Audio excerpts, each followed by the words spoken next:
Chapter 72. Yang Quan's question made Li Wanyu hesitate for a moment. In the end, he decided to warn Yang Quan about the locust plague. If the government could step in to eliminate the locust plague would not be that scary.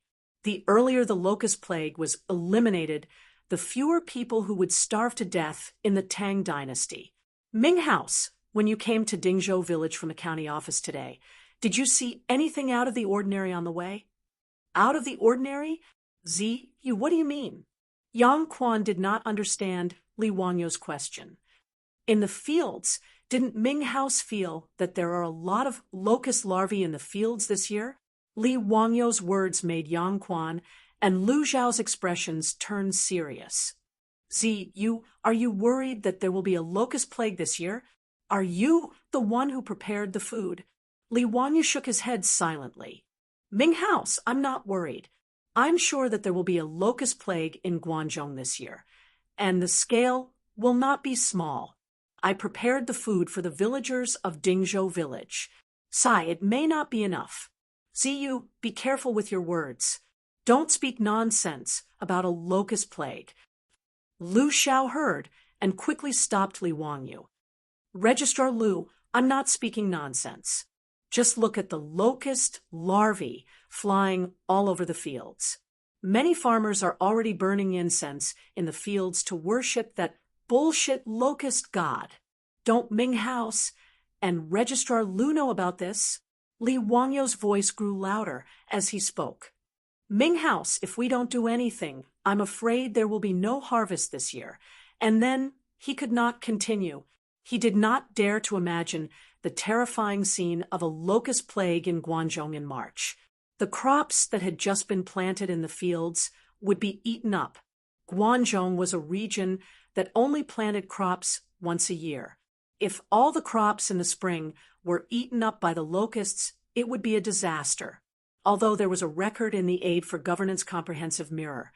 In the first year, Guangzhou was famished, and there was only one rice dipper and straight silk. In the second year, there were locusts all over the world. In the third year, there was a flood. Although the people eat the food, they have never tasted any complaints. Yes, the world is big. The scattered people return home salty. The rice is no more than 3 or 4 qian. However, Li Wanyu didn't really believe the records in the history books.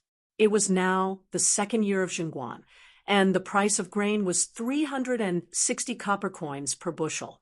After natural disasters like the plague of locusts and floods, the price of grain in the autumn of the third year of Xinguan actually fell to 3 or 4 copper coins per bushel. This was simply a fantasy. Could it be that Pai Lupi borrowed the rice from the sky? But no matter what, the March locust plague was a real threat. Li Wanyu could save Zhou village, but he could not save the world. He might not be able to save him, but the government could. That was why he took the risk of misleading the public and directly told Yang Quan about the plague of locusts. Yang Quan stared seriously at Li Wanyu for a few seconds before sighing. How could I not understand what Ziyu is saying? When the larvae of the locusts first appeared, I had already sent a letter to the court, but he shook his head. But how could it be so simple to kill the locusts? Li Wanyu did not understand. He asked, since the Ming House knows, what is so difficult about it? This is a matter of life and death. If there is no way to kill the locusts, I have a few ideas. Yang Quan shook his head again. It is not difficult to kill the locusts.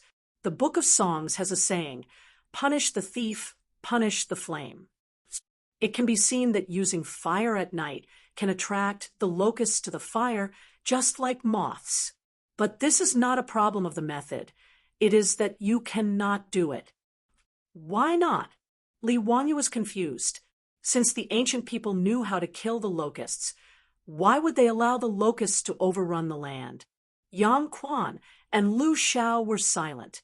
This made Li Wanyu even more anxious. After repeated questioning, Yang Quan finally opened his mouth to explain. First, the people are ignorant. They think the plague of locusts is released by the locust god to punish the people. Therefore, they are unwilling to kill the locusts for fear of offending the heavens. Secondly, there are many disputes between the court and the great scholars. Therefore, we have to think about how to deal with the locusts. Lu Xiao also explained, Ziyu, things are not as simple as you think. Our Tang dynasty believed in Buddhism. As the saying goes, sweeping the floor does not harm the lives of the ants. We love the moths and the lanterns. There are many disputes about how to deal with the locusts. Li Wanyu was confused by the words of the two officials. This was the first time he had heard the saying that locusts should not be harmed because they were also living beings. After the locusts consumed the food, when the people of the Tang dynasty traded their children for food, human life was no longer a living being. Saint Mary. There was a Saint Mary in the Tang dynasty.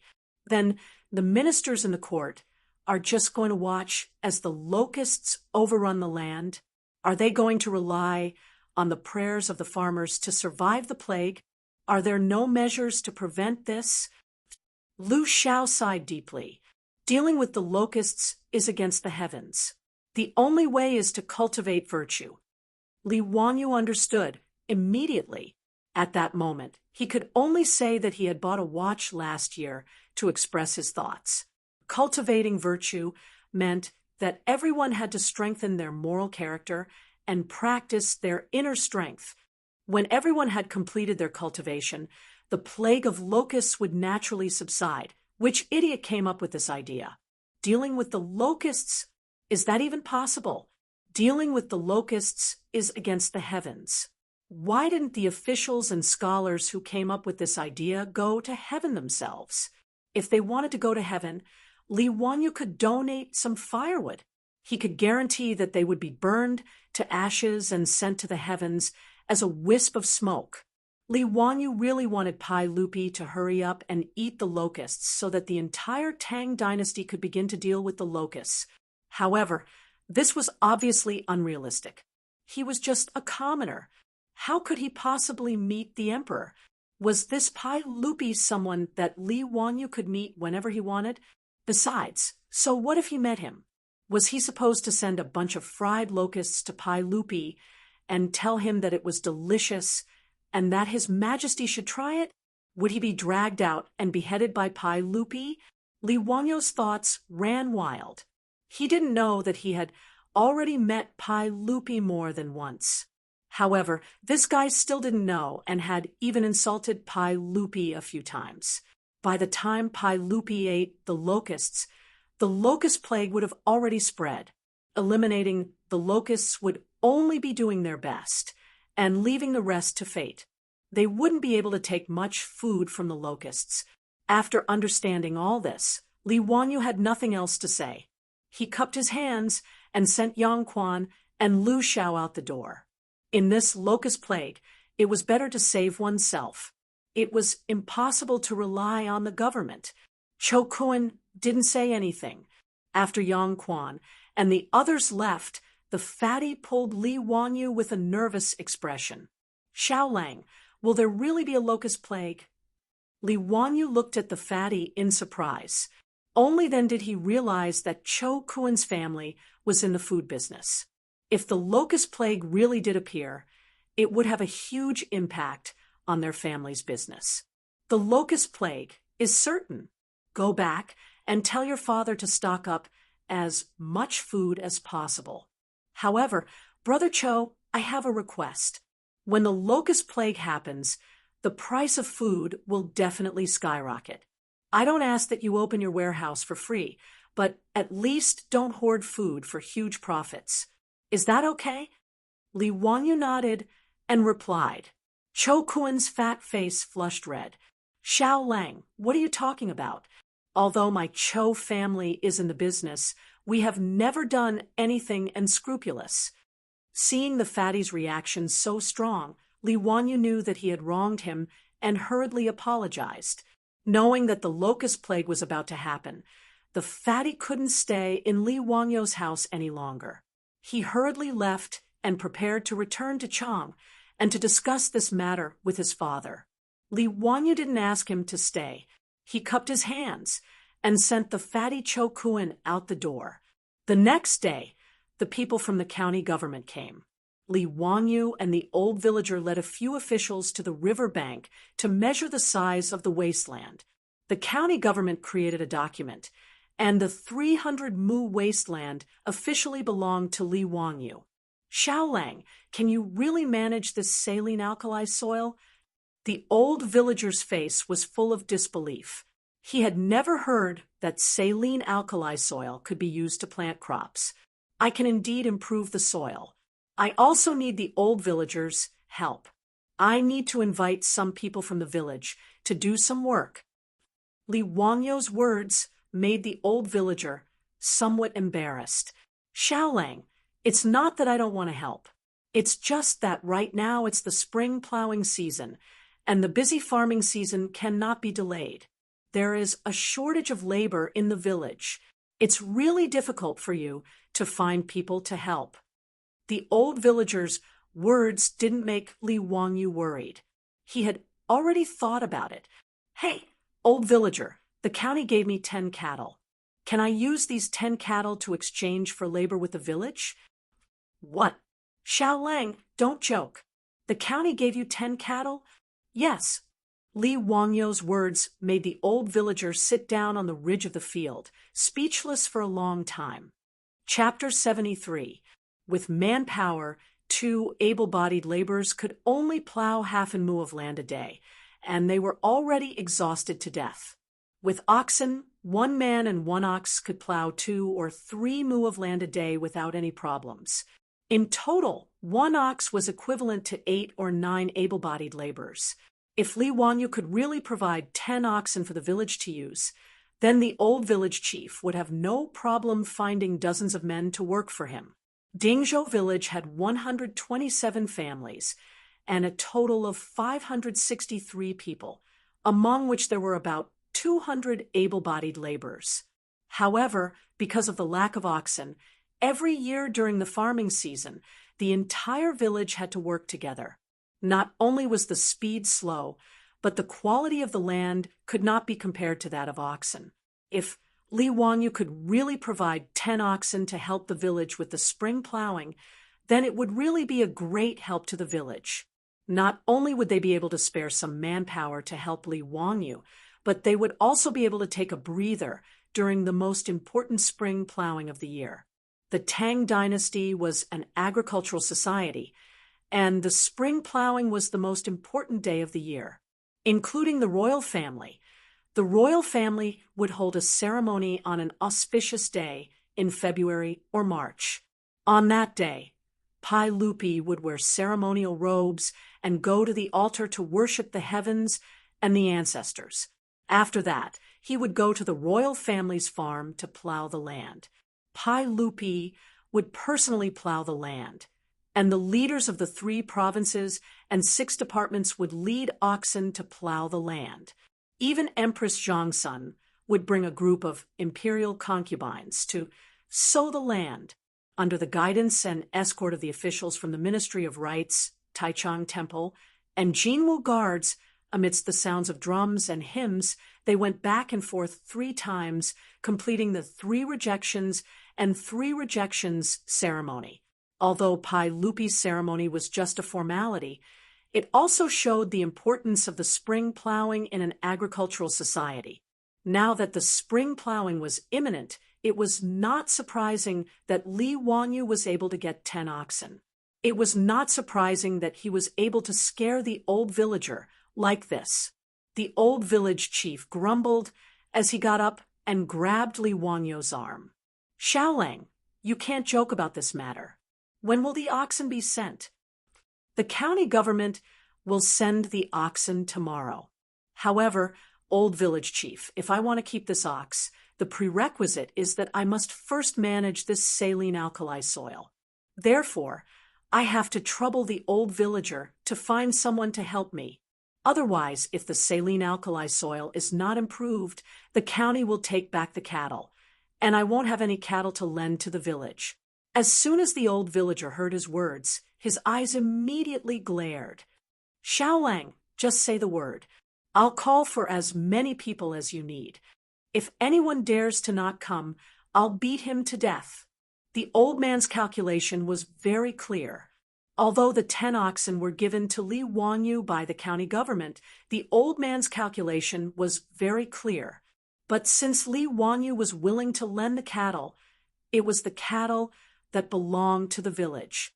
If more than 100 farmers in Dingzhou village could own 20 oxen, they would be the envy of the surrounding villages.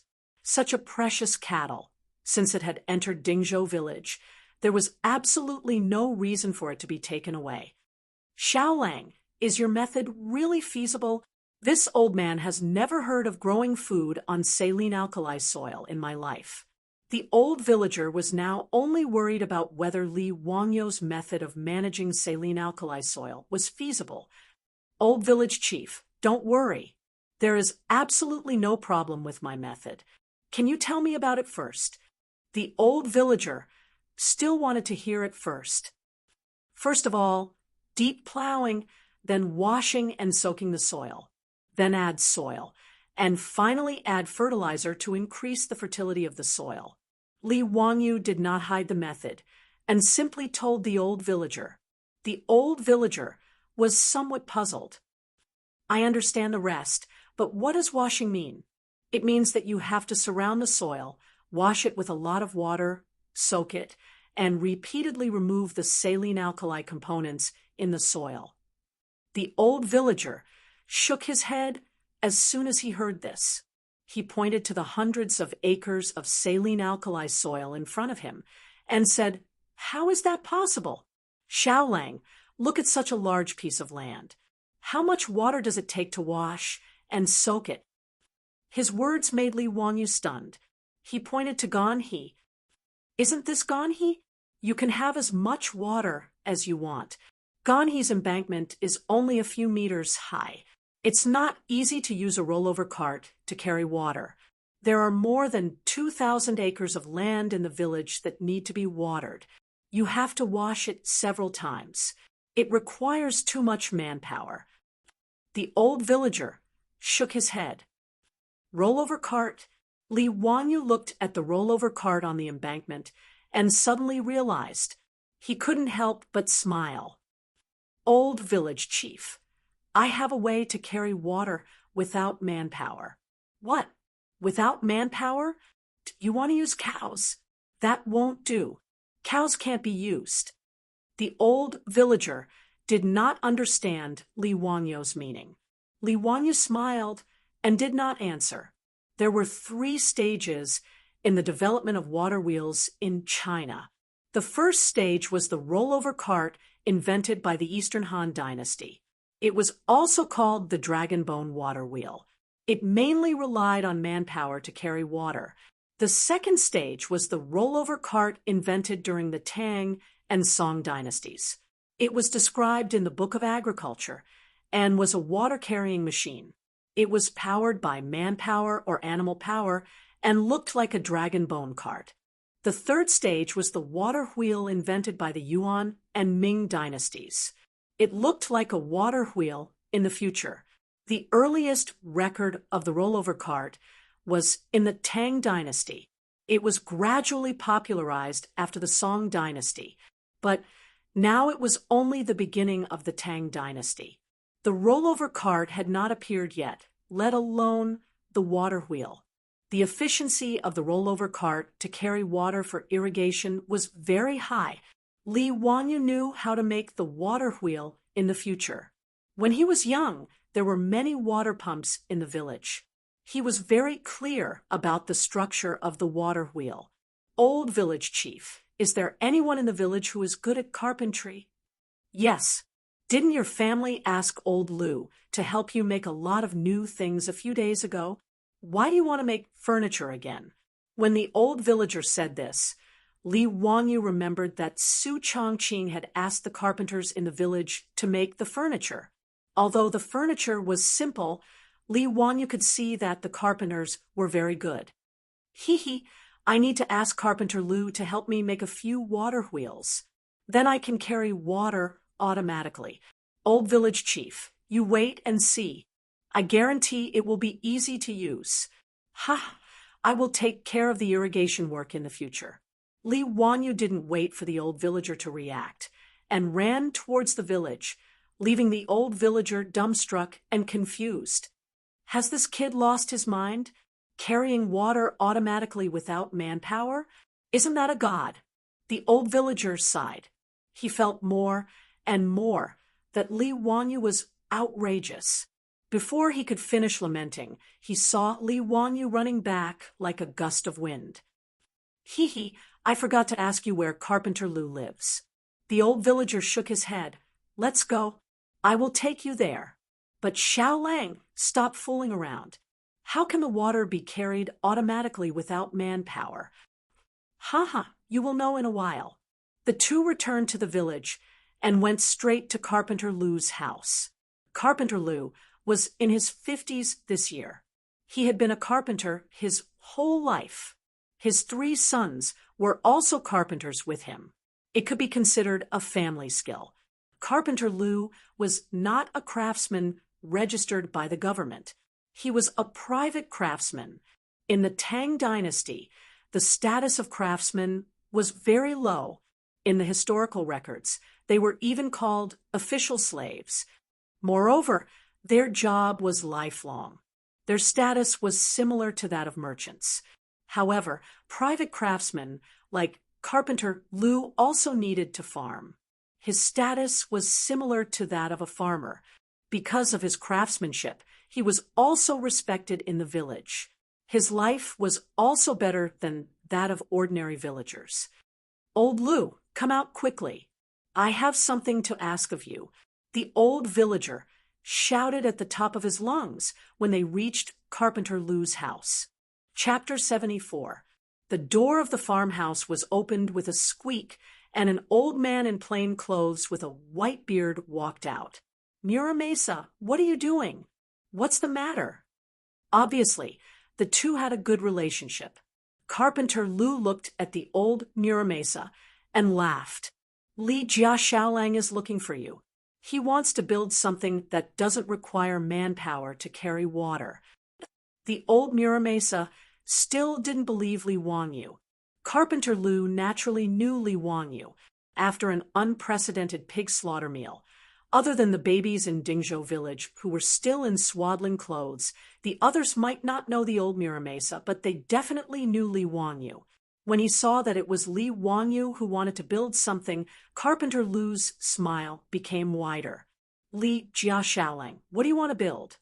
Li Wanyu was still very polite. Carpenter Lu, I want to build a few water wheels. You know how to make them? What's a water wheel? Old me can build carriages and ox carts, but I've never heard of a water wheel. Carpenter Lu was puzzled. Li Wanyu asked Carpenter Lu for a pen and paper and began to draw the structure of a water wheel. The water wheel looked like an ancient wheel. Li Wanyu estimated that the height of the Gan River's embankment was about 3 meters, so he designed a small water wheel with a diameter of 6 meters. The larger the diameter of the water wheel, the heavier it would be. In order to make it lighter, the water bucket of the water wheel was replaced with a bamboo tube. Li Wanyu finished the drawing and handed it to Carpenter Lu. Take a look and see if you can build this water wheel. It doesn't need to be delicate, just sturdy and durable. Carpenter Lu took the drawing and looked at it carefully for a long time. He was puzzled and asked, Xiao Lang, what do you want to build such a big wooden wheel for? To carry water for irrigation. How do you use it? Li Wanyu smiled and explained to him and the old Muramesa. After the water wheel is built, it will be installed on the side of the Gan River. When the time comes, the power of the water will be used to move the water wheel. When the water wheel turns at a certain angle, the bamboo tube that was originally submerged in the water will be lifted out of the water. Because the bamboo tubes were tied diagonally to the water wheel, they were filled with river water. When the water wheel reached a higher point, the opening of the bamboo tube would face downward and the water would naturally flow down from the higher point. You only need to use the water trough below to collect water, and you will be able to extract an endless stream of water. His explanation stunned Carpenter Lu and the old village chief. After a long time, the old village chief looked at Li Wangyu excitedly. Xiao Lang, this is an amazing thing. It doesn't need any manpower to draw water. It's really a divine item. Carpenter Lu was even more excited. He grabbed the blueprint tightly and said, Xiao Lang, I will build the water wheel for you for free. I only ask that you allow my Lu family to build this water wheel in the future. Li Wangyu laughed. Of course, I'll leave it to you, Carpenter Lu. As long as something like a water wheel was built, anyone with a discerning eye would know what was going on at a glance. There was no value in keeping it a secret, since Carpenter Lu was willing to help him build the water wheel for free in exchange for the blueprint. Li Wangyu was naturally happy.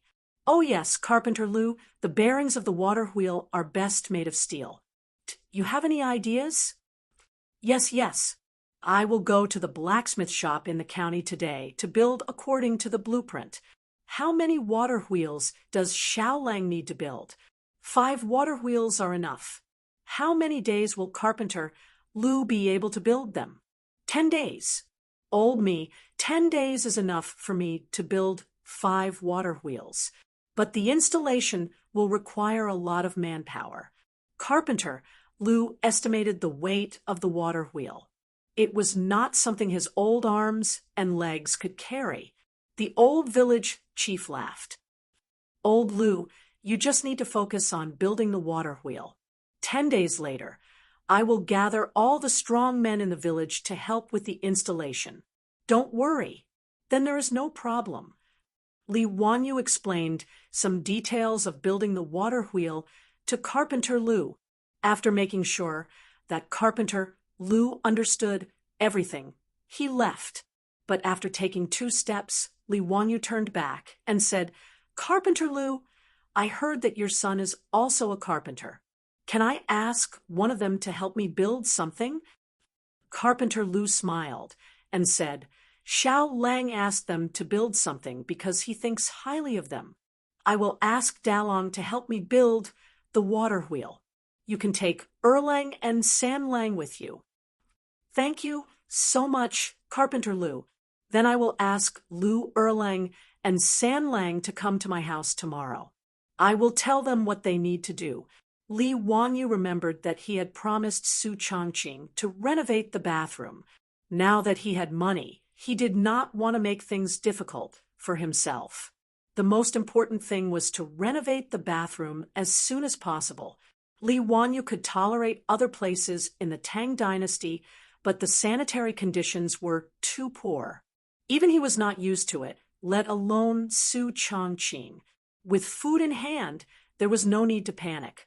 Li Wangyu planned to expand the Tang dynasty's modern bathroom plan. Old village chief, can you help me find some people first? I want to renovate the house a little. Are there masons in the village? Yes, there are a few in the village who help people build houses. Your father asked them to renovate the house. Why? Xiao Lang wants to rebuild the house again. Li Wangyu smiled and shook his head. No, just a simple renovation. By the way, is there a kiln nearby? I also want to burn a batch of porcelain. The old village chief was getting more and more confused about what Li Wangyu wanted to do. However, in his opinion, Li Wangyu was a genius. Just by looking at the water wheel, he knew that. How could an ordinary person think of something like this? The old man felt that even if Li Wangyu was not a literary star, he was not far from it. So even if he did not understand, he still patiently told him where to burn porcelain. There was a kiln in Huxian. Although it was not a high-quality product, the craftsmanship was still passable. Li Wangyu thanked the old village chief and hummed a song as he went home in a good mood. Why are you so happy?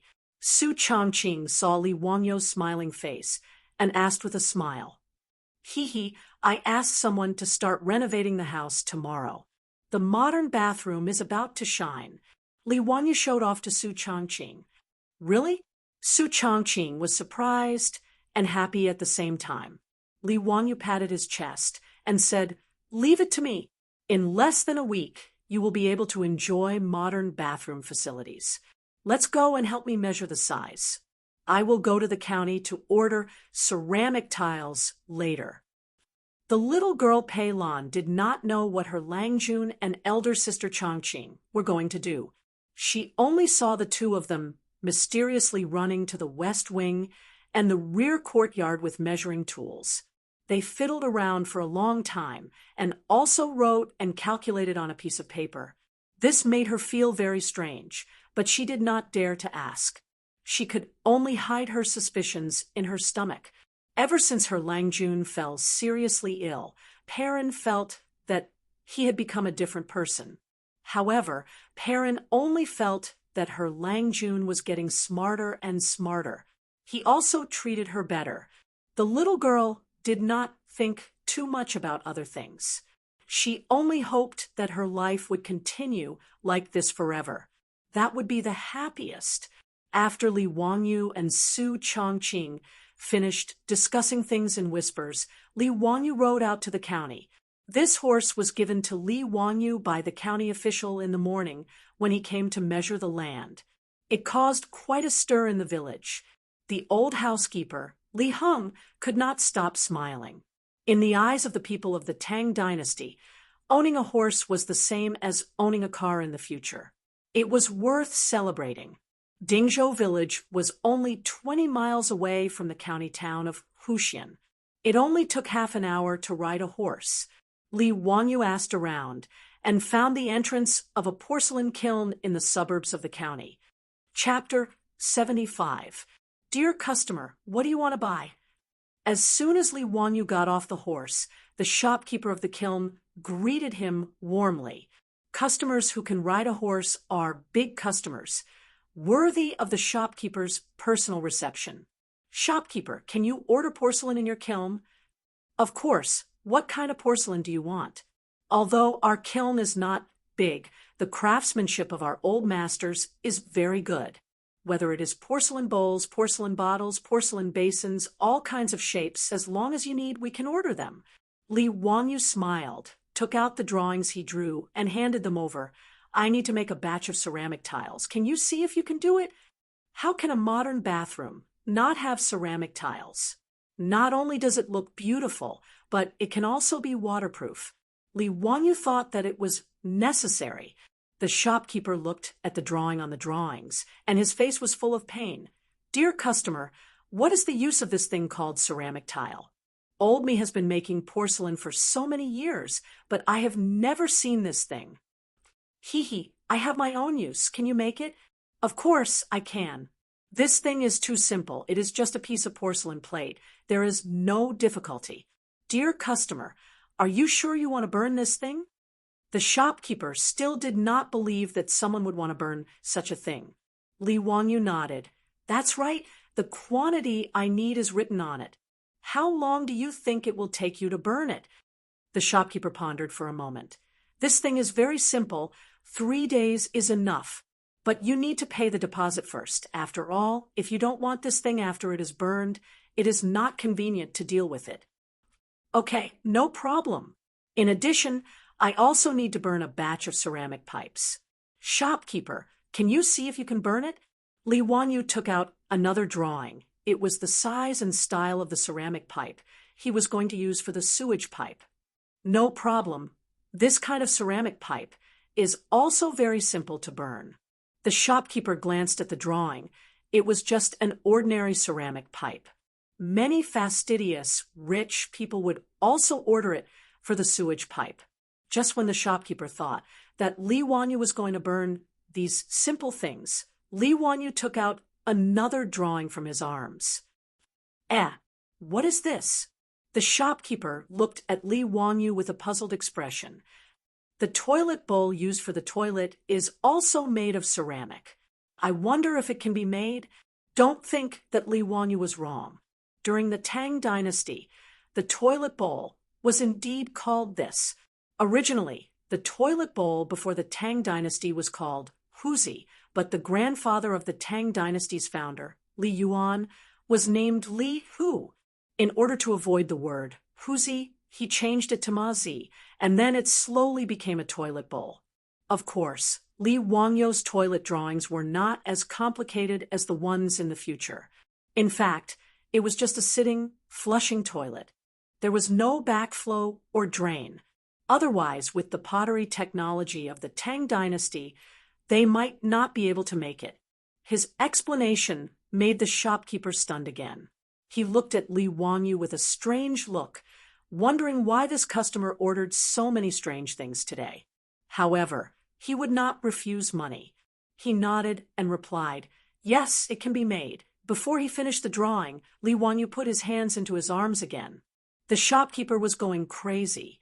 Couldn't he take out all the things he wanted to make at once? The shopkeeper was no longer in a hurry. He glanced sideways at Li Wangyou, wanting to see if Li Wangyou would take out any other blueprints from his bosom. Li Wangyou was scared by the shopkeeper's stare. He smiled awkwardly and said, "Hee, no more. I just want to make these things." "Sir, it's 5 strings of copper coins. The deposit is 2 strings of copper coins." After confirming that Li Wangyou was no longer taking out drawings, the shopkeeper calculated the total price. "Okay, but you have to help me deliver it to Dingzhou village. Is that okay?" The shopkeeper saw that it was not far away, so he agreed. Li Wangyou took out the copper coins from the pouch and handed them to the shopkeeper. They agreed to receive the goods in 3 days. The order of ceramics was settled. "By the way, shopkeeper, there should be a lot of abandoned and broken pottery pieces at the entrance of your kiln, right? Is it convenient for you to give me some?" The shopkeeper silently rolled his eyes. Why did this customer keep making strange requests? However, there were a lot of broken pottery pieces piled up in an open space at the entrance of the kiln. These were just garbage that could not be disposed of. The shopkeeper, naturally, would not be stingy. He took Li Wangyou to the place where the waste was piled up and let him take whatever he wanted. After thanking the shopkeeper, Li Wangyou found an ox cart and loaded it full of broken pottery pieces. After paying the fare, he asked the coachman to help him deliver it to the Li family in Dingzhou village. After that, Li Wangyou went to other places in the county to order a lot of things. After confirming that everything was ready, he rode back to Dingzhou village. When he got home, the ox cart had already delivered the broken pottery pieces. Li Heng looked at him helplessly and said, "Lang Jun, why did you let people bring back so many broken pottery pieces?" Su Changqing was also very curious. "Wanyu, why did you bring the broken pottery pieces back?" "Hee, it's a secret. You will know in 2 days." Li Wanyu pretended to be mysterious and smiled without answering. Su Changqing could not understand Li Wangyou's next move. He actually ordered Li Heng to move all the broken pottery pieces to the big stone mill in the village. After breaking them into pieces, he used the stone mill to grind them into powder. In order to grind the pottery pieces, he even let Li Heng take the horse and use the horse to drag the stone mill. This made Li Heng's heart ache. It was not because of the stone mill, but because of the horse. "Lang Jun, why are you grinding this thing?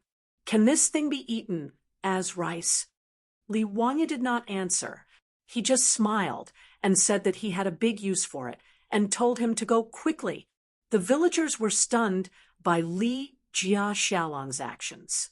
They had seen people using stone mills to grind flour, but it was the first time they had seen someone using stone mills to grind pottery pieces. Many men, aunts, and children in the village ran to the stone mill to see what was going on. "Husband, why is Li Jia Xiaolong grinding this broken thing?" A woman asked her husband in a low voice. "How would I know? Maybe he is feeding it to the chickens." When raising chickens in the countryside, sometimes they would feed some sand to help the chickens digest.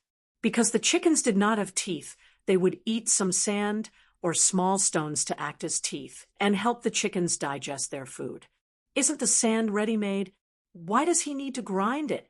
Also, look at how fine housekeeper Lee grinds it. It is almost like flour. How can it be fed to the chickens? Why are you asking so much? The Lee family's little Lang is a literary star who has descended to the mortal world. He knows more than us farmers. Just watch. There was even a villager who slapped his son's head with his palms that were as big as palm leaf fans. San Lang, I'll send you to school in the future. You can also learn the skills of the Lee family's little boy.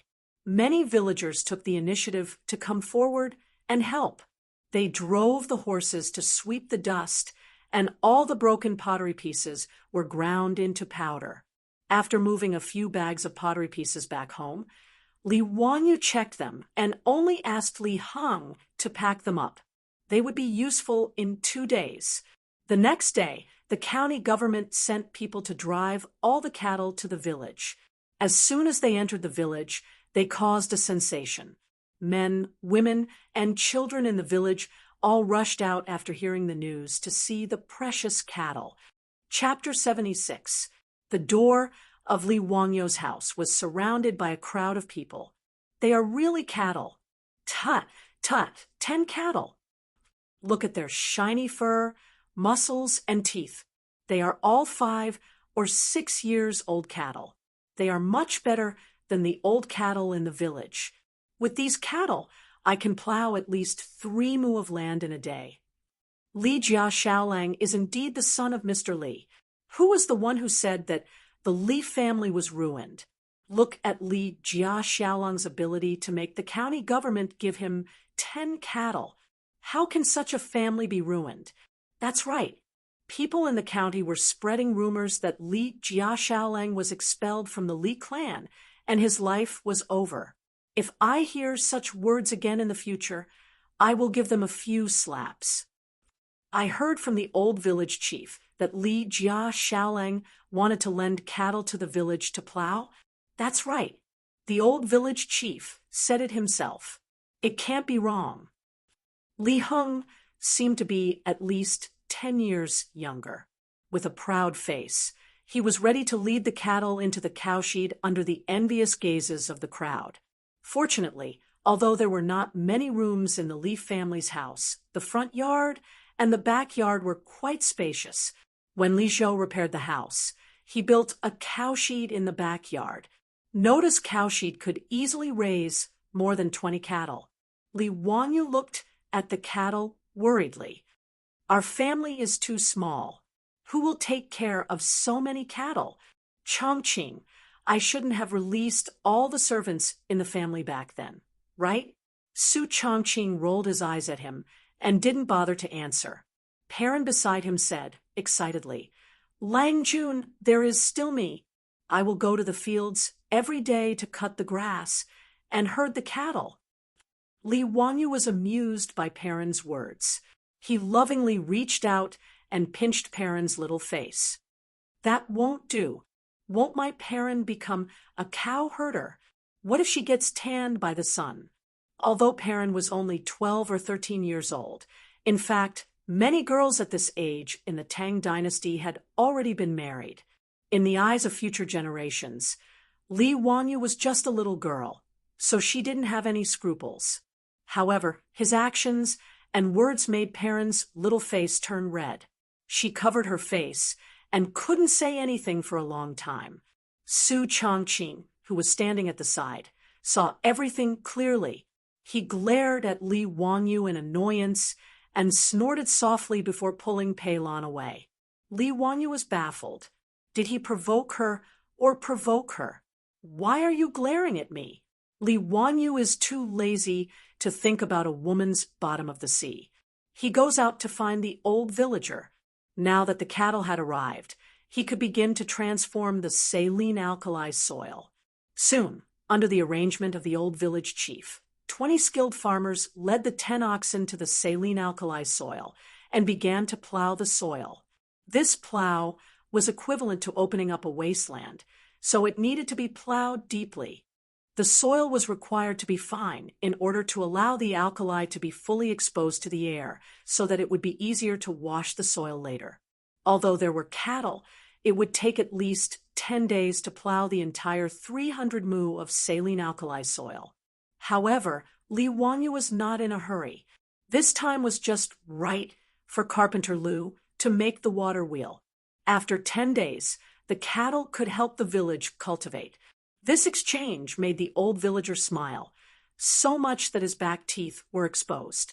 After explaining the saline alkali soil, Li Wanyu rushed back to his home. Carpenter Lu's 2 sons and several masons in the village were still waiting for him. "Greetings, Xiaolang, Kun. What do you need us to build?"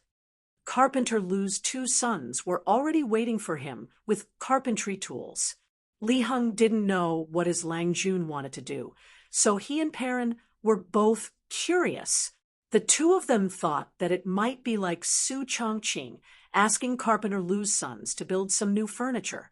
At first, Li Heng and Perrin felt that the new furniture was strange, but after using it, they both liked it. Seeing that Li Wanyu had asked Carpenter Lu's sons to come over, they were both looking forward to it.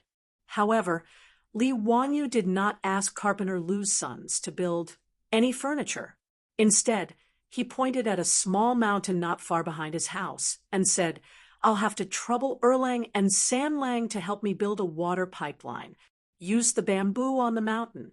After opening it up, the spring water on the mountain will be connected to the house." After saying that, he took out a blueprint that he had drawn long ago. On it, there were detailed instructions on how to build the water pipeline. Lu Erlang and San Lang were both surprised. They originally thought that he was going to build furniture, but they didn't expect him to build a water pipeline. After carefully looking at Li Wangyu's blueprint, the 2 of them were full of admiration. "Xiaolang, Kun, this idea of yours is really interesting. In this way, you don't need to use people to draw water from the well. The spring water on the mountain can continuously flow into your kitchen and this bathroom. May I ask, Xiaolang, Kun, what is a bathroom?" Li Wanyu laughed and said, "It's a bathroom and a toilet." Hearing this, the 2 of them were both stunned. "Xiaolang, Kun, you want to build a toilet in the West Wing? How can that be?" Not only were Carpenter Lu's sons surprised, but Li Heng and Perrin were also stunned. Building a toilet in the West Wing? Was Lang Jun crazy? They couldn't be blamed for being surprised. The toilets in the Tang Dynasty were not like those in the future that had complete sewer pipes. They were dry toilets.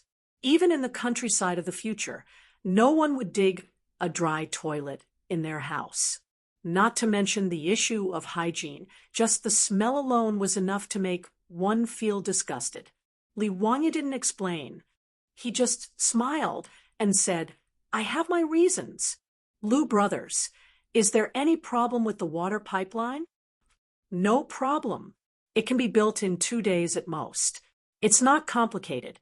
Although they didn't understand what Li Wanyu was thinking, the Lu brothers still nodded and agreed. After telling them about the water pipeline, Li Wanyu invited the masons to the backyard and asked them to dig a deep circular hole in the backyard. He also asked them to dig a ditch from the west wing to the deep hole. No one understood what he asked them to do. Although the masons were confused, they still started to work according to Li Wangyu's blueprint. After giving them the blueprint, Li Wanyu didn't care about it anymore. He just waited for the materials he ordered to be delivered 2 days later. 2 days later, several ox carts came to Dingzhou village. They were all delivering things to Li Wanyu's house.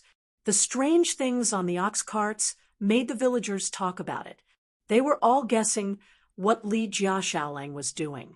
Li Wanyu checked the things delivered, especially the bake tiles and the toilet bowl. Needless to say, the craftsmanship of the Tang Dynasty craftsmen was really good. It was no worse than the furniture sold in the future. He picked up a tile with a beautiful pattern and flicked it with his finger. The tile made a crisp and pleasant sound. Chongqing, what do you think of the tiles? Hee, it will be beautiful in the bathroom. Su Chongqing didn't speak for a long time. He frowned and thought for a long time before he asked, uncertainly, Wang Yu, did we forget something? Huh, what did we forget? There was no cement in the Tang Dynasty. How can these tiles be pasted on the wall? Chapter 77. Su Chongqing had just thought of this problem. There was no cement in the Tang Dynasty, so the tiles could not be pasted on the wall. However, Li Wanyu did not show any surprised expression, as she had imagined. Instead, he smiled and did not speak. He directly went to take out a bag of pottery shard powder that Li Heng had previously ground into powder. Well, there is cement. I have already thought of this problem. Li Wanyu proudly raised his eyebrows. Isn't this the powder ground from the pottery shard? Can this be used as cement? Su Chongqing had an expression that said, Are you kidding me? Li Wanyu explained with a smile, Cement is mixed with lime. This is called artificial volcanic ash cement. It is to break and grind the bricks or pottery into fine pieces. It can also be directly calcined in a kiln with lime and clay.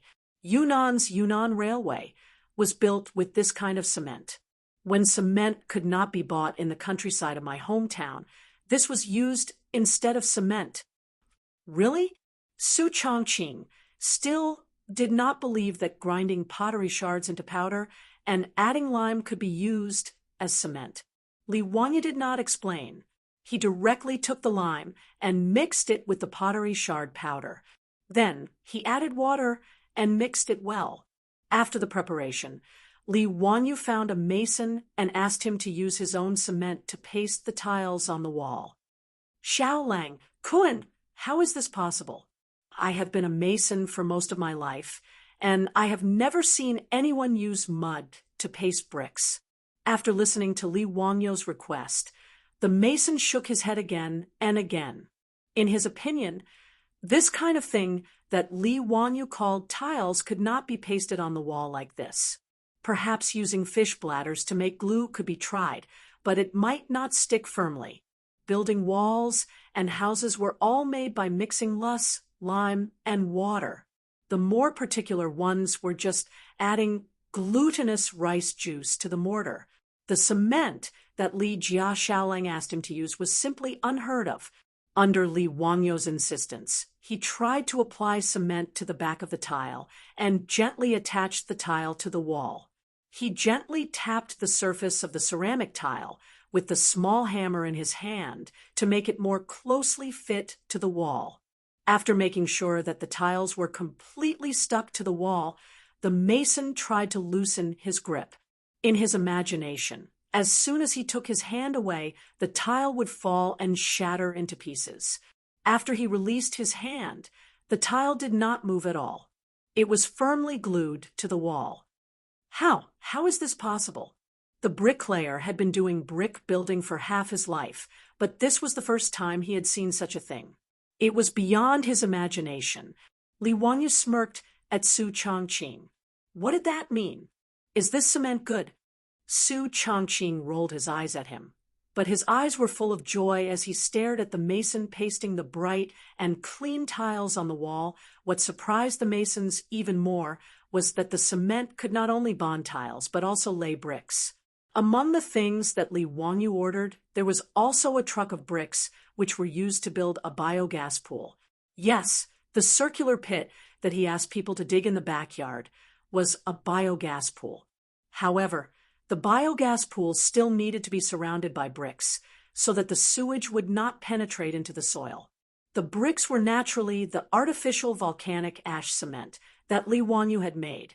Seeing that this thing called cement could really bind bricks, and it was obviously much more sticky than the yellow soil, lime, and water they used to bind bricks, the masons were dumbfounded. How could this Li Xiaolang know everything? What a monster! What surprised them even more was that when they came to work the next day, several masons found that the cement from yesterday had solidified and dried. Not only was it firm, but it was also waterproof, as if it had turned into stone.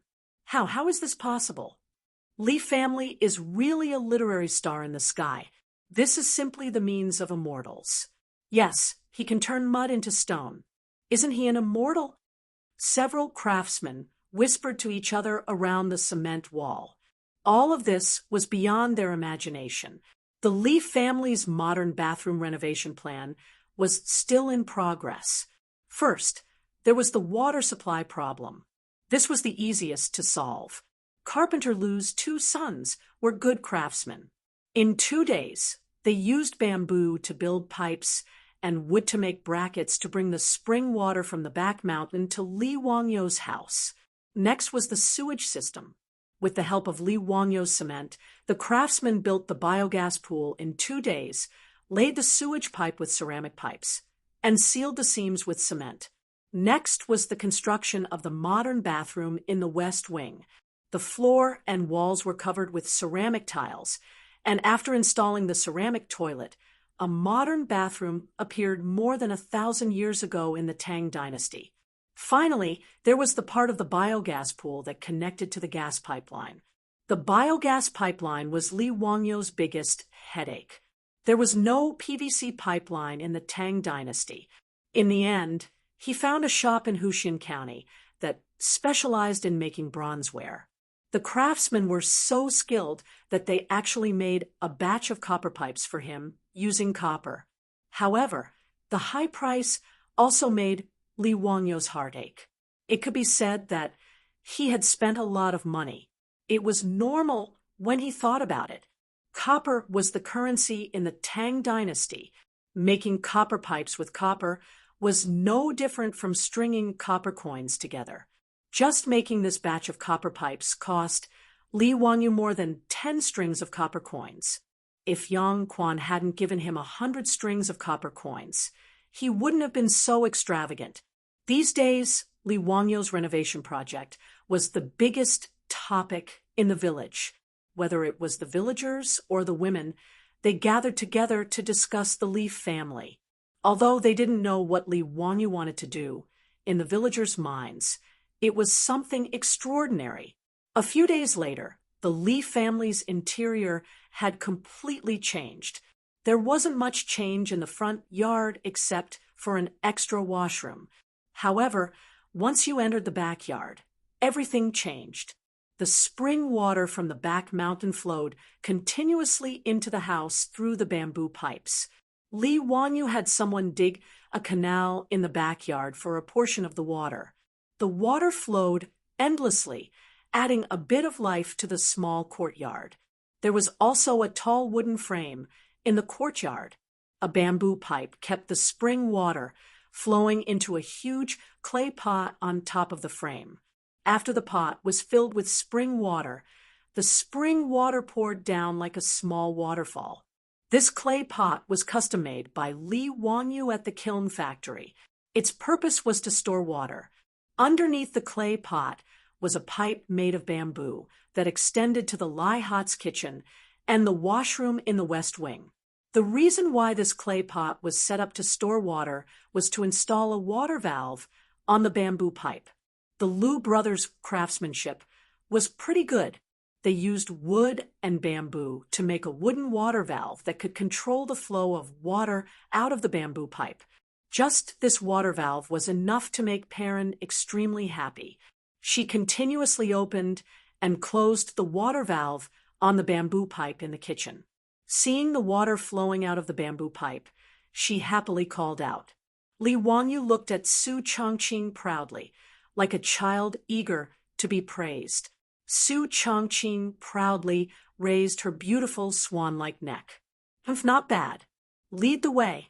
This consort wants to see the washroom. Scum, Your Highness, this way please. Li Wangyu flung his robe and helped Su Chongqing to the West Wing like a servant. Chapter 78. The area of the West Wing was very large. Naturally, it was not only remodeled into a modern bathroom.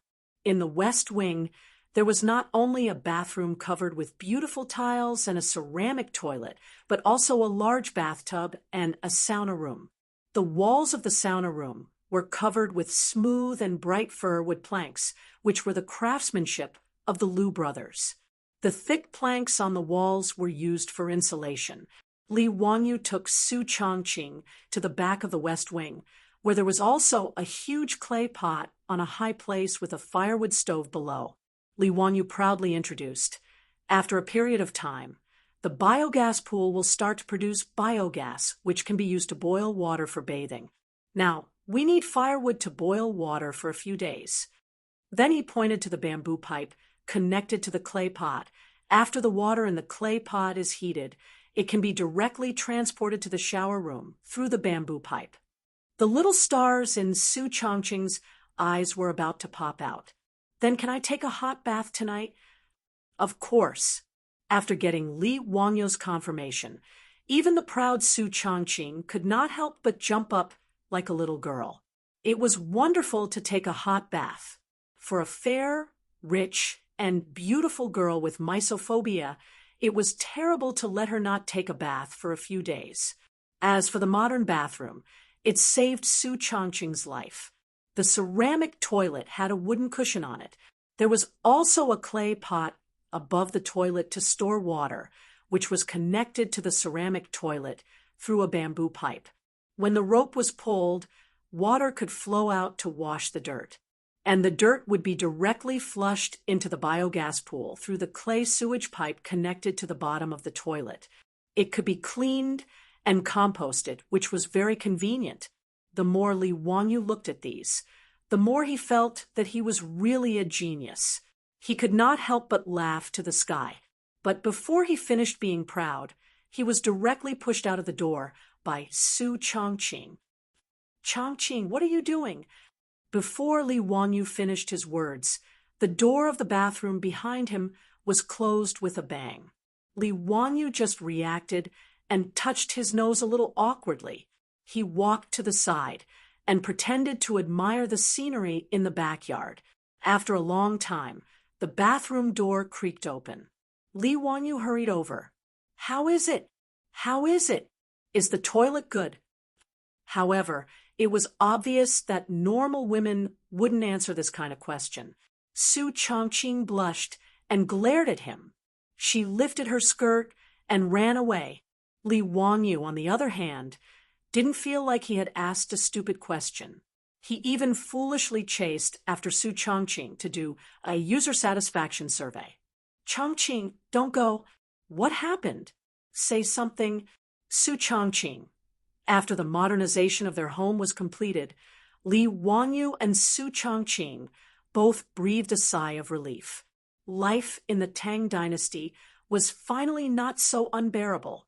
However, these items, which were common in the eyes of two modern people, shocked Li Heng and Perrin.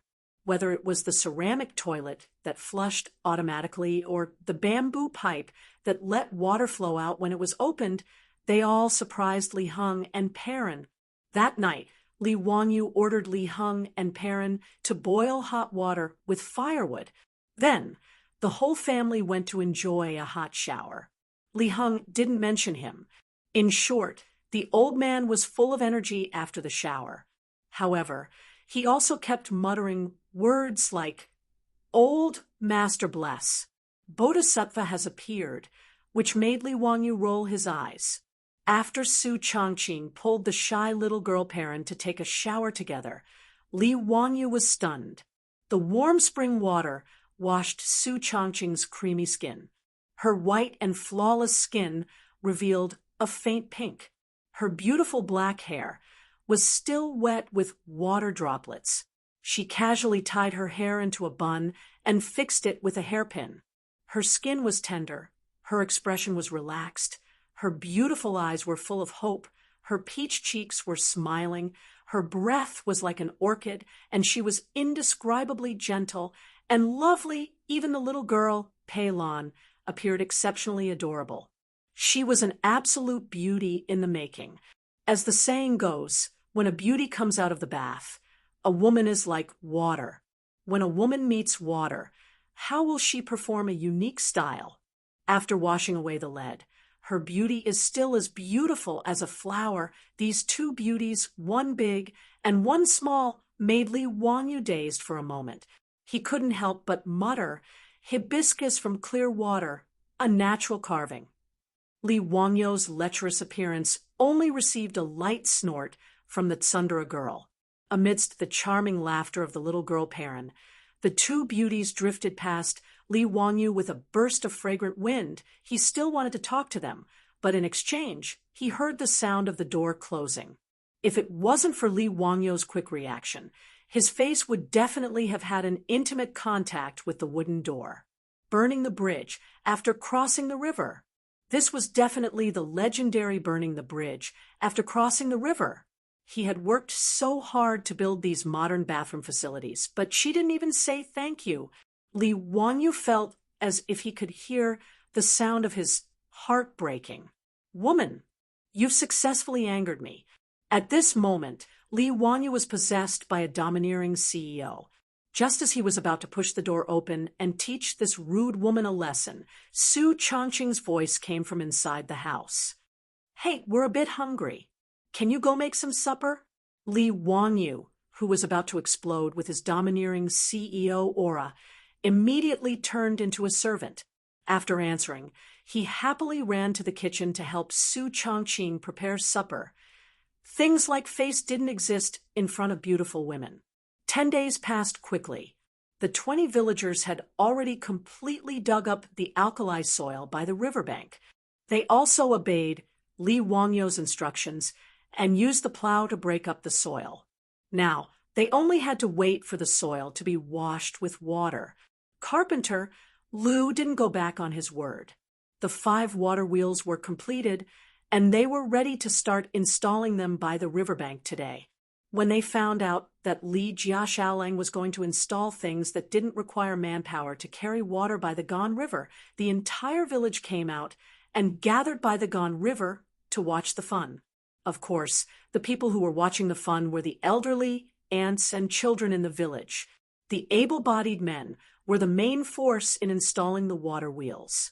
By the Gan River, Carpenter Lu had already led the villagers to build a wooden base every 100 meters in the water. The base, made of logs as thick as a bowl, was firmly hammered into the riverbank and fixed.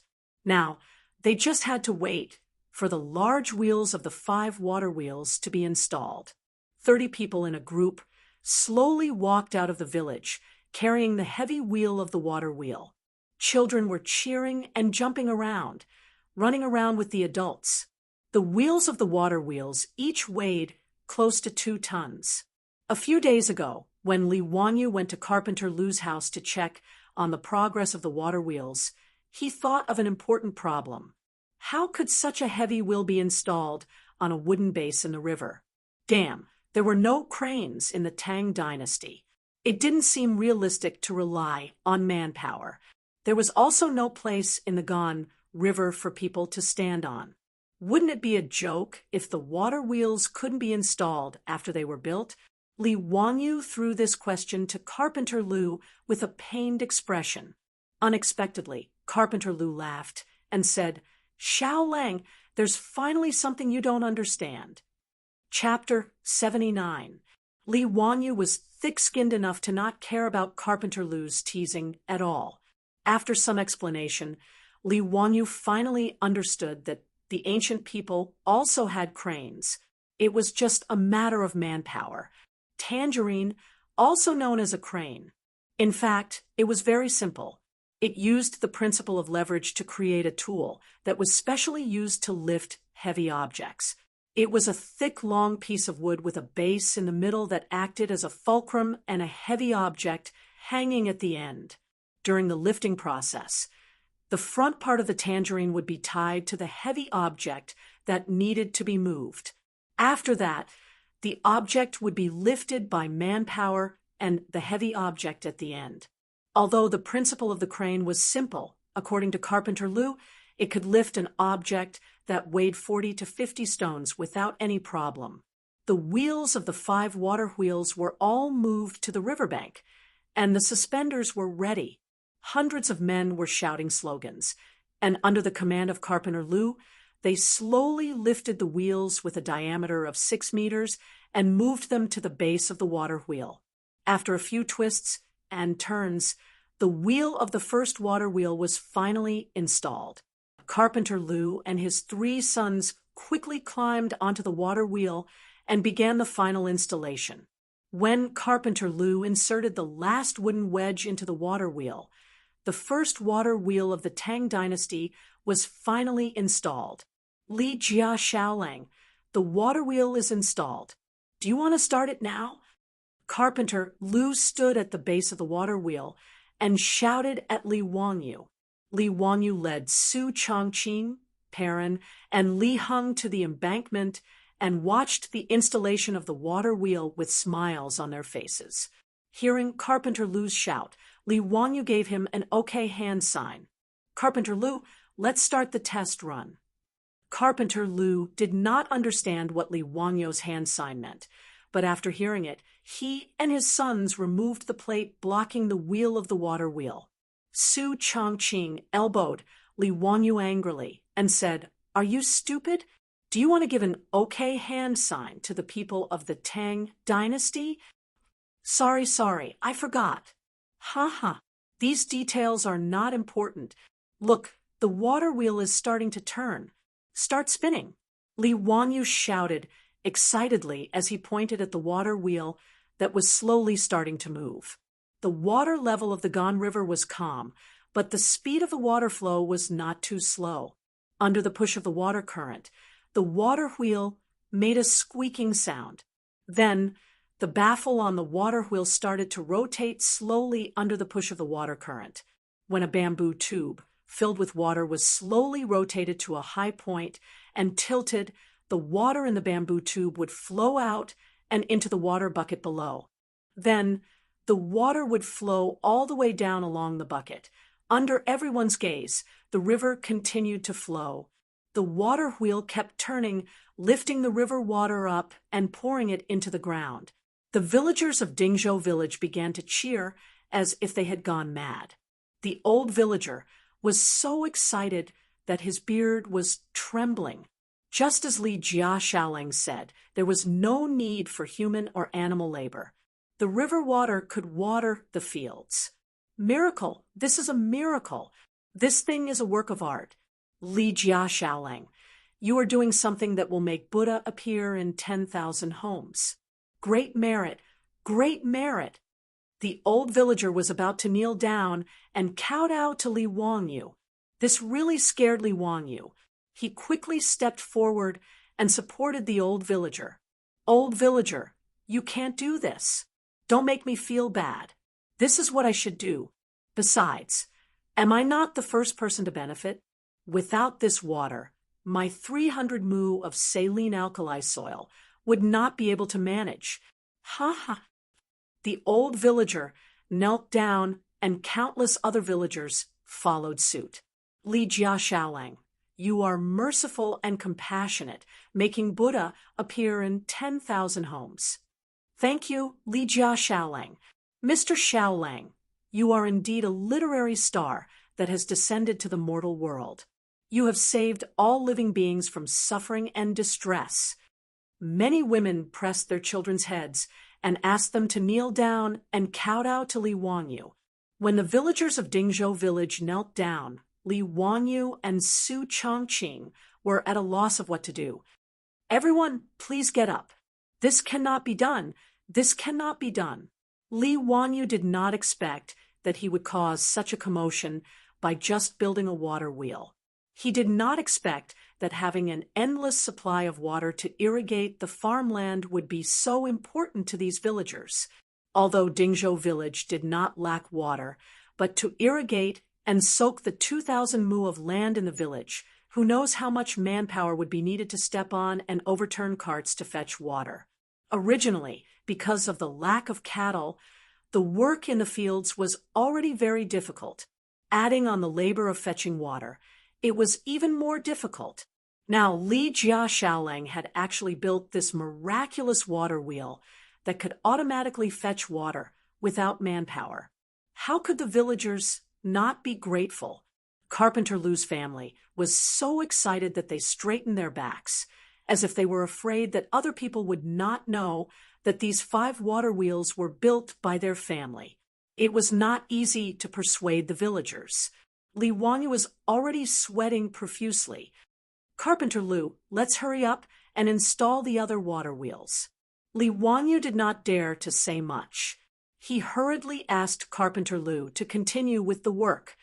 All right, Mr. Xiao Lang, watch carefully. I guarantee that these water wheels will be installed today. Under the instructions of the old village chief and Carpenter Lou, the 110 excited men once again lifted the wheel of the water wheel and began the installation of the next water wheel. In a day, 5 water wheels were erected on the banks of the Gan River. The water of the Gan River flowed endlessly, causing the water wheels to rotate continuously. The water made a gurgling sound as it was lifted by the bamboo tubes and poured into the fields.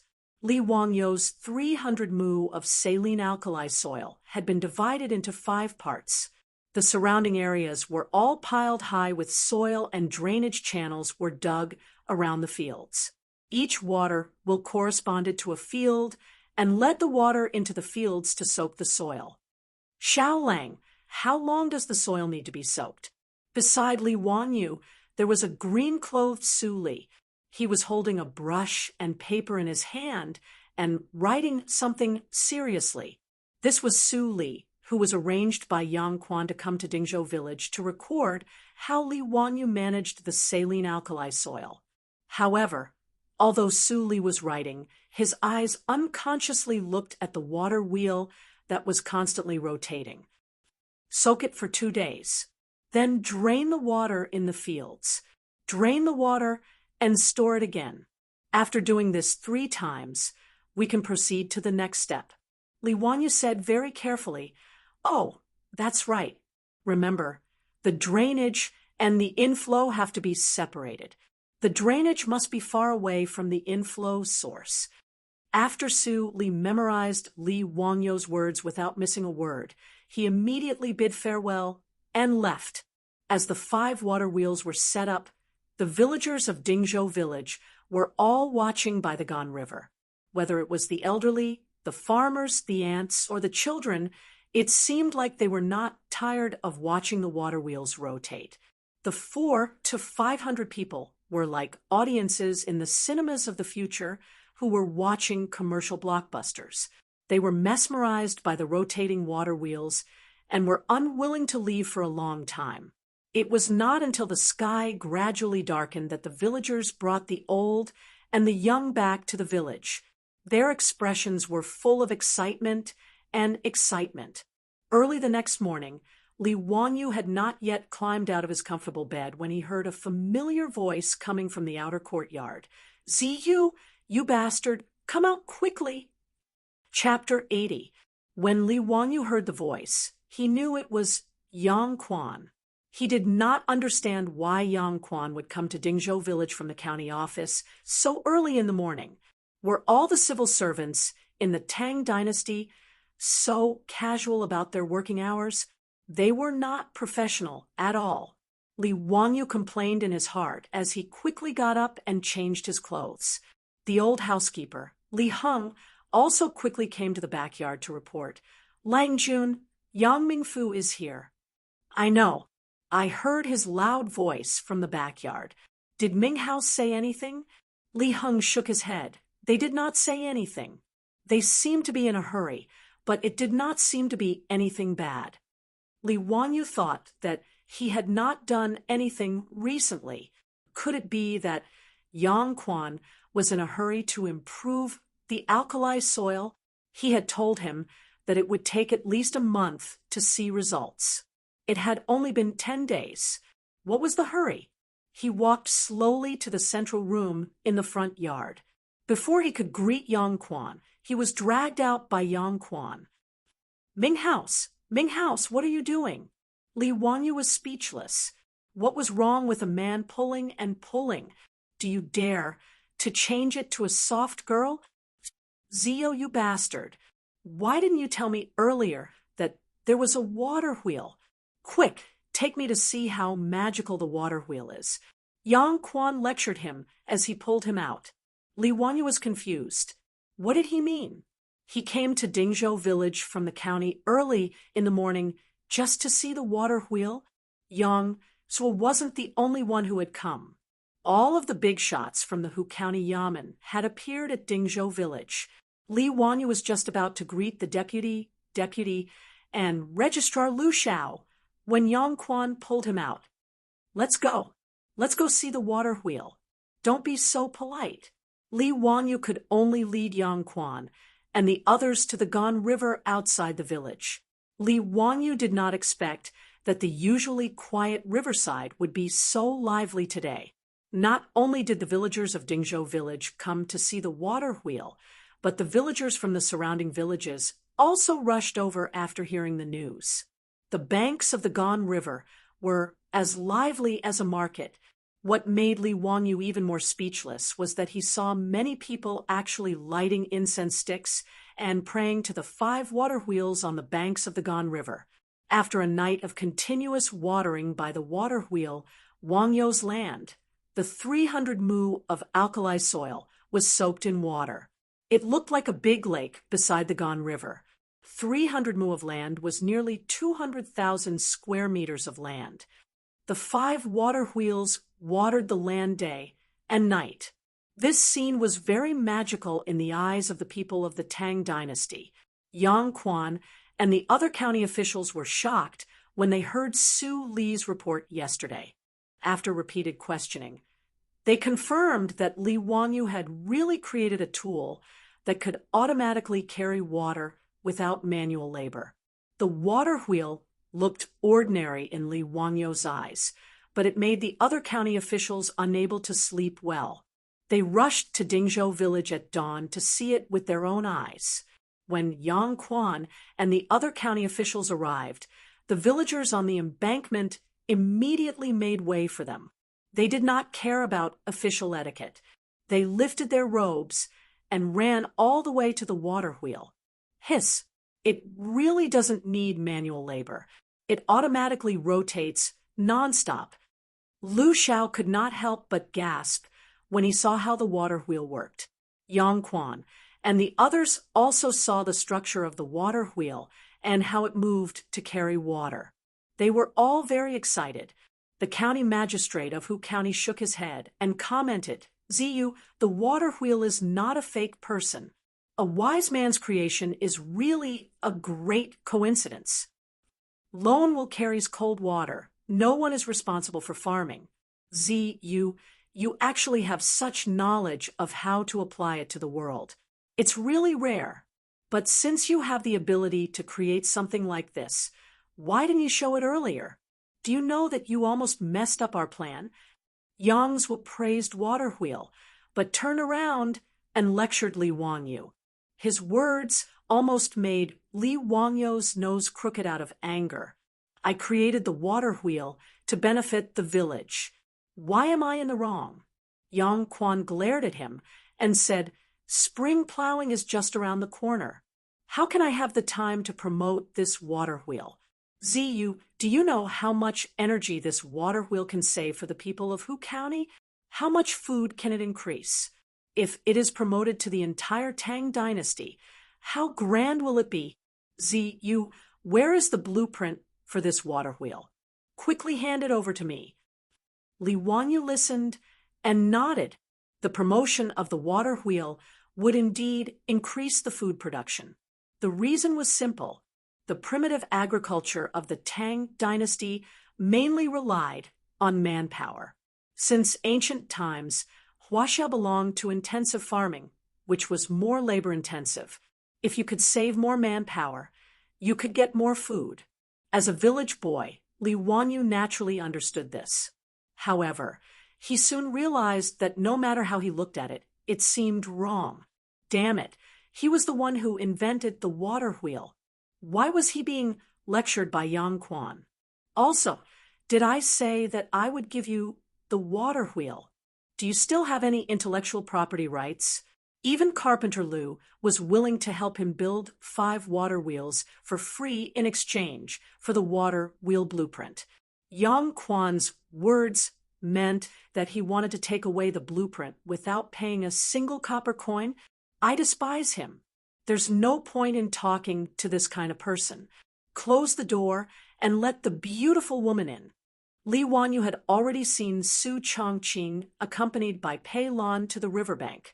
He hurriedly gestured to her, indicating for her to come over. He directly explained the matter to Su Chongqing in English in front of Yang Quan and the rest. Although Li Wangyu's English was average, it was not a big problem to explain it clearly. Yang Quan and the rest were confused. They did not understand what the two were talking about. "See, what are you talking about?" Nothing. It's just my hometown dialect," Li Wanyu said with a smile. Yang Quan and Lu Xiao were confused. "This Li Zi, you was born in Hu County. What kind of hometown dialect was this?" Su Chongqing understood Li Wanyu's words. She smiled sweetly and bowed slightly to Yang Quan and the rest. "Greetings to Yang Mingfu. Does the Ming House want to promote this water wheel in the Tang Dynasty?" Yang Quan knew Su Chongqing. He knew that she was the so-called distant cousin that the secretary Lu Xiao helped to settle in Li Wangyu's family. Naturally, he did not believe this statement. Before the Li family in Hu County was removed from the family, they were relatives of the royal family. How could there be a distant cousin for no reason? However, he would not expose this matter. Although Su Chongqing's background was unknown, Yang Quan would not interfere if the people did not report it. Moreover, Yang Quan could clearly see the vague feelings between Li Wangyu and Su Chongqing. He also knew that the relationship between the two was not ordinary. Yang Quan and Cho Kun were the same.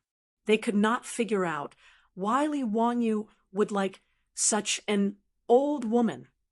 Yang Quan and the rest now valued Li Wanyu very much. Naturally, they would not show their authority to Su Chongqing. "Lady Su, I do have such a plan." "Then how much is Yang Mingfu prepared to pay for the water wheel blueprint from my family?" Su Chongqing chuckled. Li Wanyu clearly felt the foxtail behind his beautiful boss was constantly wagging. Chapter 81. Su Chongqing's words stunned Yang Quan and the other officials of the county government. How much money? What did he mean? I've never asked about the price of a restaurant in the city, let alone a few rotten watermelons. No, I got the wrong script. This was a big deal that benefited the country and the people. How could he talk about money? Yang Quan didn't react at all. In his opinion, the water wheel was built for the people. How could Li Wanyu take money? Pay. That's right. Don't tell me that the Ming residence doesn't intend to pay and just take the things from my family? Su Chongqing had a look of disbelief as he stared at Yang Zhua with his beautiful big eyes. That pitiful look made Yang Zhua suddenly feel a deep sense of guilt. This isn't taking something from your house. This water wheel is a great merit that can benefit the people. How can you call it taking something from your house? Yang Quan quickly waved his hand. The water wheel was created by my family. Yang Quan explained patiently. This water wheel can help the people of the Tang Dynasty live a good life. Zeal will be appreciated by all the people. Madam Su, you can't treat it like this. The water wheel was created by my family. The water wheel was created by my family. Yang Quan's face couldn't help but twitch. After a long time, he sighed. Okay, it's yours. Madam Su, tell me, what do you want in exchange? Su Chongqing smiled and stated her conditions. Give us another 20 cattle and reduce the rent of Dingzhou village this year. Even though Yang Quan was shrewd, he couldn't help but curse. This Madam Su was too ruthless. She had just asked for 10 cattle from the county government a few days ago, And now she asked for another 20? Did she think that the county government was a livestock market? 10 at most, and the rent will be reduced by half. Yang Quan didn't want to waste any more time and directly cut Su Changqing's conditions in half. He originally thought that he would need to spend more effort to convince this woman, but instead, he saw Su Changqing stick out her tongue and make a funny face at him. Then I'll have to thank the Ming residents. I originally thought that you would only give me 5 cattle. Hee hee. When Yang Quan heard this, he felt his blood boil. He had actually been played by a woman. It turned out that Su Changqing's conditions were just an exorbitant demand. He was just waiting for him to return the money. When it came to negotiations, Su Changqing, a top business administration student from the University of Pennsylvania, could easily beat the officials of the Tang dynasty. The reason why he said those words just now was just to disturb Yang Quan's state of mind. When Yang Quan became impatient, he would then throw out his conditions and directly achieve his goal. Yang Quan shook his head. Since he had already said it, there was absolutely no reason to go back on his words. In this era of the Tang dynasty, Li Wangyou's favorite thing was that people kept their promises. He attached great importance to integrity, according to Zhen Guan. Integrity: if the superior doesn't believe, he can't make the subordinate do anything. If the subordinate doesn't believe, he can't make the superior do anything. In the 6th year of Zhen Guan, Pai Lupi ordered 390 prisoners on death row to be released home for the new year. After the new year, he would be returned to prison to receive the death penalty. The result was shocking. None of the 390 prisoners on death row escaped. They all returned to prison on time. In the end, Pai Lupi was moved by these prisoners on death row who kept their promises and were honest. He relaxed the death penalty for the prisoners on death row. So no matter what, since Yang Quan had promised, he would definitely do it. Li Wangyou immediately smiled and took out the water wheel blueprint that he had already prepared. He held it with both hands and handed it to Yang Quan. In fact, he already knew that after the water wheel was built, it would definitely attract the attention of Yang Quan and the others. So he had already prepared the water wheel blueprint in advance. Yang Quan grabbed the blueprint and fiercely glared at him. As shrewd as Yang Quan was, he naturally saw that Su Changqing was negotiating with him under Li Wangyou's instructions. Li Wangyou touched his nose a little embarrassedly. "Why did you glare at me when your beautiful superior killed you? I originally thought that it would be good enough if I could cheat a few cattle. Hee hee, I didn't expect Su Changqing to be so awesome."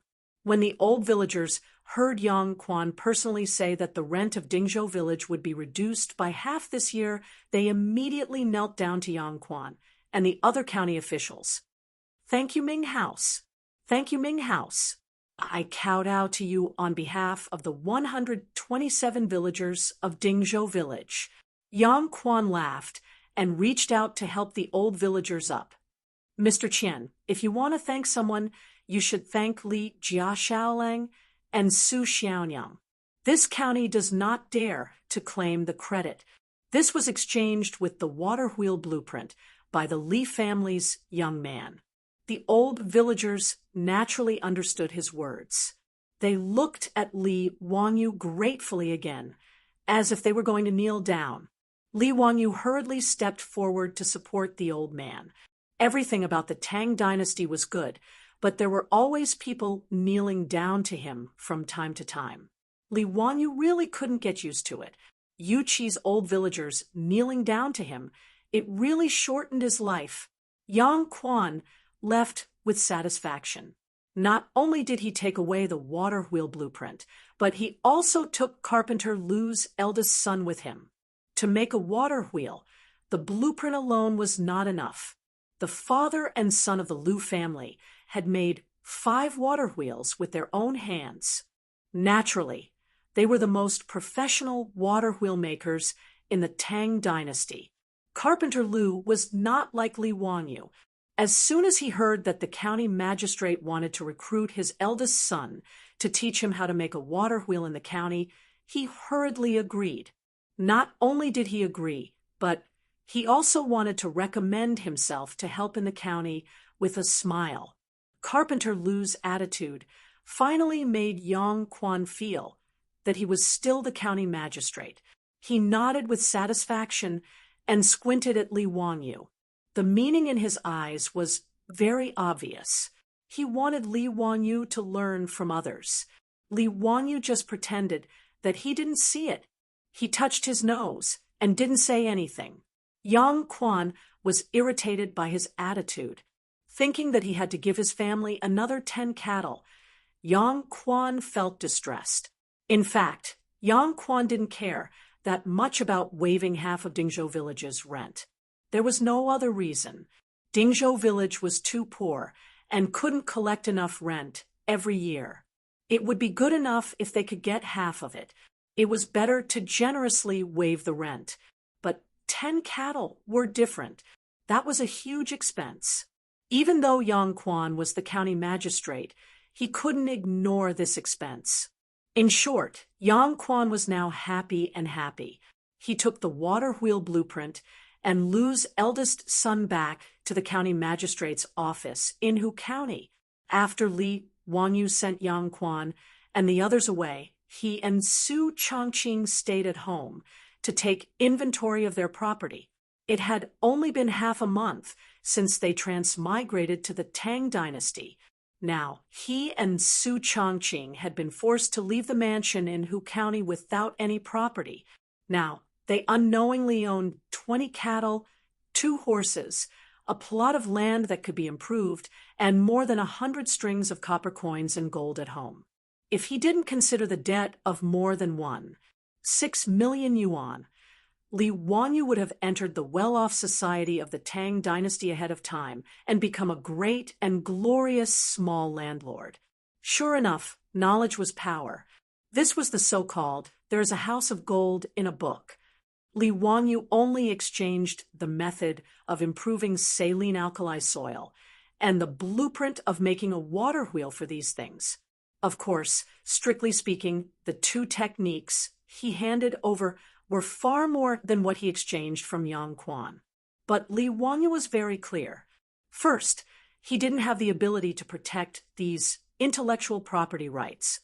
Second, as Yang Quan said, whether it was the saline alkali soil improvement or the water wheel, they were very useful to the people of the Tang dynasty. Li Wanyu didn't intend to keep them to himself. Li Wanyu picked up the bowl of water with satisfaction and drank a mouthful. After putting down the bowl, he felt that at this time he should have a cup of fragrant tea and take a nap under the sun. Thinking of the tea leaves, Li Wanyu suddenly stood up and patted his head with his hand. How could he forget the treasure in the Qinling Mountains?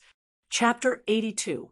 Li Wanyu remembered that in his previous life, he had tasted a type of tea produced in the Qinling Mountains. Medicine King tea.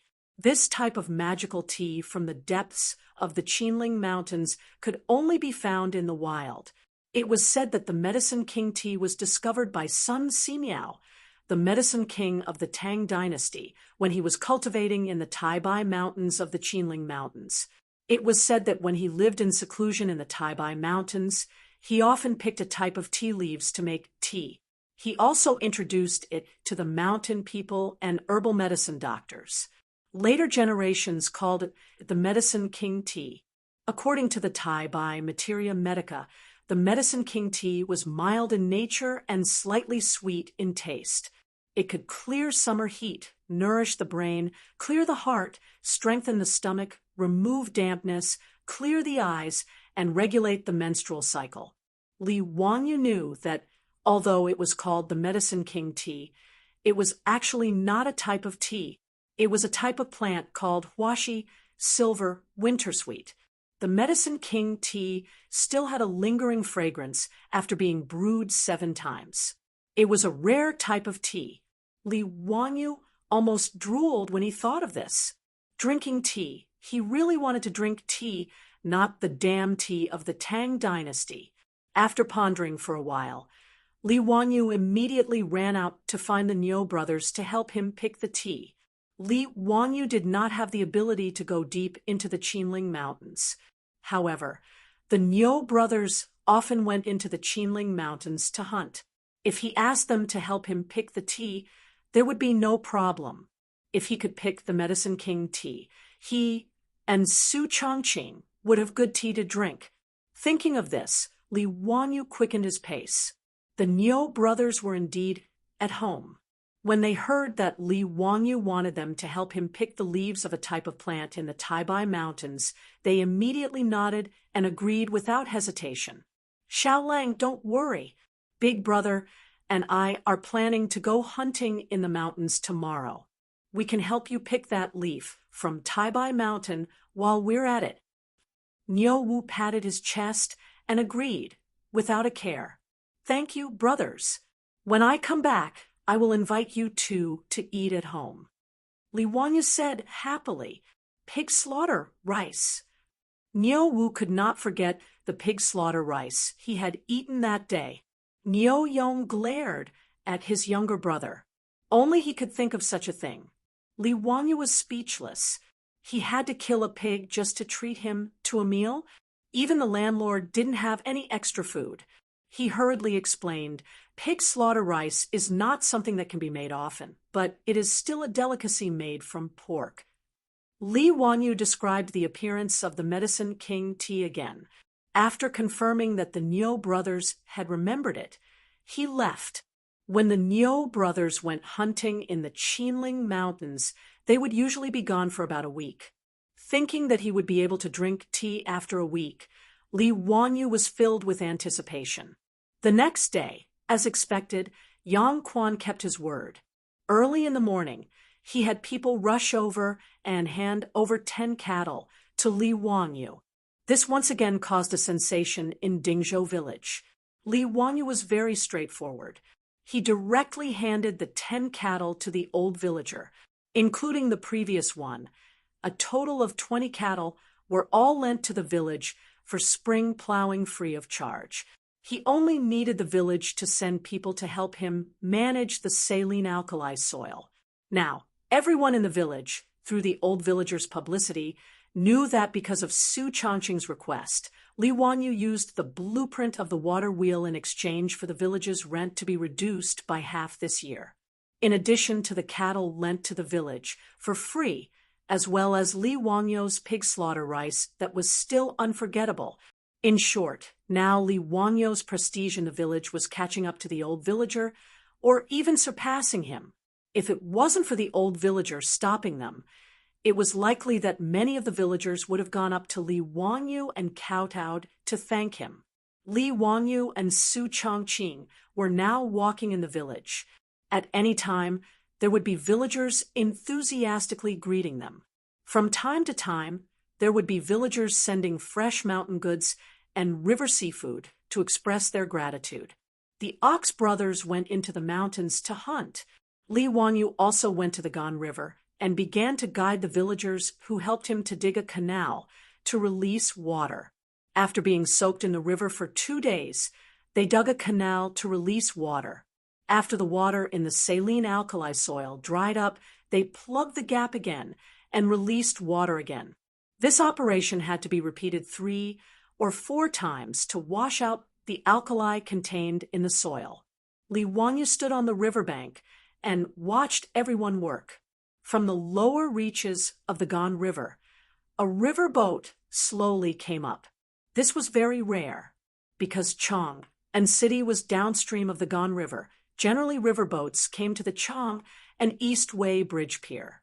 In addition to fishing boats, there were very few riverboats carrying goods on the Gan River. Li Wanyu curiously looked and saw a person standing at the bow of the boat, waving at him. At a glance, Li Wanyu knew that the fatty Cho Kuan had returned. "Brother Cho, why did you come by boat?" Li Wanyu curiously asked. "From Chong and city to Dingzhou village. It took less than 2 hours on horseback, but by boat it took 2 days. Haha, Xiao Lang, thank you so much for the news." My family's Darren asked me to bring you another 100 dan of grain as thanks. Please accept it. Cho Kun stood at the bow of the boat and shouted, 100 dan of grain? This was a pleasant surprise. Li Wanyu now felt that the more grain, the better. Of course, he would not refuse. With a face full of smiles, he looked at the riverboat docking and thought to himself that this time Cho Kun would not charge him for the meal. Yes, I am indeed a good person. I am too generous. Li Wanyu shamelessly praised himself in his heart. If Cho Kun could hear his inner thoughts, he wondered if he would have the impulse to beat him to death. Li Wanyu was still praising himself when he heard the fatty let out a soft cry. Xiaolang, what are these things that can move on their own? A water wheel. It is used to carry water for irrigation. Li Wanyu explained. Cho Kun did not have time to talk to Li Wanyu. After jumping ashore, he ran to the water wheel and carefully looked it up and down. This water wheel is amazing. It actually uses water to move it and automatically moves it to carry water. Xiaolang, I'm afraid you didn't create this, right? Cho Kun, this fatty, was actually able to see the key to the water wheel's movement. This made Li Wanyu somewhat surprised. Li Wanyu nodded. Brother Cho has good eyesight. Haha, actually, my family also farms. I wonder if Brother Cho can teach this water wheel to my Cho family? Don't worry, I will use grain to exchange for it. Cho Kun's small eyes blinked a few times and immediately put forward his request. You want a water wheel? What exchange? I will give you the water wheel blueprint later. After taking 400 dan of grain from the Cho family for free, Li Wanyu did not have the nerve to accept money. If Yang Quan knew that Li Wanyu gave the water wheel blueprint to the Cho family for free, perhaps he would have the heart to kill him with a knife. After all, he was extorted by Li Wanyu for 10 cattle in exchange for the blueprint. After a conversation, Li Wanyu finally understood that the Cho family was not only a big grain merchant in Chang, but also a big landowner. Their family owned a large amount of land in Hebei and Jiangnan provinces. They had built a plantation specifically for growing grain. North China Plain and Sichuan Plain were the main grain-producing areas of the Tang dynasty.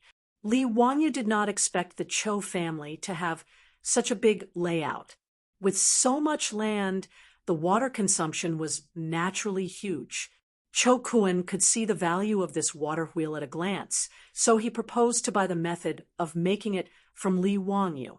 If the Cho family's plantation was equipped with a water wheel, Cho Kun estimated that the grain production would increase by at least 10%. Seeing that Li Wanyu was willing to give away the water wheel blueprint, Cho Kun was overjoyed and repeatedly thanked Li Wanyu for his generosity. Cho Kun asked someone to help him transport the grain back home.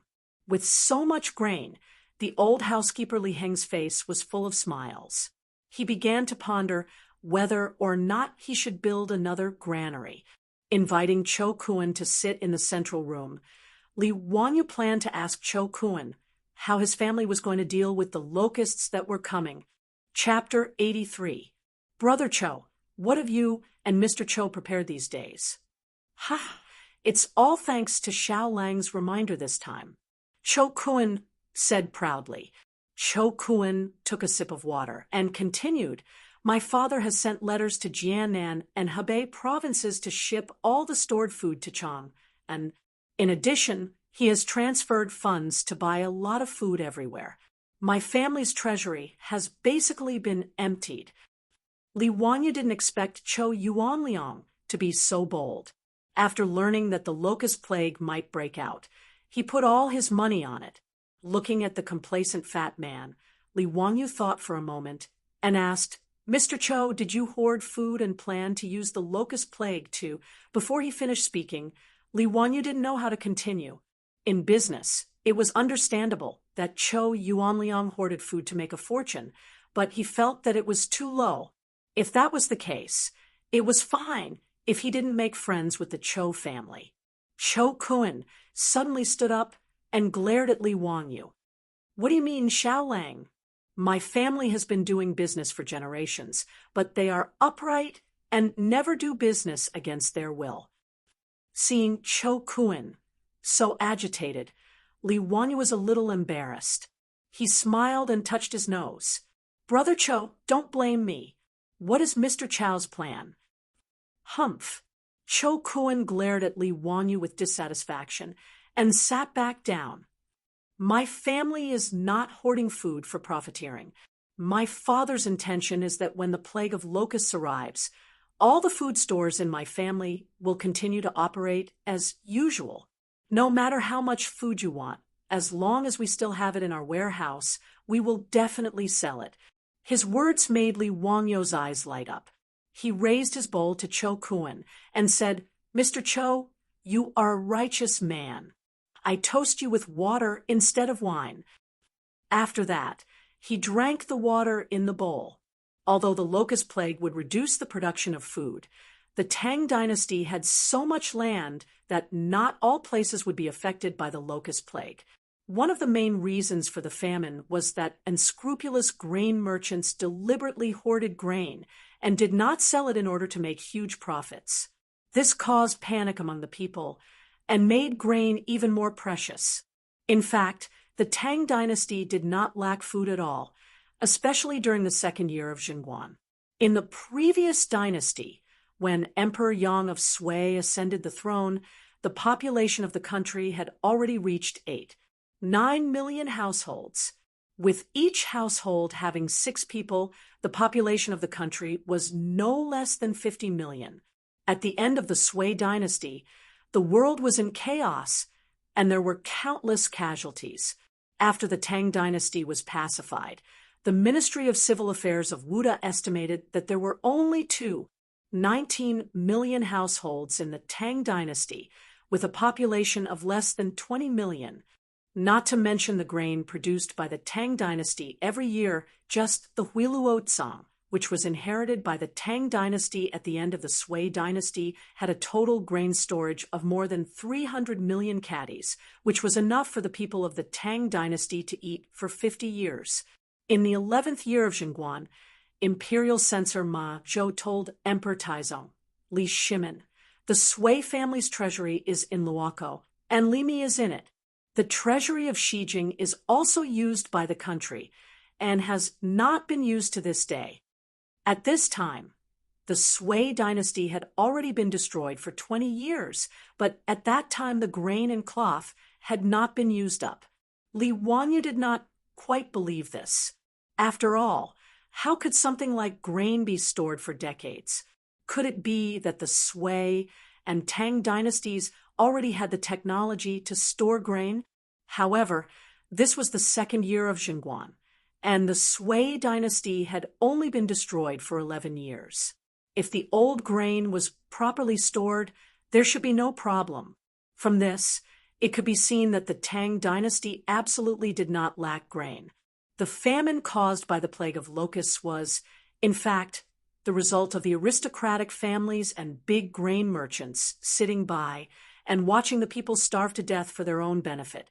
In response to Li Wangyu's praise, Cho Kun was a little embarrassed. Xiaolang, don't misunderstand my lord's meaning. Although it will cause grain to be sold, the price will still follow the market. We will not deliberately lower the price. Of course, I naturally understand what Brother Cho is saying. Li Wangyu laughed. Of course, he understood Cho Kun's meaning. The price will follow the market. First, Cho Kun will make a lot of money as the price of grain rises. Second, he will not attract the hostility of his peers. Third, he will not be noticed by the government. Otherwise, if you, a grain merchant, purposely sell grain at a low price, what are you trying to do? Who would be able to bear the label of trying to buy people's hearts? After understanding Cho Kun's thoughts, Li Wangyu's grudge completely disappeared. He asked Li Heng to prepare dinner and wine. Tonight, he wanted to drink a few cups of wine with Cho Kun. The The Li family's current rule was that there was no distinction between master and servant during mealtime. Everyone ate at the table. Cho Kun had lived with the Li family for a few days before, so he naturally knew this family rule. However, he did not feel uncomfortable. Just as the sky turned dark, the Li family gave Cho Kun a shock.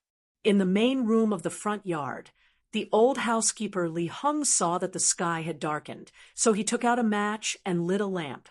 At first, Cho Kun did not pay much attention to it. When the lamp was lit, he was surprised to find that it was not an ordinary candle or oil lamp, but a lamp that he had never seen before. The lamp that Li Hung lit was much brighter than an ordinary oil lamp or candle, and there was no black smoke coming out. This made Cho Kun very curious. "Housekeeper Li, what kind of lamp is this? It's very strange." "Ha! This is a biogas lamp made by my Langjun. It does not use lamp oil, nor does it emit black smoke. Old me does not know what kind of biogas Langjun uses. In short, this lamp can be lit all night. It is very magical." When Li Hung talked about the biogas lamp, he was full of praise. In his opinion, the biogas lamp was simply the work of the immortals. It was the Li family's heirloom. Therefore, lighting the biogas lamp at home every night was Li Heng's favorite thing to do. Even the little girl Perrin was not allowed to interfere. In fact, the biogas lamp that Li Wanyu made was very simple. Due to the limited materials, he could only make do with what was available. In the past, there were many places in the countryside that had biogas ponds. Because Li Wanyu was mischievous and curious, he disassembled the biogas lamp at home into parts, wanting to study its principle. Although later his grandfather beat him up because of this, Li Wanyu remembered the exact structure of the biogas lamp because of this beating. A normal biogas lamp was mainly composed of a nozzle, an ejector, a mud head, a gauze cover, a glass lampshade, and a reflector. However, it was obvious that Li Wanyu could not make these things in the Tang dynasty. The glass lampshade and reflector were just a dream. In addition, the biogas pond at home was the most simple one, and there was not even a pressurizing device. Therefore, Li Wanyu could only try to simplify it as much as possible. After a lot of effort, he finally made the nozzle and mud head of the biogas lamp. The most important copper wire mesh was made by an old copper craftsman in the county with copper wire. Of course, the glass lampshade outside was not possible. It was replaced by an ordinary gauze lampshade. Even so, such a simple biogas lamp was an amazing thing in the Tang dynasty. At this moment, Cho Kun seemed to have discovered a new world. He did not even wait for the Li family's delicacies that he was looking forward to the most. Like a curious baby, he followed behind the old butler Li Hung and watched him light up the biogas lamps at home one by one. Every time a biogas lamp was lit up, Cho Kun would shout "good," and then move closer to observe carefully. However, the old butler Li Hung looked proud and disdainful, thinking that Cho Kun was simply a farmer who had seen too little. Li Heng's look made Li Wanyu laugh secretly. He clearly remembered that a few days after the biogas pond was built, the cow and horse dung piled up in the biogas pond began to ferment and produce biogas. When Li Wanyu lit the biogas lamp for the first time, Li Hung looked as if he had seen a ghost. It seemed that he was even more unbearable than Cho Kun. Chapter 84. The old housekeeper, Li Hung, led the fatty Cho Kun to show off the biogas lamps in the house. Satisfied, he went to the kitchen to see if the food was ready. Cho Kun also ran to the kitchen. Now, the Li family's kitchen had been taken over by the little girl Perrin. It must be said that this little girl was very talented in cooking. In just half a month, she learned most of Su Changqing's cooking skills. Especially when it came to the dishes that Su Changqing had made once, she could perfectly replicate them. Therefore, Su Changqing didn't go to the kitchen much now. He would occasionally make a few new dishes. After teaching Perrin, he would wash his hands of it. Speaking of which, the Lee family was very small now. With only 4 people, it was indeed a bit difficult to make ends meet.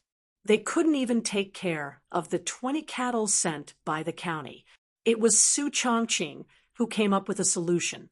After discussing with the old village chief, he placed the 20 cattle in the care of all the families in the village. He made it clear to the old village chief that the cattle could be lent to the village for spring plowing free of charge, but the cattle had to be raised by the Lee family. Moreover, once the Lee family needed them, they could take the cattle for use at any time. In Lee Wanyo's eyes, these conditions were very harsh, but the old village chief was overjoyed. Moreover, there was an endless stream of families in the village who were willing to adopt the cattle. The 20 cattle almost broke the old village chief's doorstep. Lee Wanyo could only look up and sigh. They were still too poor. As for the 2 horses, neither Li Heng nor Lee Wanyo was willing to send them to the village to be raised. Lee Wanyo now also liked riding horses. When he was free, he would take the horses out and ride them around the village. He received all kinds of envious and jealous gazes from the villagers. What Lee Wanyo didn't expect was that his beautiful boss also knew how to ride a horse. Moreover, she was much better at it than him. From time to time, the 2 would ride horses together to relax. While chatting, Lee Wanyo found out that Su Chongqing was actually a member of an equestrian club in Chengdu. Hearing this, Lee Wanyo couldn't help but gnash his teeth. He had heard of the equestrian club. The annual membership fee was 100,000 renminbi. It was simply a scam. And Su Chongqing was actually a member of that club. He was too rich. As a department manager, Su Chongqing's annual salary was in the 7 digits. Of course, he could afford the equestrian club. It was a pity that he worked himself to death, and his annual income was only 6 figures. It was not easy for him to get a mortgage to buy a house, but before the day of delivery, his beautiful boss stepped on the accelerator and sent him to the Tang dynasty. It was really unreasonable. Fortunately, the heavenly Tao was good at reincarnation. If you don't believe it, just look up and see who the heavens will spare. His beautiful boss stepped on the accelerator and not only sent Lee Wanyo, the pride of the whole village, to the Tang dynasty, but she also inexplicably brought him along. Every time he thought of Su Chongqing's stupefied appearance after falling into his bathtub, Lee Wanyo couldn't help but want to laugh. The 2 horses at home were both docile mares. One was red, and the other was white. The white horse was unreasonably occupied by Su Chongqing, which made Lee Wanyo full of melancholy and worry. Lee Wanyo's little grievance was clearly seen by his beautiful boss. She proudly raised her beautiful neck and said, "Humph, don't think that you are a prince just because you have a white horse. Be careful not to become a monk." Her words were so reasonable that Lee Wanyo was speechless. In short, Lai Hot was now a family of 4, so he had to do a lot of things by himself. Cho Kuan, who was used to being served by others, was still not used to this. However, the delicious dishes of the Lee family made it difficult for him to give up. If Cho Kuan was in modern times, the most suitable occupation for him would definitely be a gourmet, commonly known as a foodie. For a mouthful of food, he actually disregarded his reputation as the young master of the Cho family and shamelessly followed behind the little girl Perrin just to see what delicious food would be served tonight. Today, the villagers sent freshly caught river fish to the Lee family. The little girl directly made fish with pickled cabbage and pickled cabbage. The fragrance that assailed his nostrils made Cho Kuan almost drool. Cho Kuan was very satisfied with the dinner at the Lee family. He felt that it was a wise decision to come to Dingzhou village from Chang. And, of course, This was not only because the fat man was a foodie, but also because Lee Wanyu gave Cho Kun too many surprises and shocks, which made Cho Kun feel that his father really had a sharp eye. After not seeing each other for just over 10 days, Cho Kun found that the Lee family suddenly had a lot of differences. Not to mention the magical methane lamp. Even in the kitchen, Perrin fiddled with the bamboo pipe that could produce water by itself, which also amazed him. Ignoring the little girl's supercilious eyes, the fat man excitedly fiddled with the valve on the bamboo pipe for a long time, watching the water flow out and disconnect. He was having a lot of fun. In her heart, Perrin directly labeled Cho Kun as a fool, but she completely forgot that a few days ago, she seemed to be doing the same thing as the fat man, and the Lee family's newly renovated toilet made Cho Kun completely crazy. At that time, he wanted to relieve himself, so he walked around the Lee family's front yard and backyard 3 times, but still couldn't find the toilet. The Lee family's backyard originally had a dirty and simple toilet, but Lee Wanyu had already had people demolish it.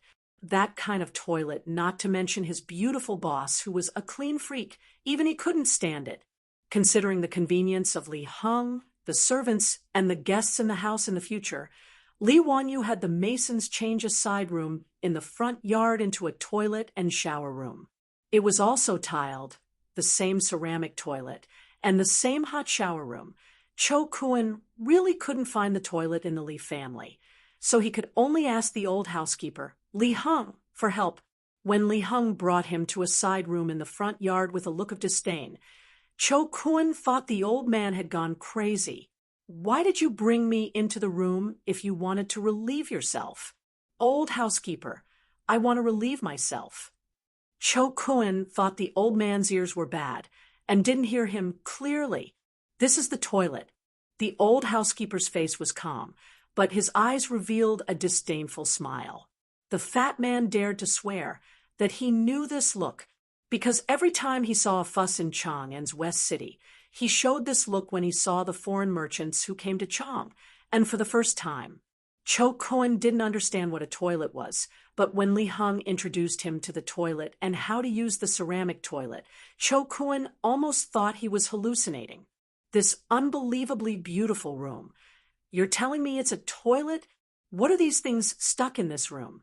If Cho Kun's eyes weren't blind, he could be sure that they were all ceramic, but he didn't know how to make them like this.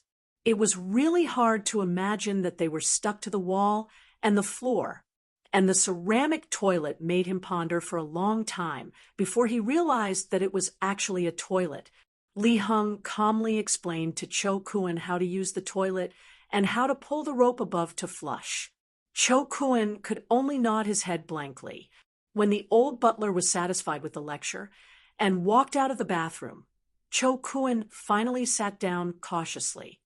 The fat man now began to seriously consider whether he was still a rich man in Chang and City.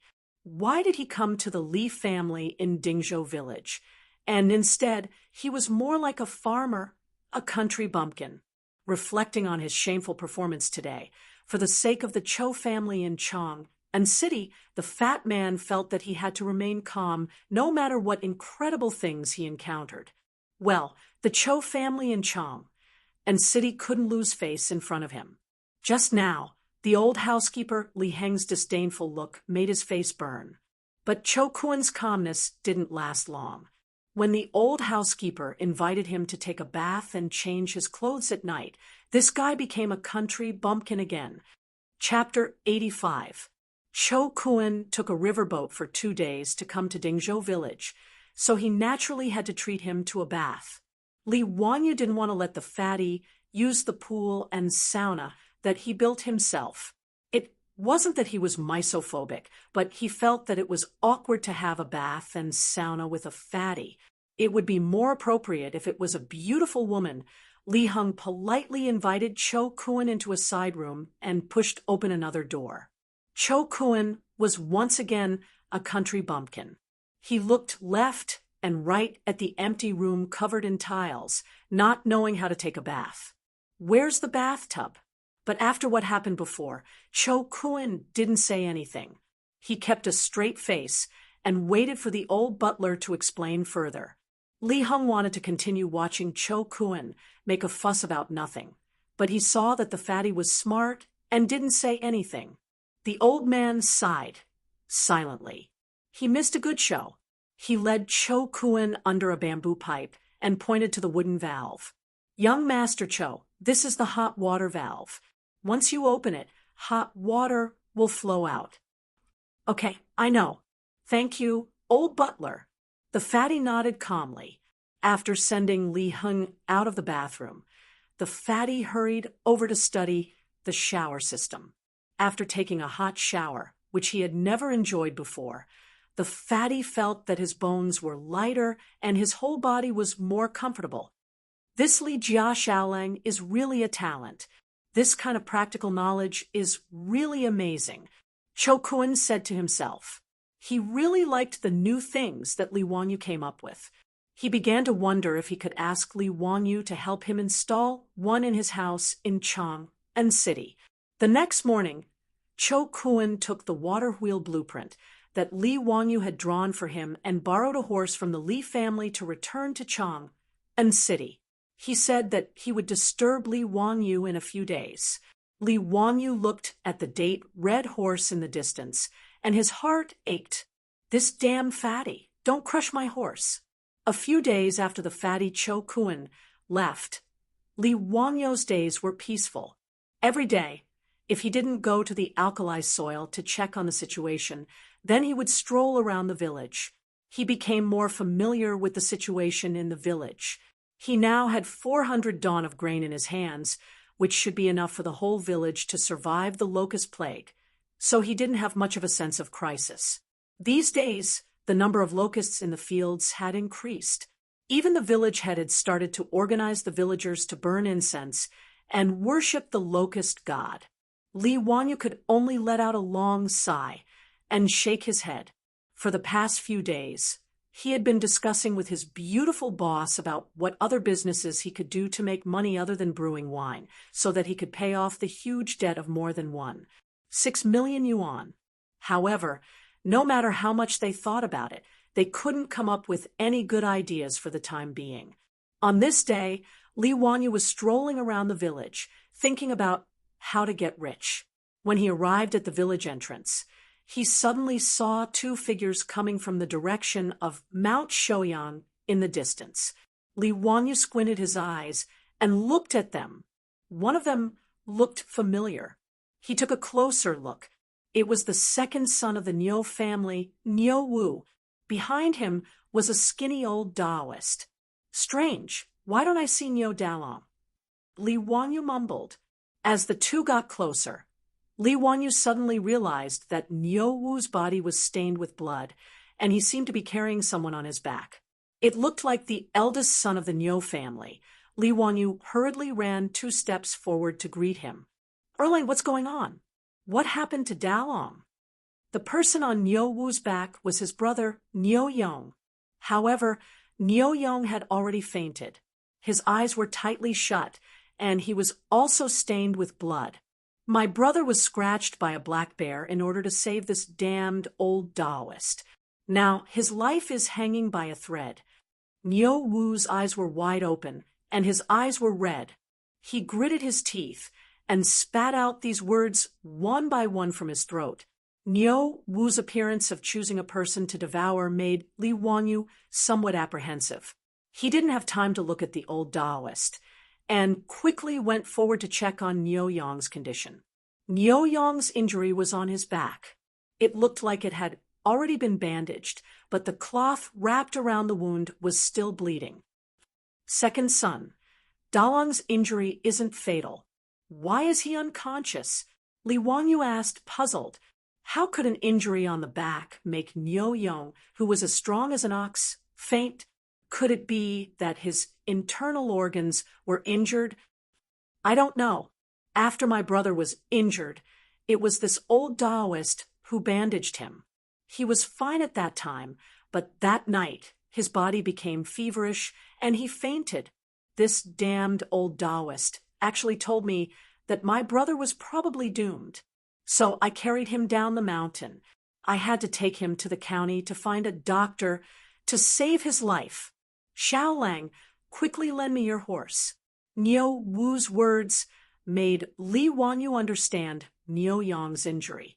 If there was no accident, it was most likely that the wound wasn't disinfected, and the infection caused a high fever and other complications. This wasn't because Li Wanyu knew any medical skills, but because most people in the future more or less knew medical common sense. Wild beasts like black bears had countless bacteria in their claws. If they weren't disinfected with alcohol or iodine immediately after being scratched, it was easy to be infected by bacteria. In Li Wanyu's opinion, there shouldn't be any common sense in this area of first aid in the Tang dynasty. Second son, if you believe me, send Dalong to my house. I have a way. Li Wanyu grabbed Niu Wu. Naturally, he wasn't a miracle-working doctor. The reason why he dared to say that he could save Niu Yong was that he remembered Su Chongqing's box of cephalosporin capsules. Was there any medicine more effective than cephalosporin in the Tang dynasty to fight inflammation? If a suppurative infection wasn't immediately disinfected, he would really die. Even if Li Wangyu's heart ached for the one and only cephalosporin capsules, he wouldn't watch Niu Yong, a veteran of hundreds of battles, die in front of him. As for the current doctors in the Tang dynasty, it would be a miracle if they could save Niu Yong. Even if the king of medicine, Sun Simiao, was here, he would be helpless. Xiao Lang, don't joke. Can you really save my eldest brother? Niu Wu's eyes widened again when he heard Li Wangyu's words. He stared at Li Wanyu for fear that he was joking with him. Li Wanyu nodded and said, "Yes, let's go." The words between the two fell into the ears of the old Taoist beside them. The old Taoist couldn't help but interrupt and say, "Don't make trouble, kid. Our benefactor's wound is already ulcerated. How can there be medicine to cure it? Even I can only delay it for a while, but I can't cure it." The ulcer he mentioned was the name of inflammation and suppuration in traditional Chinese medicine.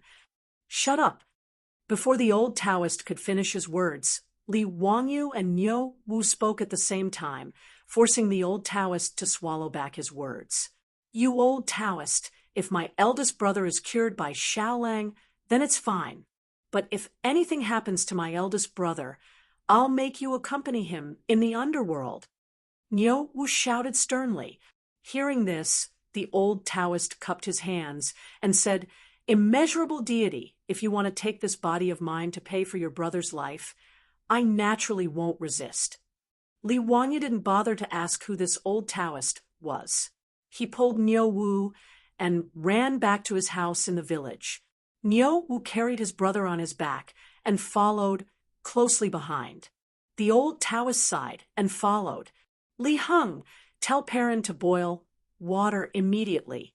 Also, tell Chongqing to come over." Li Wanyu called out loudly as soon as he entered the house. At the same time, he led Niu Wu to a side room in the front yard and had him put Niu Yong on the bed. Chapter 86. Li Wangyu's shout startled the four people in the house. Su Chongqing ran over from the backyard while lifting her dress. "Wanyu, what's wrong?" "Niu Dalong was scratched by a black bear. The wound is infected and has a high fever. Go and get your box of cephalosporins." Li Wanyu shouted at Su Chongqing while looking for scissors to cut the cloth wrapped around Niu Yong's body. Su Chongqing naturally knew the Niu brothers. After the two of them escorted Li Wanyu to Chong, and they had a lot of contact with the Li family. Su Chongqing also heard that the two of them fought desperately against the Turks and were disabled. He admired them very much. Now, hearing Li Wangyu's words, Su Chongqing was also anxious. Without saying anything, she turned around and ran to the backyard to get the cephalosporins capsule. "Xiao Lang, how is it? Was my brother treated indiscriminately by this ox nose and became like this?" Niu Wu pointed at the old Taoist and cursed. Li Wanyu cut the cloth and shook his head. It shouldn't be this Taoist's fault. This kind of external injury needs to be cleaned and disinfected, and the wound also needs to be sutured. This Taoist probably doesn't understand these. He was stunned before he finished his words. After cutting the cloth wrapped around Niu Yong's back, the wound on his back was exposed, but it was not what he had imagined at all. Li Wanyu only had a lot of thoughts in his mind. He was King cheated by the unscrupulous directors and screenwriters of the later generations. What happened to the careless application of herbs and even plant ash as wound medicine? What happened to the suturing technique? Li Wanyu wanted to rely on the suturing and debridement techniques he knew to show off in the Tang dynasty, but now looking at Niu Yong's back, the wound had obviously been sutured. What was this? He looked up at the old Taoist in a daze. Taoist, this is the wound you sutured. Boundless Lord, the wound of our benefactor was indeed sutured by me. You also know suturing techniques? When did you transmigrate to the Tang dynasty? Li Wanyu asked stupidly. When Su Chongqing heard this, she carefully moved her feet and came over to take a look at the wound on Niu Yong's back. She couldn't help but let out a soft cry and quickly covered her little mouth with her hand. What is transmigration? I naturally know how to suture wounds. What's so difficult about that? There is a detailed record in the theory on the origin of diseases that using mulberry thread to stitch up the skin is not a secret. Naturally, Li Wanyu did not understand what the old Taoist was talking about. He just nodded his head dumbly. He thought of something and asked, "Is there any disinfectant? Disinfect? Sterilize?" The old Taoist priest pondered over Li Wanyu's words and asked uncertainly, "Are you talking about killing insects and maggots?" At that time, I had already used skullcap and pig fat to wash your wounds. What was the old Taoist saying? Li Wanyu did not understand at all. Could the decoction of Scutularia and lard kill bacteria? Could it be pseudoscience? Just as he was about to say that he should use salt water to wash it, he heard the old Taoist priest speak again. By the way, I also use salt water to wash your wounds. Logically speaking, there should not be any ulcers. Sigh, immeasurable deity. Li Wangyu's breath was stuck in his throat, and he almost choked to death. What kind of old Taoist priest was this from the Tang dynasty? How did he know everything? Was Chinese medicine so advanced? In fact, Li Wanyu did not know that debridement and suturing had long existed in China. Generations of doctors had invented it. The decoction of Scutularia and pig fat that the old Taoist priest said could effectively inhibit the growth of bacteria and protect the wound. In the prescription for 52 diseases, there was a record of using wine to clean wounds. In the Jin dynasty, Gu Hong pioneered the use of salt water to clean wounds and apply snake ointment externally before performing surgery. In the theory on the origin of diseases, there was a record of how to debridement, suture, and bandage a broken intestine during the Sui and Tang dynasties. In addition to the relatively complete debridement and suturing technique, the most important invention was the use of mulberry thread to suture the intestines and skin. The old Taoist priest had used the mulberry thread to suture the wound on Niu Yong's back. Li Wanyu was speechless. Did this count as failing to act cool and getting exposed instead? This old Taoist priest from the Tang dynasty actually knew everything. Now, he could only pray that the cephalosporin capsule would work and save Niu Yong's life. Bullnose, don't talk nonsense. My eldest brother was treated like this by a quack like you. Niu Wu pointed at the old Taoist priest and said angrily. The old Taoist priest lowered his eyes and said, "You may not know, but I have indeed given my benefactor the best medicine for muscle regeneration and hemostasis." What bullshit medicine for muscle regeneration and hemostasis? Then why don't you tell me why my eldest brother is unconscious now? Niu Wu's eyes were bloodshot as he glared at the old Taoist priest. This The old Taoist priest was speechless. Li Wanyu guessed that the disinfection might not have been thorough enough. The black bear's claws had been hunting in the forest all year round, so who knew how much bacteria it had gotten? However, this could not be blamed on the old Taoist priest. He had indeed tried his best.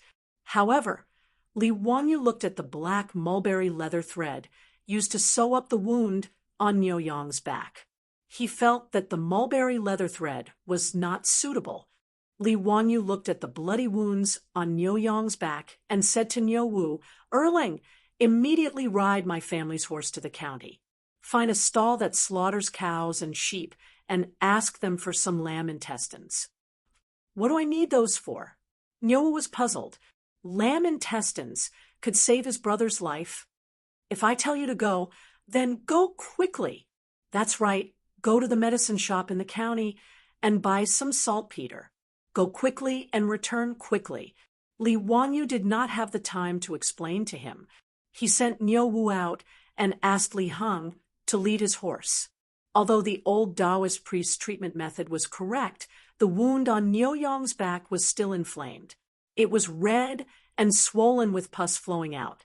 Clearly, it needed to be cleaned again. Li Wanyu subconsciously turned his head and took a deep breath. He was a small, white-collar worker in a modern city. He had never seen such a bloody wound. He was at a loss for a moment. After a long time, Li Wanyu muttered, "Now, first of all, I have to scrape off the rotten flesh on Dalong's back. I don't know how to do this." The old Taoist priest suddenly said, "If that's the case, why don't I take care of it?" "That's good.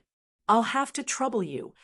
Seeing that the old Taoist priest was willing to take over, Li Wanyu quickly retreated to the side. "Immeasurable deity, I'll do my best." After the old Taoist priest finished speaking, he took out many things from the medicine box on his back. The old Taoist priest did not rush to scrape off the rotten flesh on Niu Yang's back. Instead, he took out silver needles, identified the acupuncture points on Niu Yang's back, and began to prick them. "Taoist priest, what are you doing?" Li Wanyu asked curiously. The old Taoist priest's face was calm. "It's too late to decoct the anesthetic powder now.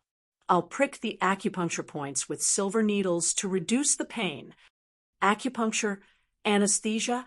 Li Wanyu was stunned when he heard the old Taoist priest's words. Could it be that the legendary acupuncture, anesthesia in traditional Chinese medicine was real? This old Taoist priest actually had such a unique skill. It was said that acupuncture anesthesia was to use the needle to stimulate a certain acupuncture point or certain acupuncture points to achieve the purpose of analgesia. It could be performed without anesthesia. However, these were just legends in later generations. No one had ever seen a hospital that could perform surgery without anesthesia. Li Wanyu looked at Niu Yang curiously. Although Niu Yang was in a coma, his body would twitch unconsciously from time to time because of the pain from the wound. After the old Taoist priest pricked several silver needles on his back, Niu Yang gradually calmed down, as if he had fallen into a deep sleep. It was amazing. The old Taoist priest took out an iron lancet and prepared to clean the wound on Niu Yang's back. "Stop!" Li Wanyu quickly shouted. Chapter 87. This old Taoist priest did not even disinfect his knife and directly cut the wound. Are you F*King curing diseases or spreading germs? Why did Xiaolang stop me? The old Taoist priest asked, puzzled. Your knife, it is not disinfected. Li Wanyu pointed at the lancet in the old Taoist priest's hand. The old Taoist priest was confused, disinfecting again. What is disinfecting? Your knife is not clean, it has germs. Li Wanyu could only explain like this. The old Taoist priest picked up his clean and shiny lancet. How was this knife not clean? There was not even a speck of dust. What were germs? Li Wanyu could not explain to the old Taoist priest what germs were, and he was too lazy to talk nonsense. He directly asked Li Heng if the water was ready. Now that there was no alcohol, not even a high concentration of white wine, disinfection could only be done by boiling water.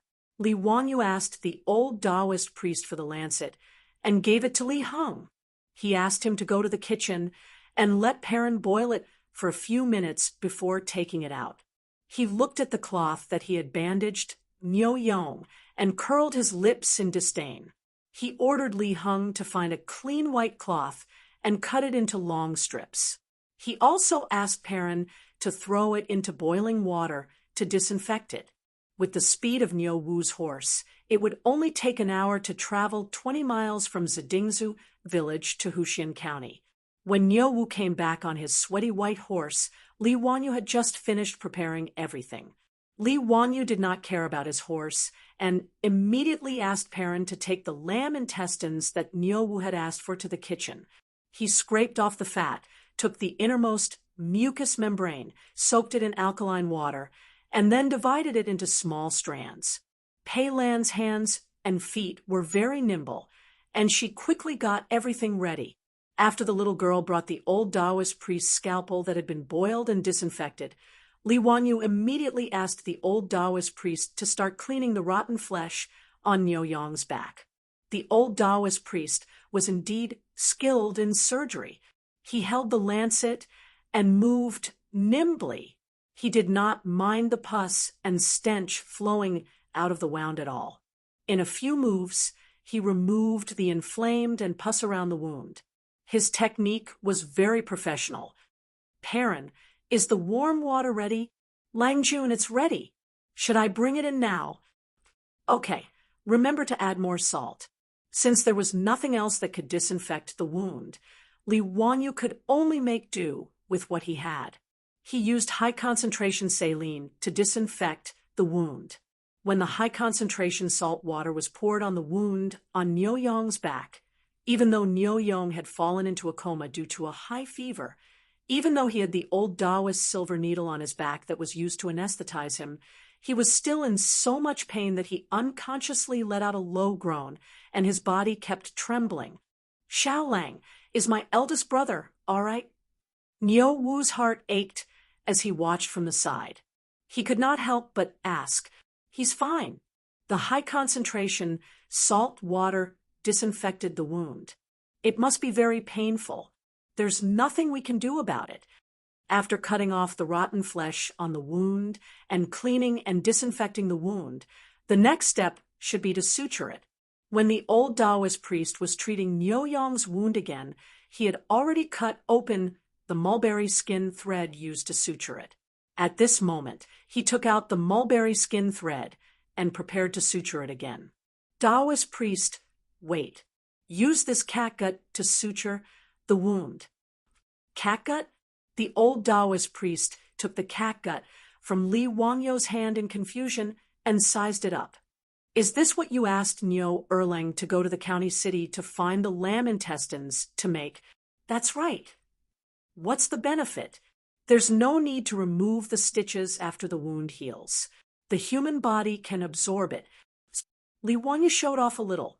Finally, there was something that was better than this old Taoist priest.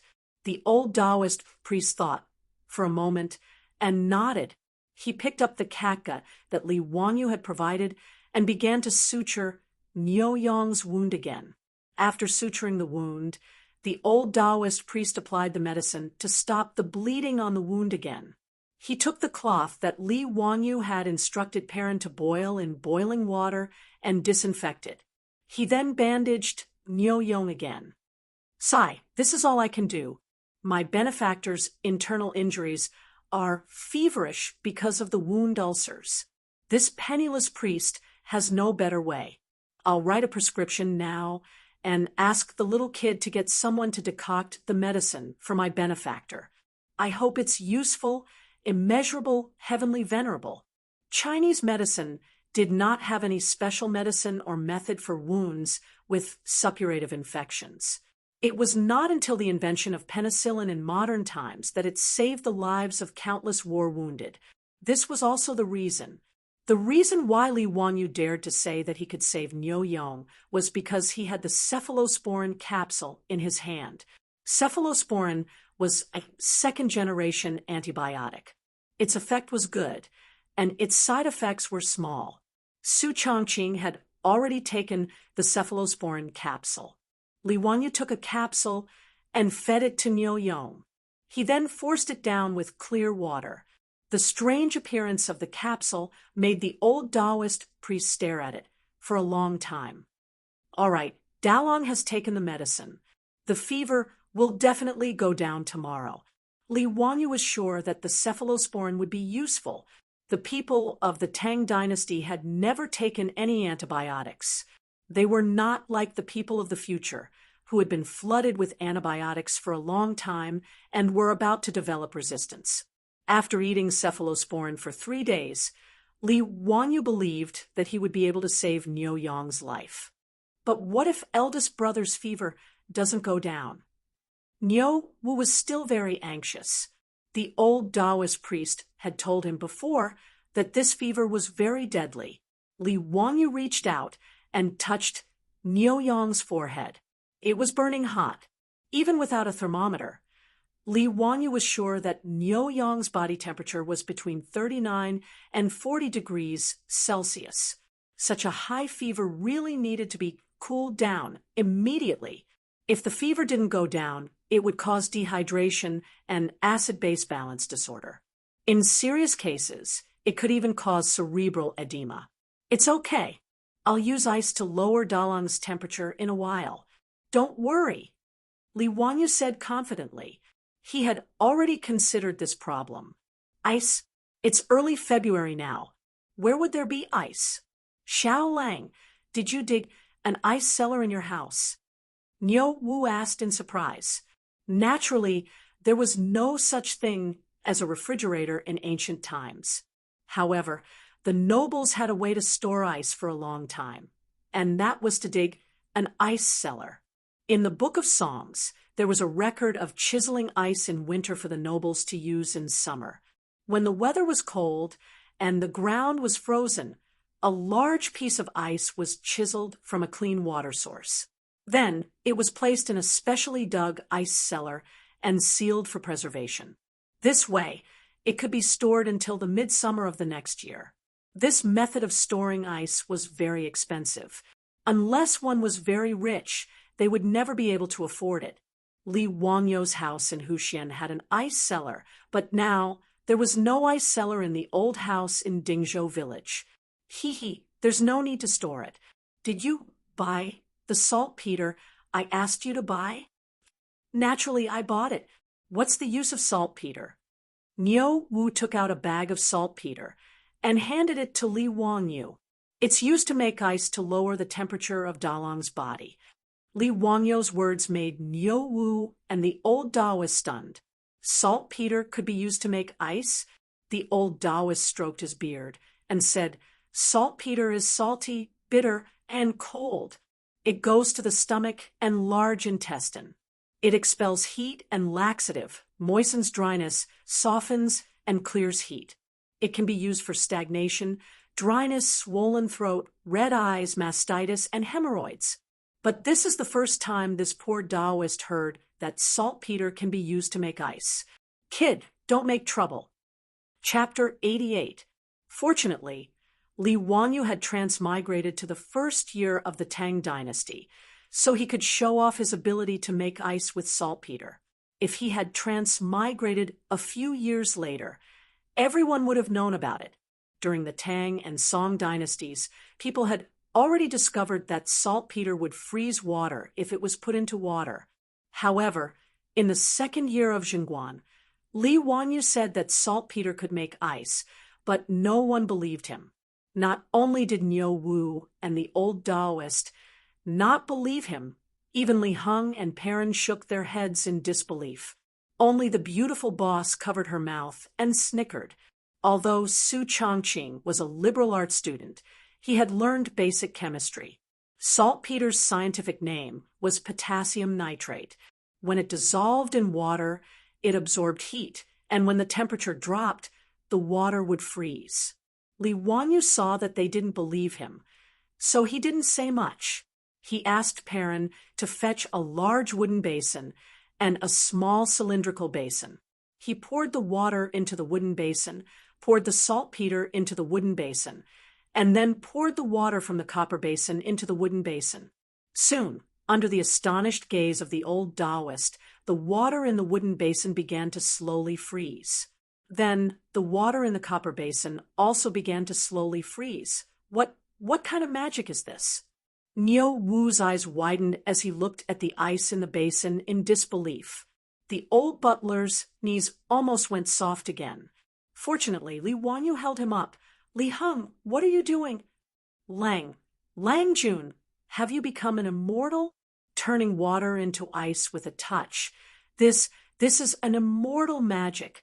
The little girl Perrin was no better than Li Heng. She covered her mouth and widened her black eyes. She also couldn't believe her eyes. Only the old Taoist, after being astonished for a while, began to think about the reason behind it. He even reached out to touch the ice in the wooden basin to test the temperature. Immeasurable deity, so saltpeter can make water freeze. This poor Taoist understands now. The old Taoist bowed and whispered a Taoist name. Li Wanyu looked at the old Taoist priest in surprise and then understood. These Chinese Taoists could be said to be the earliest batch of chemists in China. Even gunpowder was created by these Taoists when they were refining pills. It was not surprising that they had some basic knowledge of chemistry. However, in Li Wanyu's opinion, these Taoist priests were not so much chemists, but a group of terrorists. All day long, they would randomly refine some messy things and trick others to eat them. They were simply immoral. Li Wanyu dared to swear that if anyone dared to feed him a pill made of mercury, lead, sulfur, cinnabar, he would definitely raise his blade and kill them. This group of terrorists simply had amazing imagination. They had no choice but to admit defeat. In the time it took for an incense stick to burn, the 2 basins of water turned into ice cubes under everyone's gaze. Li Wanyu took out the copper basin and had Niu Wu use a knife to cut open the ice in the wooden basin. He wrapped the basin in a towel and stuffed it under Niu Yang's armpits, inner thighs, and forehead to lower the temperature. After Niu Yang ate the cephalosporin and had the ice cubes to lower his temperature, his originally rapid breathing quickly calmed down.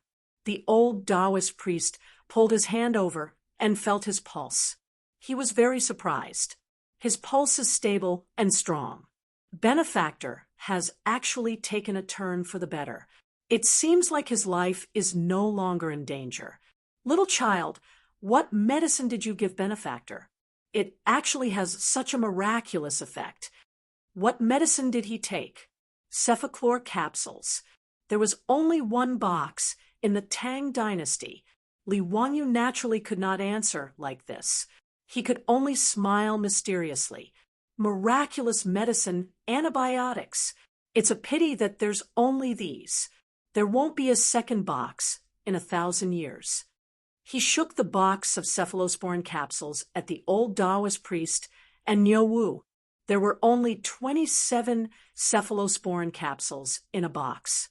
1 capsule needed to be taken 3 times a day for 3 consecutive days. In other words, this box of cephalosporin could only be taken for 3 courses of treatment. It would be gone forever. Li Wanyu did not feel any heartache when he took out 9 cephalosporin capsules to save Niu Yang's life. He felt that it was worth it. Compared to Niu Yang's life, his sacrifice was not worth mentioning. His words shocked Niu Wu. Niu Wu did not expect that Li Wanyu would take out such a precious medicine to save his elder brother. Xiaolang, Niu Wu, who was 8 feet tall, did not know what to say at this time. He simply knelt down in front of Li Wanyu and kowtowed a few times. His reaction shocked Li Wanyu. He quickly reached out to pull Niu Wu back. However, Li Wanyu's small body could not pull Niu Wu back. He could only reluctantly accept Niu Wu's heavy kowtow. "Erling, what are you doing?" "Did I, Li Wanyu, save Dalong because of this?" Li Wanyu was speechless and rolled his eyes. Why did the people of the Tang dynasty like to kowtow so much? "I can't stand it. Xiaolang, this is what I should do. If I don't kowtow a few times to you, Big Brother will beat me to death when he wakes up." Niu Wu replied in a muffled voice. Niuyang's crisis was resolved. Everyone was in a good mood. The originally heavy atmosphere in the side room eased a lot. However, Su Chongqing looked at the small copper basin in Li Wanyu's hand. "Wang Yu, one basin is enough to make ice. Why did you get another one?" "Hee, the ice in the wooden basin contains saltpeter. It can't be eaten. It can only be used to cool down Dalong's body. However, the ice in the copper basin can be eaten. Do you want to eat ice cream?" Li Wanyu held the copper basin and smiled. Su Chongqing heard this, and his eyes lit up. "Ice cream? Can you make it?" Try it. The taste should not be bad." Li Wanyu did not have any ice cream when he was young in the countryside. However, they had a way to make ice cream. In fact, it was a smoothie. They used a plane to grind the ice into a smoothie. Then, they added sugar water, milk, and fruits to make a delicious smoothie. There was no shortage of fruits at home. Many villagers would send some to them when they picked fruits in the mountains. With Shouyang Mountain behind them, there were different wild fruits to pick all year round. As for milk, it was even easier. There was a lot in their kitchen. This milk was produced by the cows that were raised in the farmer's house. Su Chongqing had already told the farmers that the milk they squeezed out every day would be sent to their house. Don't think that only the black and white cows produced milk. In fact, cattle also produced milk. It was just that the output was not as much. Moreover, drinking milk was already very popular in the Tang dynasty. In the murals of the Mogeo grottos, there were many scenes of peasant women milking cows. During the Tang and Song dynasties, there were also many famous people who liked to drink milk. Bai Ji was also a milk lover. After grinding the smoothie, mixing the milk, fruit, and sugar water, the first smoothie in the Tang dynasty was ready. Li Wanyu asked Perrin to prepare a small bowl for everyone. Although it was early spring and the weather was still a little cold, no one refused such a delicious and tempting bowl of smoothie. Even Niu Wu temporarily put down his worries about his elder brother and drank the bowl of smoothie in one gulp. "Delicious! Xiaolang, this smoothie of yours is really delicious." The old Taoist was also very interested in the smoothie and nodded repeatedly as he ate. After everyone finished eating, the little girl Perrin took away the bowls and chopsticks. Li Wanyu then bowed to the old Taoist. "May I ask for your name?" "I am Sun Simiao." Chapter 89. The old Taoist priest's words were like a clap of thunder, exploding in Li Wanyu's ears. Sun Simiao, Medicine King, Sun Simiao. The ruddy old Taoist priest in front of him was Sun Simiao. Wait, Li Wanyu remembered that Sun Simiao was born in the 7th year of Western Wei's Emperor Yuan Baoju's reign, which was 541 AD. Now, it was the 2nd year of Jingguan, 628 AD. Then wouldn't this old Taoist priest be 87 years old? However, the history books also recorded that Sun Simiao lived for 141 years, so it seemed that this old man was still very young. Li Wanyu suddenly had the urge to kowtow. When he visited Taoist temples in the future, there was often a Medicine King hall where the Medicine King Sun Simiao was worshipped, and now he actually saw the real person. Su Chongqing's reaction was not much better than Li Wanyu's. He was also stunned and looked at the old Taoist priest.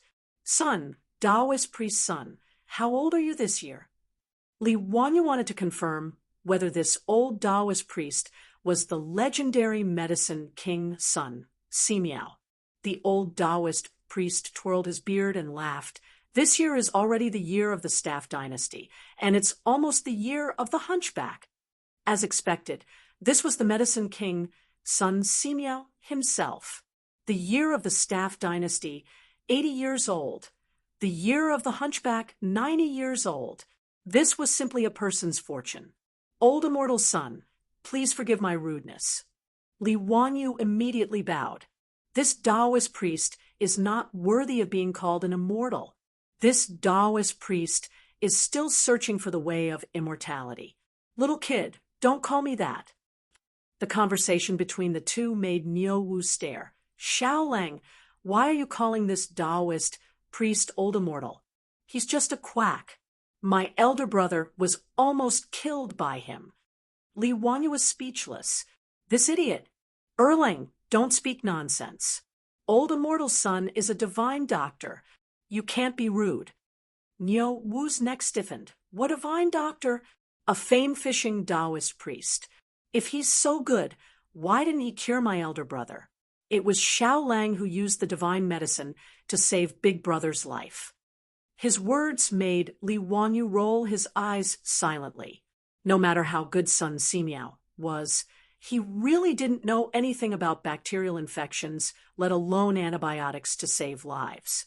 Li Wanyu wanted to defend Sun Simiao, but Sun Simiao said, Niu Erlang is right. I'm still not good at medicine. Little doll, what is the bacteria you were talking about? What was the meaning of disinfection? What kind of medicine was the antibiotic? Can you explain it to me, little girl? Sun Simiao's series of questions confused Li Wanyu. How was he going to explain this to the old Taoist? Bacteria. Bacteria are tiny creatures that can't be seen with the naked eye.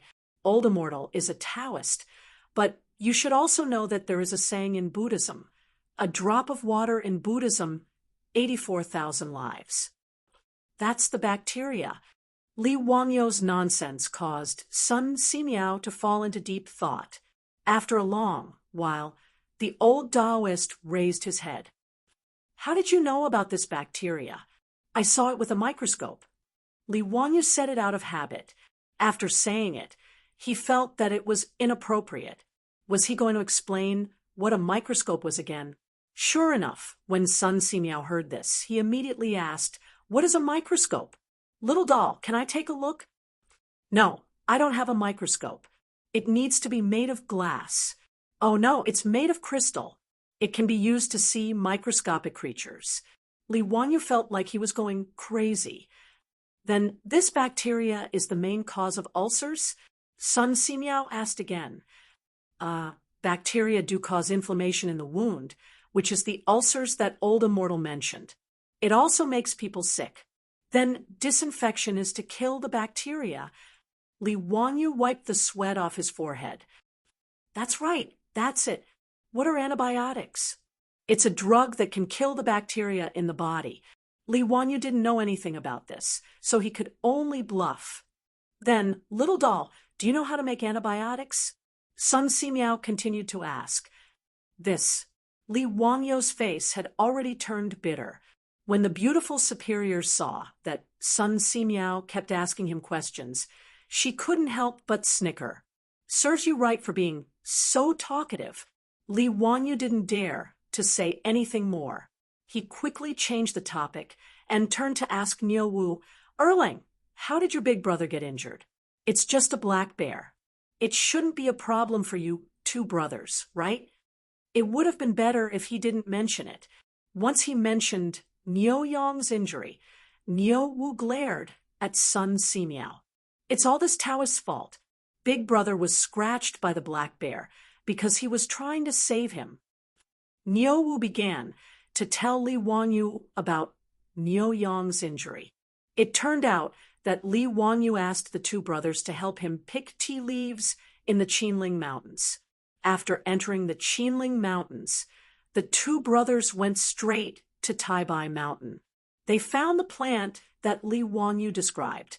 Just as they were picking the tea leaves, the old Taoist appeared. Sun Simiao also went to pick the tea leaves. When he saw the two brothers picking tea leaves, he curiously asked them a few questions. Seeing that it was an old Taoist, the two brothers were very polite. They even asked the old Taoist how to pick the tea leaves. Just as the three of them were talking, an accident happened. A black bear rushed out of the forest and pounced on the old Taoist. The black bears in the Qinling Mountains usually didn't take the initiative to attack humans. However, the black bear suddenly attacked the old Taoist today. As the Niu brothers weren't hunting, they carried their weapons on their backs when they were picking tea leaves. The black bear suddenly rushed out. Sun Simiao's back was facing the black bear, so he didn't notice it. In order to save the old Taoist, Niu Yong didn't have time to pull out his weapon. He pulled Sun Simiao with one arm and took a slap from the black bear on his back. The sharp bear paw scratched several deep wounds on his back. After Niu Wu pulled out his weapon, he fought and killed the black bear. Then, he quickly treated his brother with the old Taoist. Niu Yong was only scratched on the back by the black bear. Although he was bleeding, it was only an external injury. To Niu Wu and Sun Simiao, it wasn't serious and wasn't fatal. Originally, Niu Wu saw that the old Taoist skills were much better than those of the doctors in the army. He thought that his brother was lucky that there was a doctor to treat him immediately when he was injured. However, who knew that Niu Yong would have a high fever that night and even become delirious? Niu Wu started to panic. Ignoring the old Taoist's advice, he carried his brother down the mountain and prepared to go to the county to seek medical treatment. Sun Simiao naturally couldn't leave him alone like this. He could only follow them down the mountain. Moreover, he had confirmed Niu Yong's injury. The wound was already ulcerated. It was incurable. Sun Simiao was also puzzled. The wound had already been treated. Logically speaking, it shouldn't be like this. After listening to Li Wangyu's explanation today, the old Taoist seemed to understand something. He twirled his beard and looked at Li Wangyu. No one knew what he was thinking. Now that Niu Yong's life was finally out of danger after eating the cephalosporin capsule, Niu Wu was also energetic. He handed the basket of tea leaves they picked from the mountain to Li Wangyu. Xiao Lang, take a look. Are these the tea leaves you want? Chapter 90. Li Wangyu looked at it and was overjoyed. Haha, that's right. This is the Medicine King tea. Thank you so much. You don't have to thank me. You saved my brother's life. While the two of them were talking, Sun Simiao suddenly said, Kid, why did you call this old lady Tea King tea? Haha, old immortal, you don't know. This tea is... Li Wanyu couldn't finish his words. Damn. The tea was called Medicine King tea because the Medicine King, Sun Simiao, found it when he lived in seclusion in Taibai Mountain. How could he answer this question in front of Sun Simiao? How could he answer this question? I'm waiting online. It's urgent. Sun Simiao was called the Medicine King in the Ming and Qing dynasties. How could he answer this damn question? This tea, well, it's good for the body. Maybe it was given by the Medicine King. That's why I called it Medicine King tea. Sun Simiao didn't care about Li Wangyu's messy explanation. He picked up a leaf of Medicine King tea and said, I also found this tea woman in Taibai Mountain. It can relieve summer heat, improve the brain and heart, strengthen the stomach, remove dampness, improve eyesight, and regulate menstruation. It's both a tea and a medicine. I didn't expect you to know it. Well, I found it by accident. So I asked the Niu brothers to pick some for me to try. The tea woman's fresh leaves can't be drunk directly. Since you like this tea, I have some tea leaves here. I'll give them to you. Sun Simiao took out a small bag of tea leaves from his medicine box and handed it to Li Wangyu, the Medicine King tea made by Sun Simiao himself. How much would it be sold in the future? Li Wangyu was overjoyed. He thanked Sun Simiao and took it with both hands. Perrin, boil the water. Before Li Wanyu said anything, the beautiful boss had asked the little girl to boil the water. She had been longing for this tea for a long time. Li Wanyu instructed the old housekeeper to help Niu Wu take care of the sickly Niu Yong, and invited Sun Simiao to take a seat in the central room. After the water was boiled, a few cups of Medicine King tea were brewed. Li Wanyu took a deep breath of the tea and felt that it was more mellow and fragrant than the Medicine King tea he had drunk in his previous life. The tea was golden yellow in color. It tasted slightly sweet and bitter in the mouth, but it also had a refreshing fragrance. His lips and teeth were filled with the fragrance of tea.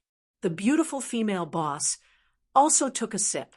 Her eyes were curved into crescents, full of joy. She likes tea and coffee, but she hasn't had tea for a long time since she came to the Tang dynasty. Old immortal son, are you still planning to return to Mount Taibai? Li Wanyu politely poured tea for Sun Simiao. Sun Simiao nodded. That's right. Since I'm pursuing the way of immortality, I naturally have to cultivate in the mountains. When the eldest son of the Niu family recovers, I'll return to Mount Taibai. Li Wanyu knew that although Sun Simiao's medical skills were superb, he was wholeheartedly pursuing the way of immortality. The reason why Sun Simiao's medical skills were superb was mainly because he believed that in order for a cultivator to ascend and become an immortal, they had to cultivate virtue and accumulate kindness. The more kindness they accumulated, the higher their immortal rank would be. Sun Simiao had chosen the way of immortality to help the world and the people. Li Wanyu looked at the old Taoist with white hair and a ruddy complexion, and his heart began to beat faster. The medical conditions in the Tang dynasty were so poor. If either he or his beautiful female boss had a headache or fever, who would they go to for treatment? The Luoyuan medical workers in the county? Li Wanyu didn't trust their medical skills. Although the cephalosporin capsule was good, it could only be taken for 2 courses at most. Moreover, it wasn't a medicine that could cure all diseases. If he could trick Sun Simiao into staying in Dingzhou village, it would be like adding insurance to his life. Li Wangyu's eyes darted around, wondering how he could trick Sun Simiao into staying. This wasn't easy to do. Not to mention him, Pai Lupi had sent out many imperial edicts to invite Sun Simiao to come out of retirement and be conferred a title, but Sun Simiao, who was wholeheartedly pursuing the way of immortality, refused. When Li Shi ascended the throne, he invited Sun Simiao into the world. The old Taoist couldn't refuse and could only recommend his disciple, Lu Shenwei, to take up a post in the imperial hospital. The 2 emperors of the Tang dynasty hadn't been able to invite this old Taoist, so what could he do to make him stay? Li Wanyu didn't know what to say. Suddenly, a bolt of lightning flashed through his mind. Since Sun Simiao entered the way of immortality through medicine and pursued great merit, then he could give him great merit. Wouldn't that be enough to attract the old Taoist to stay? Penicillin. This was definitely attractive enough. He remembered that he had once watched a Japanese drama called Dr. Run. In the drama, a modern Japanese doctor traveled to the Edo period of Japan and made penicillin himself. He didn't know whether the drama had a scientific basis or not, but it seemed to be the case. The reason why Li Wanyu remembered it so clearly was that he thought it was nonsense after watching the drama, so he argued with people on the internet for a long time. However, a master who studied medicine said that the method in the drama was feasible. In the master's words, simple production of penicillin is not difficult at all. It's not much more complicated than brewing wine. Well, Li Wanyu was just a liberal arts student in a second-tier university. He didn't have any professional knowledge of medicine, so he couldn't refute it. He just remembered it in his heart. Li Wanyu thought of this and coughed softly. Old immortal, I wonder if you are interested in antibiotics. Oh, kid, you know how to make it? I know a little. Although I don't know how to make the medicine I gave Neodalon, I know another magic medicine called penicillin with the same effect. This is a magic medicine that can't be bought with money. Are you interested in it? Li Wanyu squinted his eyes and smiled. Sun Simiao was naturally interested. Otherwise, he wouldn't be called the king of medicine. He repeatedly urged Li Wanyu to tell him how to make penicillin. Li Wanyu then narrated the process of how the male lead produced penicillin in the TV series Dr. Run. To make penicillin, the first thing to do was to extract penicillin from moldy items, such as oranges. Then, the juice from boiled taro was mixed with the juice from ground rice to make a culture medium solution, and the penicillin was added. After a week, the medicinal ingredients could be extracted from the propagated penicillin. The culture medium was filtered and mixed with vegetable oil. Then, the aqueous solution containing penicillin could be extracted. After that, the aqueous solution of penicillin could be filtered and poured in pure, distilled water to obtain a high-purity penicillin solvent. As for whether the extracted penicillin solvent could cure diseases and save people, Li Wanyu wouldn't try it. Even if he was beaten to death, he wouldn't want to try this kind of crude penicillin. Li Wangyu's big lie had fooled the king of medicine, Sun Simiao. What kind of effect does this penicillin have? Sun Simiao was very interested. Tuberculosis, diphtheria, anthrax, heat, poison, phlegm, and blood stasis can be effectively treated. Moreover, it has a miraculous effect on ulcers like Neodalon. Li Wangyu's words made Sun Simiao's eyes light up. Tuberculosis was a terminal disease in ancient times. How could he not be interested in Sun Simiao, who walked the path of medicine? Seeing that Sun Simiao really began to lower his head and think, Li Wanyu immediately stopped talking. Fooling the king of medicine really gave him a sense of accomplishment. Chapter 91. Li Wanyu wanted to persuade Sun Simiao to leave the mountain and stay in Dingzhou village. Naturally, this did not escape Su Changqing's eyes. However, the beautiful boss gave Li Wanyu a look of approval. Obviously, the beautiful boss also thought of Li Wangyu's worries and naturally hoped that the king of medicine, Sun Simiao, could stay. In the Tang dynasty, who else could be more reliable than Sun Simiao? If the old Taoist could stay in Dingzhou village, it would be a pleasant surprise. Li Wanyu and the beautiful boss kept exchanging glances and instantly understood each other's meaning. Old immortal son, do you abstain from certain foods? Li Wanyu asked carefully. After all, Sun Simiao was a Taoist, and he did not know if he was a vegetarian. I don't abstain from meat and fish, but I don't eat cows, dogs, wild geese, and black fish. Sun Simiao answered casually. Li Wanyu nodded in understanding. He knew that Sun Simiao was a Taoist of the righteous sect. Not eating cows, dogs, wild geese, and black fish was a rule set by the righteous sect's Taoist ancestor, Zhang Daoling. The reason he didn't eat beef was because his mount when he left Hangu Pass was the Azure Bowl. In a sense, the Azure Bowl was also a holy spirit of Taoism. Dogs represented loyalty, wild geese represented chastity, and black fish represented filial piety.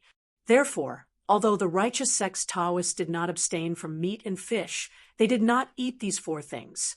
While Sun Simiao was still thinking about the problem of penicillin, Su Changqing had already left and went to the kitchen. Sister Changqing, are you going to make lunch? I'll do it. You accompany Lang Jun to drink tea. Perrin saw Su Changqing enter the kitchen and immediately rushed to cook. Su Changqing reached out and pinched the little girl's face. She smiled and said, "No need. I'll cook myself today. Perrin, go find the old housekeeper and ask him to help kill the rooster at home. Also, bring the bacon sausages made with pig rice last time. Perrin stuck out her tongue and said, "Sister Chongqing, you ate so much today. We have an important guest at home today." "I know. It's that old Taoist. Is he very powerful?" "Humph, I think he's not as good as Lang Jun. Lang Jun was the one who saved Niu Dalong's life." The little girl snorted. In Perrin's eyes, her Lang Jun was the best. All right, now you know that your Lang Jun is awesome. Hurry up and tell the old housekeeper to kill the chicken." Su Chongqing smiled and pushed the little girl out of the door. The reason why Su Chongqing wanted to cook personally was not only to show her respect for Sun Simiao, but also because she had her own plans. Since Li Wanyu wanted to keep Sun Simiao, then he would use multiple methods. As the saying goes, if you want to capture a man's heart, you must first capture his stomach. The Medicine King was also a man. Su Chongqing was confident that his skills would make Sun Simiao reluctant to leave. After busying himself in the kitchen for half a day, Su Chongqing finally finished preparing lunch. Because Niuwu was also there, she prepared quite a lot of food today. The table was filled with delicacies that had never appeared in the Tang dynasty: salt-baked chicken, fried bacon, kung pao chicken, grilled lamb, sweet and sour pork, sour fish soup, braised meatballs. Li Wanyu respectfully invited Sun Simiao to eat. The old Taoist was also shocked by the table of delicacies that he had never seen before. Although Sun Simiao was not a foodie, he lived alone in Taibai Mountain. To put it bluntly, his taste buds were already out of his mouth. Not to mention the taste of the delicacies on the table, just the aroma that made people swallow their saliva was amazing. Other than Niu Yong, who was still unconscious on the bed, everyone sat at the table. Fortunately, when Su Chongqing asked Carpenter Lu to build the table, it was big enough for more than 10 people to eat together. "Old Immortal Son, come, try this chicken. It tastes very good." "Old Immortal Son, see if this dish is to your taste." Li Wanyu and Su Chongqing were very enthusiastic about serving food to Sun Simiao, which made the old Taoist feel a little embarrassed. However, Su Chongqing's culinary skills were indeed excellent, not to mention Sun Simiao, who had never eaten stir-fried dishes. Even Li Wanyu was nodding his head repeatedly as he ate. He hurriedly gave his beautiful boss a thumbs up. As for Niu Wu, he ate so much that he almost buried his head in the bowl. Sun Simiao had lived for more than 80 years, but this meal was the most delicious one he had ever eaten. The old Taoist could not help but secretly wonder where the Li family came from. Li Jia Xiaolang knew a lot of strange things, and even the food at home was so delicious. It was even better than the imperial cuisine in the palace. That's right, Sun Simiao had eaten the imperial cuisine more than once. He had eaten the imperial cuisine in Beizhou. Pai Lupi had also invited Sun Simiao to eat the imperial cuisine of the Tang dynasty.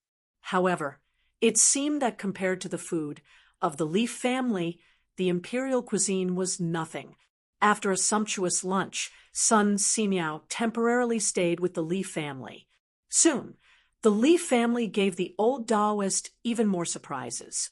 Whether it was the tiled bathroom or the hot shower, not to mention the bright methane lamp, they all surprised the old Taoist, who lived in seclusion on Mount Taibai all year round. However, Sun Simiao was only slightly surprised. In addition, he praised Li Wangyu's clever mind and did not say anything else. No matter how Li Wanyu exaggerated the penicillin and how he beat around the bush, Sun Simiao did not show any intention of staying, which made him very depressed. Fortunately, Li Wanyu understood. If he really could not make Sun Simiao stay, then so be it. Anyway, he knew that Sun Simiao lived in seclusion on Mount Taibai. If he really needed the King of Medicine's help, he could go up the mountain and ask the King of Medicine to treat him. The next morning, Niu Yong woke up. Not only was his fever gone, but his body was also fine. He could even get up and walk. This was not strange. Niu Yong's body was originally good, and the injury was on his back. It was not a fatal injury. The reason why he looked like he was on the verge of death was mainly due to the infection of his wound. The cephalosporin capsule obviously had a magical effect on the people of the Tang dynasty. In this era where antibiotics were still zero, cephalosporin was not cheap, and its effect was very obvious. After Li Wangyu woke up early, he was pleasantly surprised to find that Niu Yong was already moving around in the front yard with the help of Niu Wu. "Dalong, you're awake? You scared me. You must be careful in the future." Li Wangyu trotted forward and looked Niu Yong up and down. Niu Yong shook off his brother's support. Ignoring the injury on his back, he was about to kneel down in front of Li Wangyu.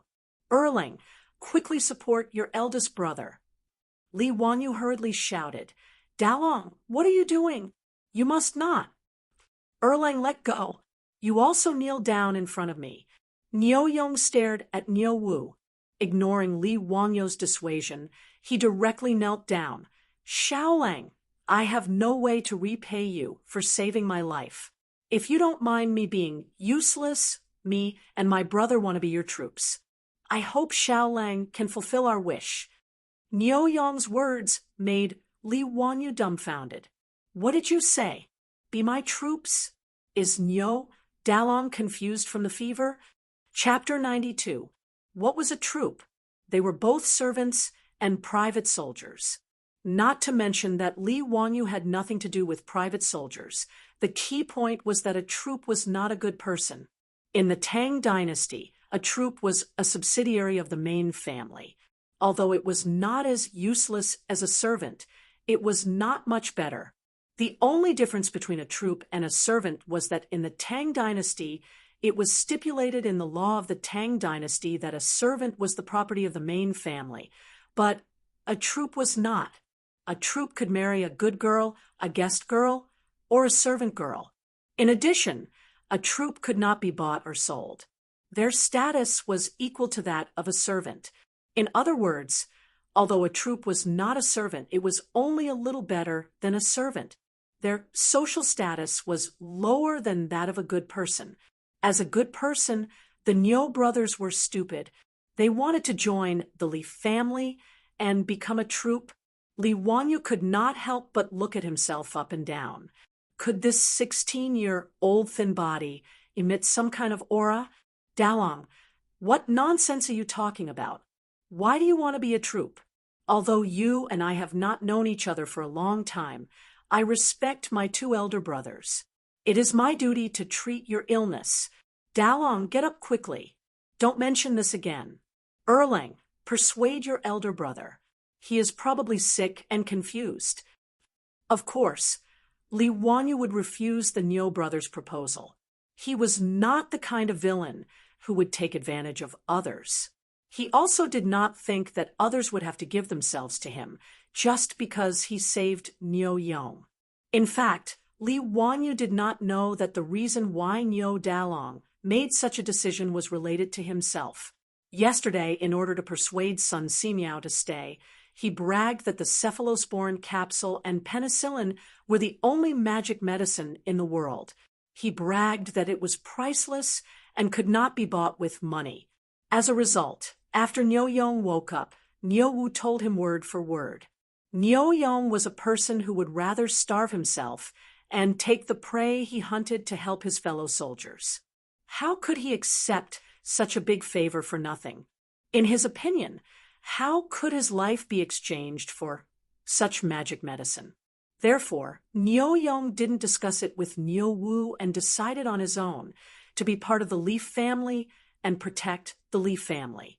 As for Niu Wu, he had always listened to his eldest brother since he was young.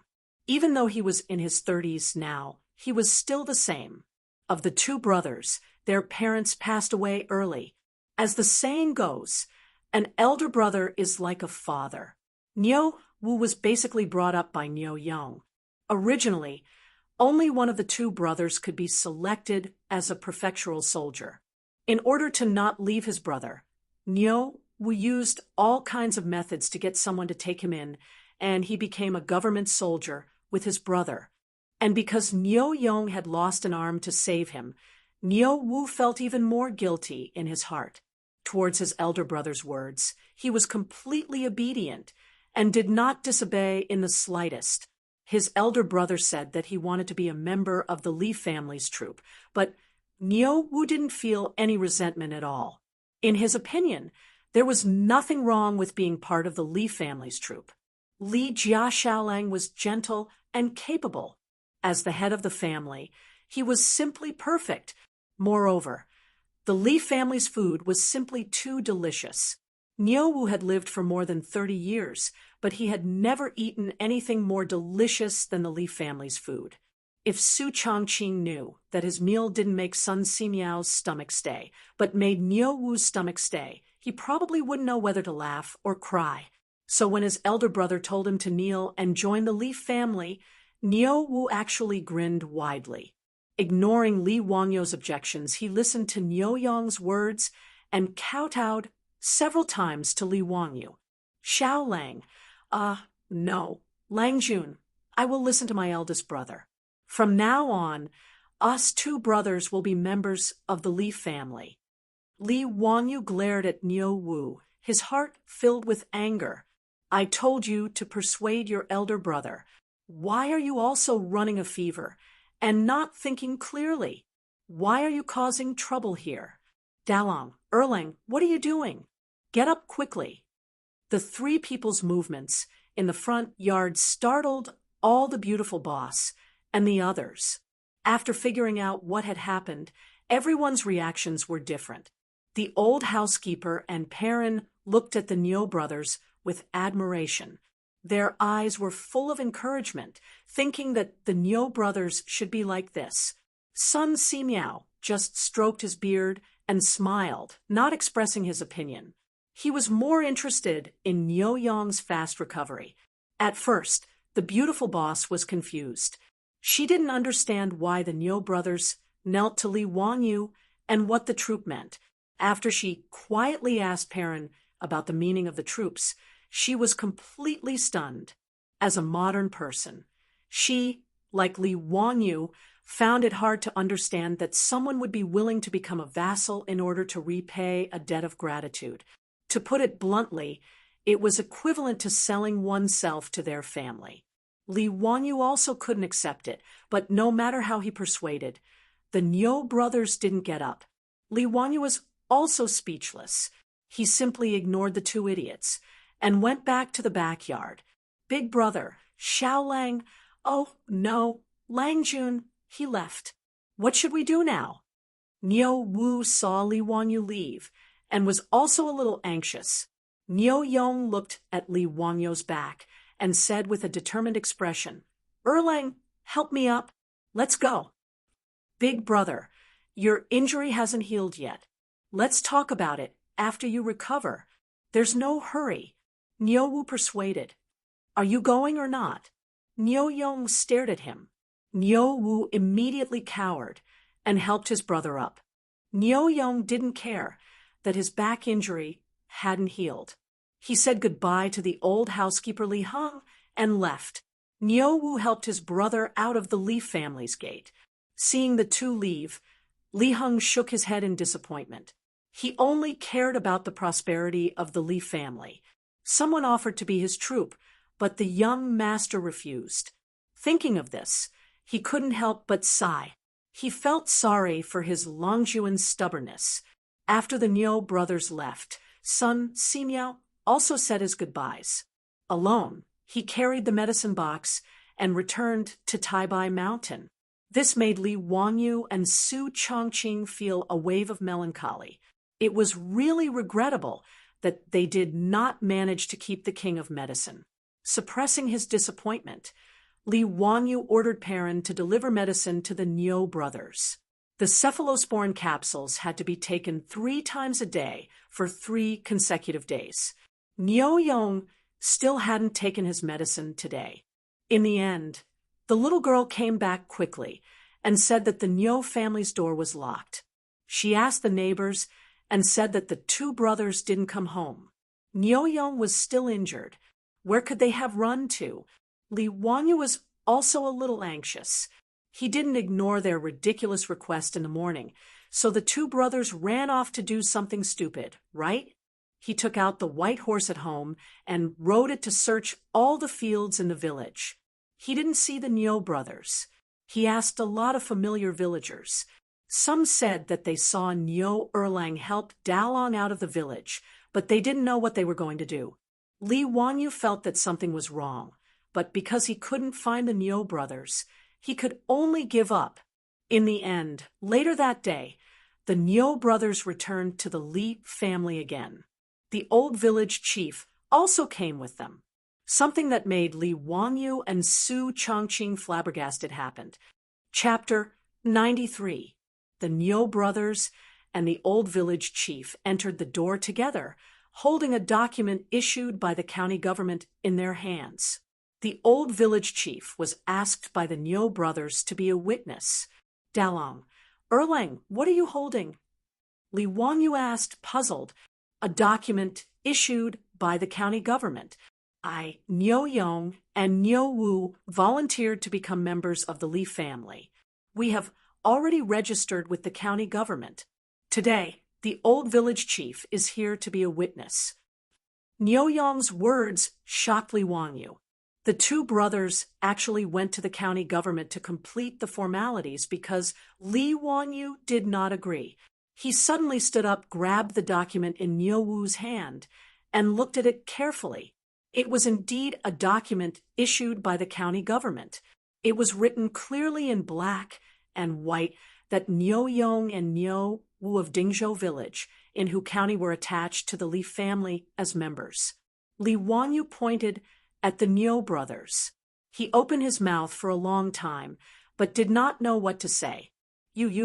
Why can you apply for this document without me being present? Isn't the county government messing around?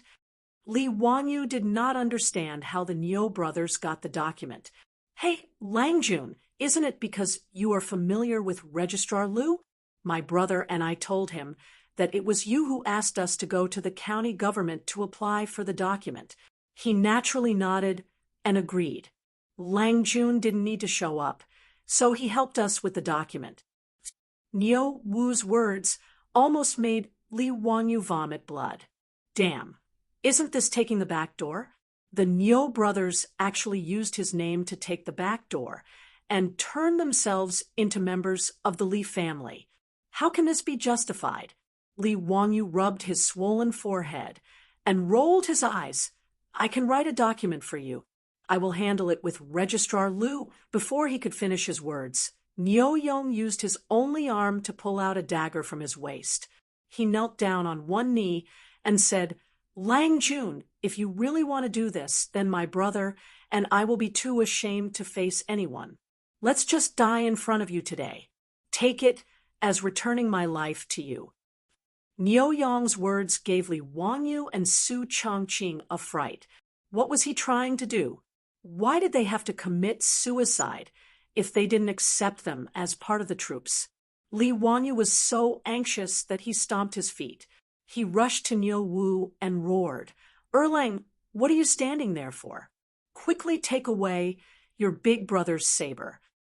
Hearing this, Nyo-woo actually grinned. Following his brother's example, he pulled out a dagger from his waist and knelt down on one knee. Langjun, I can't listen to you on this matter. If you don't agree to let us become part of the Lee family's troops, we won't have the face to walk out of the Lee family alive today. Seeing the actions of the Nyo brothers, the old village Zheng did not try to persuade them. Instead, he said to Lee Won-yu, Xiao Lang, the Nyo brothers know how to repay kindness. This is what they should do. Just accept them. Otherwise, they won't be able to face anyone in this village. Lee Won-yu glared speechlessly at the old village Zheng. Why were you adding to the trouble? After the old village Zheng finished speaking, he didn't say anything else. He happily stood to the side to watch the show. You too. Put down the saber. I agree, okay? Li Wanyu was at his wits' end. Why did he run into these two stubborn people? He was afraid that if he really refused, the two brothers would really stab the saber into his chest. Li Wanyu had a thorough understanding of the straightforward personalities of the men from Guangzhou. After Li Wanyu finished speaking, Niu Yong and Niu Wu's eyes lit up. You mean what you say? Less nonsense. Hurry and put away the saber. Perrin, go get this bastard's medicine. He hasn't taken his medicine today. Li Wanyu was speechless. He turned and walked toward the rear courtyard. Sooner or later, I'll be angered to death by these two people. Li Heng, arrange rooms for the Niu brothers. Li Heng and Perrin smiled and agreed. They started to help the Niu brothers settle in. The old village Zheng congratulated Su Chongqing and said a few more words to the Niu brothers. He then turned and went home. In the old village Zheng's view, the Niu brothers being part of the Li family's troops was not a disgrace to them. Given the ability that Li Jia Shaolang had shown, the old village Zheng was old and shrewd. Although he had not read many books, he had long determined that this child's future was limitless. Although the Niu brothers were good people in Dingzhou village, their lives were poor. The two brothers were in their 30s and hadn't even found a wife. Rather than this, they might as well join the Li family's troops. The old village Zheng dared to use his head to guarantee that Li Jia Shaolang would not treat the two brothers unfairly. After Li Wanyu was forced to compromise and accept the Niu brothers packed their things and moved into Lai Hot that day. They didn't want the shabby house they had in the village. In any case, they didn't have any valuable belongings. Li Wanyu said that he disliked the two, but in reality, he was very happy. There were only 4 people in this family. The old were old, and the young were young. He and Su Chongqing didn't have much ability to protect themselves. Although the people in the village were simple and honest, it was hard to guarantee that there wouldn't be people from outside the village who would have bad thoughts after learning about the Li family's prosperity. The Niu brothers were strong and powerful. They were also the kings of soldiers in the army. Although they were disabled, ordinary men were not their opponents. As for the Niu brothers' character, he was not worried at all. They would rather starve themselves and send food to their dead and disabled comrades. If he didn't trust such people, who else could he trust? After the Niu brothers settled down in the front yard, Su Chongqing immediately sent them food and asked about their well-being. The two were very moved.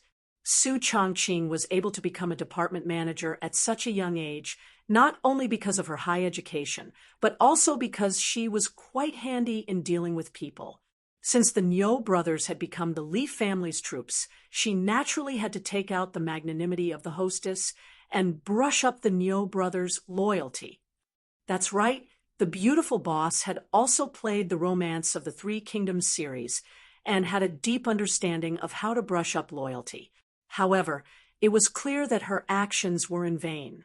Since the Niu brothers were Guangzhou men and had recognized a master, their loyalty was definitely at the max level. In reality, the beautiful boss's current status in the Li family was a bit awkward because she appeared as Li Wangyu's cousin. However, Li Heng and Perrin, the two elders of the Li family, knew that their Mr. Shaolang didn't have a distant cousin. However, if they said that she was the person their Langjun wanted to marry, Li Heng and Perrin both felt that the age difference between the two was too big. Secondly, they didn't know where this woman came from. In short, Li Heng and Perrin were now pretending to be confused. No one would say anything about Su Chongqing's identity. To outsiders, they would only say that she was their Longjuan's distant cousin. However, this excuse also caused a lot of trouble in the future. This is a story for the future, so let's not talk about it for now.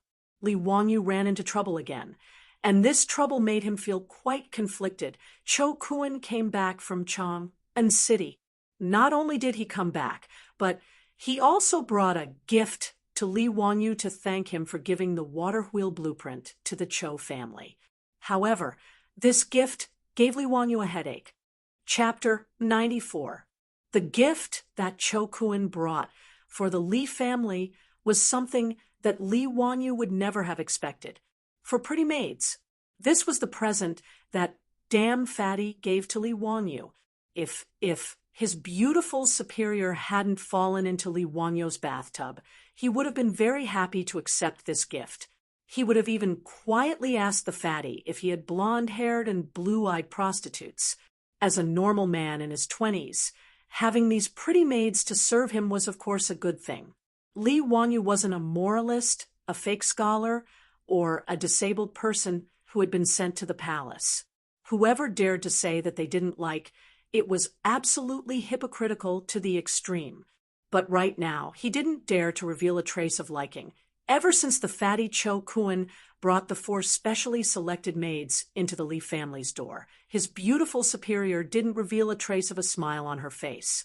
From time to time, her cold gaze would wander around Li Wanyu's body, making him shudder. If he had to blame someone, he could only blame the damn fatty for not knowing how to speak. If he had said that they were sent to the residence to be rough maids, then it would have been fine. This guy opened his mouth and said, "These 4 maids are all virgins and are very clean. If Xiao Lang likes, they can warm your bed at night." Ha! It would also be a great joy in life. Warm your sister. Do you dare to speak any louder? Fatty, you're too wretched. I'm ashamed to be associated with you. After Su Chongqing heard the fatty's words, the frost on her face could have turned into ice. Under the influence of her aura, not to mention Perrin, even the old housekeeper wisely shut his mouth and didn't say a word. Li Wanyu was extremely annoyed by this, and his heart was constantly galloping. Su Chongqing, you're not this father's girlfriend, nor are you my wife. What right do you have to look at me like that? If you look at me again, do you believe that I won't eat you tonight? Of course, as a coward, these were all just Li Wanyu's psychological activities. At this moment, he sat on the chair with a serious expression and looked straight into the fatty's eyes. "Brother Cho, I appreciate your good intentions, but please take these 4 maids back." After saying this, Li Wanyu felt a stab of pain in his conscience. The 4 maidservants sent by the fatty were all around 14 to 15 years old. Their appearances were decent and could be considered delicate and pretty, according to Li Wanyu's understanding from the memory of the previous owner of this body, such a female servant in Chang. And Shi City would cost at least dozens of copper coins to buy. After he finished speaking, he glanced at the fatty, thinking, "It's good that you're so kind as to give me these 4 maidservants. I'll definitely happily accept." His beautiful boss's gaze made him feel uneasy, so how could he dare to open his mouth and say yes?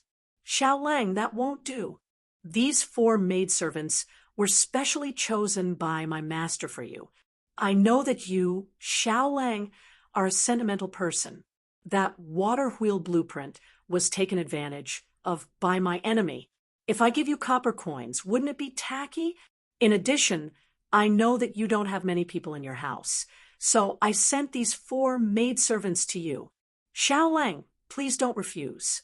The fatty's words were sincere, but Li Wanyu really wanted to tell him, "We can be tacky. Brother Cho, this is really inappropriate. Brother Cho, please take these 4 maidservants back." "No, how can I take back a gift that was sent to my door? If this matter were to spread out, where would my Cho family put their face? Xiao Lang, please don't mention this matter." The fatty shook his head like a rattle drum. The 2 of them were like this. One didn't want to accept, and the other insisted on giving. They had a battle of words for a long time. Li Wanyu's mouth was dry, but he still didn't dispel the fatty's idea of giving gifts. "That's enough, stop arguing. Leave them here." The beautiful superior's cold voice sounded, making Li Wanyu feel as if he had heard the sound of nature. But before Li Wanyu could speak, the beautiful superior spoke again. "Humph, but I will personally take care of these 4 maidservants. You don't have any objections, right?" On the surface, she was asking for Li Wanyo's opinion, but the coldness in her voice made even the fatty to the side couldn't help but shiver. This woman, what a strong aura. "No objections. I don't have any objections." Li Wanyo's head was the same as the fatty's, shaking it very quickly. Sometimes, a man's desire to live was very strong. Su Chongqing coldly snorted and led the 4 maidservants to the rear courtyard. The little maidservant, Perrin, made a face at Li Wanyu, then lifted her skirt and ran in. The old housekeeper was also very sensible. Seeing that Li Wanyo's expression was not good, he quickly said to go to the kitchen to boil water and make tea, and quickly left the central room. This made the fatty confused. What was going on? Why was the atmosphere in the Leaf family so strange today? Although he could see that the relationship between Li Wangyu and Su Chongqing was unusual, the fatty thought that he had given Li Wangyu a few maidservants. Why would Su Chongqing be angry? Wasn't it normal for a man to have 3 wives and 4 concubines? What's more, this was not a marriage, but just a few maidservants. In the eyes of the Tangs, maidservants were just the property of the family. No mistress would be jealous of the relationship between the master and the maidservant. Oh, of course, there was no such thing as jealousy in the Tang dynasty at this time. This word would only appear after Pai Lupi gave the vinegar to Feng Xianling. Li Wanyu was sure that his beautiful boss was jealous. He seemed to be a little happy that Su Chongqing was jealous of him. If this was known by his colleagues in the company in the future, who knew how many glasses would be broken. However, when it came to jealousy, Li Wanyu sympathized with Comrade Old Fong. How similar would the situation he would encounter in the future be to his current situation? The 2 of them were in the same boat. Pai Lupi rewarded Feng Xianling with beauties from the western regions, but Feng Xuanling's wife refused. Pai Lupi, who had lost face, was burning with anger. He summoned Lady Feng into the palace and asked her to choose between drinking the poisoned wine and allowing Feng Xianling to take in a concubine. In the end, Lady Feng resolutely chose to drink the poisoned wine. After drinking it, she found that it was vinegar that Pai Lupi had people prepare. The word jealous was passed down for hundreds of generations. Poor Comrade Old Fong was the model of a man with a rake in his ears. In Sichuan, the word rake in his ears meant a man who was afraid of his wife. After Fatty Chokuen gave the gifts, he shamelessly stayed in the Li family again. Last time, he left reluctantly because he had to rush back to Chang and to send the blueprint to his father for the water wheel. The Li family's delicious food, the Li family's bathroom and hot showers made Fatty very reluctant to leave. This time, after returning to Chang, and for a few days, Cho Yuanliang had found a carpenter to build a small water wheel. After confirming that the effect was very good, he hurriedly asked his son to give Li Wanyu a gift to express his gratitude. After Fatty shamelessly settled down in the Li family, the originally sparse Li family immediately became bustling with noise and excitement. Su Chongqing naturally wouldn't make things difficult for the 4 maidservants sent by the Cho family. She was just being careful. After bringing them to the backyard, she gave them a beating and assigned them their duties. Although the little last Perrin had long been free and was a good person, she still stubbornly wanted to take care of Li Wangyu. Su Chongqing could only helplessly agree. The 4 maidservants sent by the Cho family were sent to the Li family. There was no need to think about warming the bed, cutting grass, feeding the horses, cleaning, washing clothes, and cooking. These were the daily tasks. The family of 4 became a family of 10 plus the resident Fatty. The originally small house with 2 entrances actually felt a little crowded. Li Wangyu wondered if he should hurry up and earn money to expand the residence. Why were there suddenly so many people in the house. However, he didn't have time to think about this matter these days. The transformation of the saline alkali soil had already reached the final stage. He was busy directing the men in the village to work in the fields. He could be considered very diligent. Li Wanyu had some difficulties in choosing what to plant after the saline alkali soil was improved. Chapter 95. Li Wanyu was struggling with whether to plant rice or sorghum in the improved saline alkali soil. Sorghum was widely planted in the Tang dynasty. It was drought-resistant, water-resistant, saline alkali-resistant, and barren-resistant. It was very suitable for farming in the improved saline alkali soil. The sorghum that Li Wanyu planted was not to be used for food, but to be used for wine. Sorghum straw could also be used to feed livestock. It was a very suitable crop for his 300 mu of land. But rice also seemed to be very suitable. Low alkaline rice was still very expensive in the future. Li Wanyu planned to use the three-dimensional paddy farming technology of the future to plant it. Li Wanyu remembered that there was a big farmer in his village who raised catfish in the paddy fields. As a result, every catfish raised in the paddy fields weighed 2 to 3 caddies.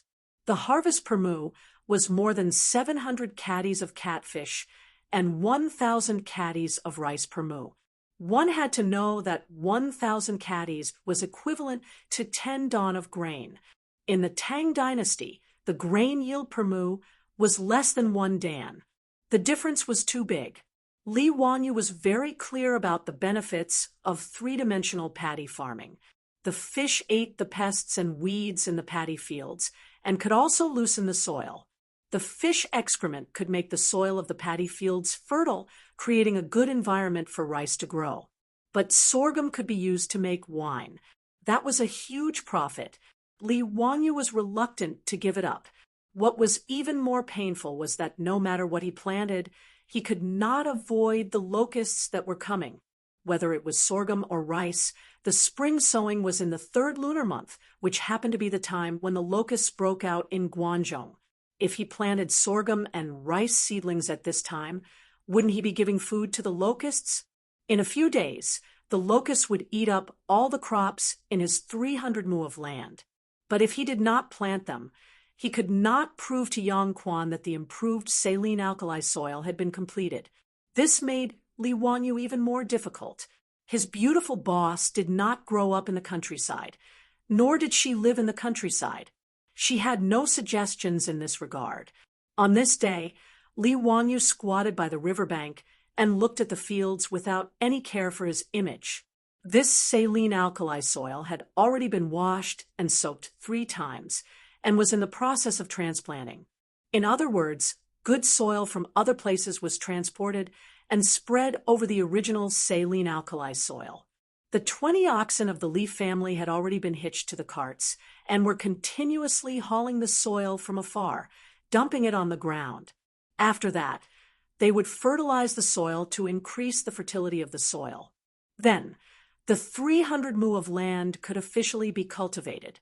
Li Wanyu, who grew up in the countryside, was born with an unusual love for the land. A total of 300 mu of land belonged to him, so he had to come to the edge of the field every day to have a look. The more he looked at this piece of land, the more Li Wanyu liked it. In the end, he slapped his thigh and decided to plant rice. As a small landlord with aspirations, Li Wanyu wanted to show the people of the Tang dynasty what three-dimensional farming was. By the way, not only can you raise fish in the rice field, you can also raise ducks. Duck, duck. Li Wanyu was shocked. He felt as if he had forgotten something. He began to think carefully. What was it that had to do with the duck? Locusts. Ducks, a vague memory of his previous life, came back to him. He remembered reading a report that an insect research institute in Guangdong had done an experiment, and a large number of ducks were introduced to the farmland to hunt locusts. As a result, 2,000 ducks devoured all the locusts on thousands of mu of land. Thinking of this, Li Wanyu couldn't help but slap his own head. This pig brain. Why didn't he think of this earlier? Yes, ducks. With ducks, they could fight against locusts. And at least the crops in Dingzhou village could be saved. Haha. So what if it was a plague of locusts? Let's see if there are more locusts or more ducks. Thinking of this, Li Wanyu directly jumped on the back of the horse and rushed to the county. If he wanted to buy a large number of ducks, he had to find the chicken and duck vendors in the county. If there were not enough ducks in the county, Li Wanyu was ready to go to Chang and to buy ducks. The county market in Tianhu County was quite lively. After the news of Li Wanyu buying a large number of ducks spread out, the chicken and duck vendors in the county market all gathered around. Li Wanyu calculated the copper coins and gold at home. There were about 150 strings of coins left. He left 50 strings of coins for the family's working capital, and the rest of the money was ready to buy ducks. Li Wanyu bargained with several chicken and duck vendors in the county and agreed on the price. An adult duck was 30 copper coins, and a duckling was 5 copper coins. After calculating, Li Wanyu could buy thousands of ducks. With so many ducks, it should be enough to protect the fields in Dingzhou village. Because of the large number, these chicken and duck vendors also needed time to collect ducks. So Li Wanyu made an appointment with them. 10 days later, the vendors would send the ducks to Dingzhou village. At that time, they would exchange money and goods. He came out in a hurry and forgot to bring copper coins. There was no way to pay the vendors. Li Wanyu felt a little embarrassed. When he was about to ask them to go back to Dingzhou village with him to get money, someone recognized him as Li Jia Xiaolang from Dingzhou village. What Li Wanyu didn't expect was that after someone recognized him, these vendors actually said that there was no need to pay the deposit. The ducks would be delivered in 10 days. Ha! Li Jia Xiaolang from Dingzhou village. How can we not trust him? That's right. Li Jia Xiaolang is a literary star who came down to earth. How can he deceive us? No need to pay the deposit. No need to pay the deposit. The ducks will be delivered in 10 days. Xiaolang, last time your village had a pig slaughtering feast. This time, you bought so many ducks. Are you going to eat a duck slaughtering feast? Bayou foodie. Dingzhou village only has more than 100 households. How can they eat so many ducks? It must be Xiaolang who has other uses. Don't you know who Li Jia Xiaolang is? He is the person who made the water wheel. That's right, that's right. I especially went to Dingzhou village to see that water wheel. TSK. It's amazing. It doesn't need any manpower, and it automatically carries water. I heard that Yang Mingfu has begun to recruit craftsmen to promote this water wheel in the county. Li Jia Xiaolang has done a good deed for us. Our village's chief also said that he wants to burn incense for you. Xiaolang. When these words were said, Li Wanyu's face turned black. Are they thanking me or cursing me? Is there anyone who would burn incense for a living person? In short, the conversation in the market was getting more and more crooked. Some people had already begun to discuss whether the Li family's ancestral grave was emitting smoke. Li Wanyu could only quickly ride his horse and run away. No matter which dynasty, no matter if it was 1,000 years ago or not, the Chinese people's ability to gossip was still so valiant. He couldn't help but admire it. However, Li Wanyu was still somewhat happy in his heart. Hearing so many people praise him, it showed that they had a good eye. The only regret was that no one praised him for being handsome. After settling the matter of purchasing the ducks, Li Wanyu rode back to the village. He still had to communicate with his beautiful boss and the village chief. Otherwise, when thousands of ducks were delivered to the village in 10 days, would he have to raise them himself? Chapter 96. Li Wanyu forgot to inform Su Chongqing that the ducks could kill the locusts. He hurried off to the county to purchase the ducks. After returning to Dingzhou village, Li Wanyu hurried to report this to his beautiful boss. The family's finances were now managed by his beautiful boss. If Li Wanyu wanted to spend money, he had to inform Su Chongqing first. Regarding this, the old butler kept shaking his head. He thought Li Wanyu was too useless as the head of the family. How could he let a woman manage the family's finances? Li Wanyu, on the other hand, thought it was reasonable. Not to mention, the projects that his beautiful boss handled were all worth hundreds of millions. Li Wanyu didn't see any problem with this woman managing the family's finances. Weren't all men in his previous life like this? Furthermore, he had a business administration student from the University of Pennsylvania helping him manage the family's finances. What was there to worry about? Su Chongqing was shocked when he heard that Li Wanyu planned to use more than 100 strings of copper coins to purchase the ducks. However, after listening to Li Wanyu's explanation, his beautiful boss nodded immediately. She agreed with him. As the saying goes, if you're poor, you should take care of yourself. If you're rich, you should help the world. Since Li family had the ability to take care of the village, naturally, they had to do it. Li Wanyu, on the other hand, was worried that the old villager wouldn't agree to rearing the thousands of ducks in the village's fields. Guanzhong Road was mainly used to grow wheat. It was considered a dry land. To rearing thousands of ducks in the fields, the farmers might not agree. Li Wanyu naturally couldn't tell the old villager that the ducks were reared to eat the locusts. Everyone in the Tang dynasty believed that the locusts were released by the locust god. Who would dare to kill them? Their worries were not unfounded. Li Wanyu invited the old villager into his home. As soon as he mentioned his idea, the old villager shook his head. No, Xiaolang, you can't do that. It's fine if you're rearing some ducks at home, but thousands of ducks in the fields, how can you do that? Old Muramesa, don't worry. The ducks won't eat the wheat seedlings. I can guarantee that. If the ducks eat the crops in the field, I will pay for all the costs. Li Wanyu continued to persuade the old Muramesa. Xiaolang, how are you going to feed these thousands of ducks? How can there be so much food to feed the ducks during the spring plowing season? I have my own plans. I will buy enough feed from the county. You don't have to worry about it, Li Wanyu said casually. In fact, he didn't intend to buy any food to feed the ducks. He just wanted the ducks to catch locusts to eat. When the plague of locusts came, the locusts would cover the sky and cover the earth. Even the ducks might not be able to eat all of them, so there was no need to worry about starving. That won't do either.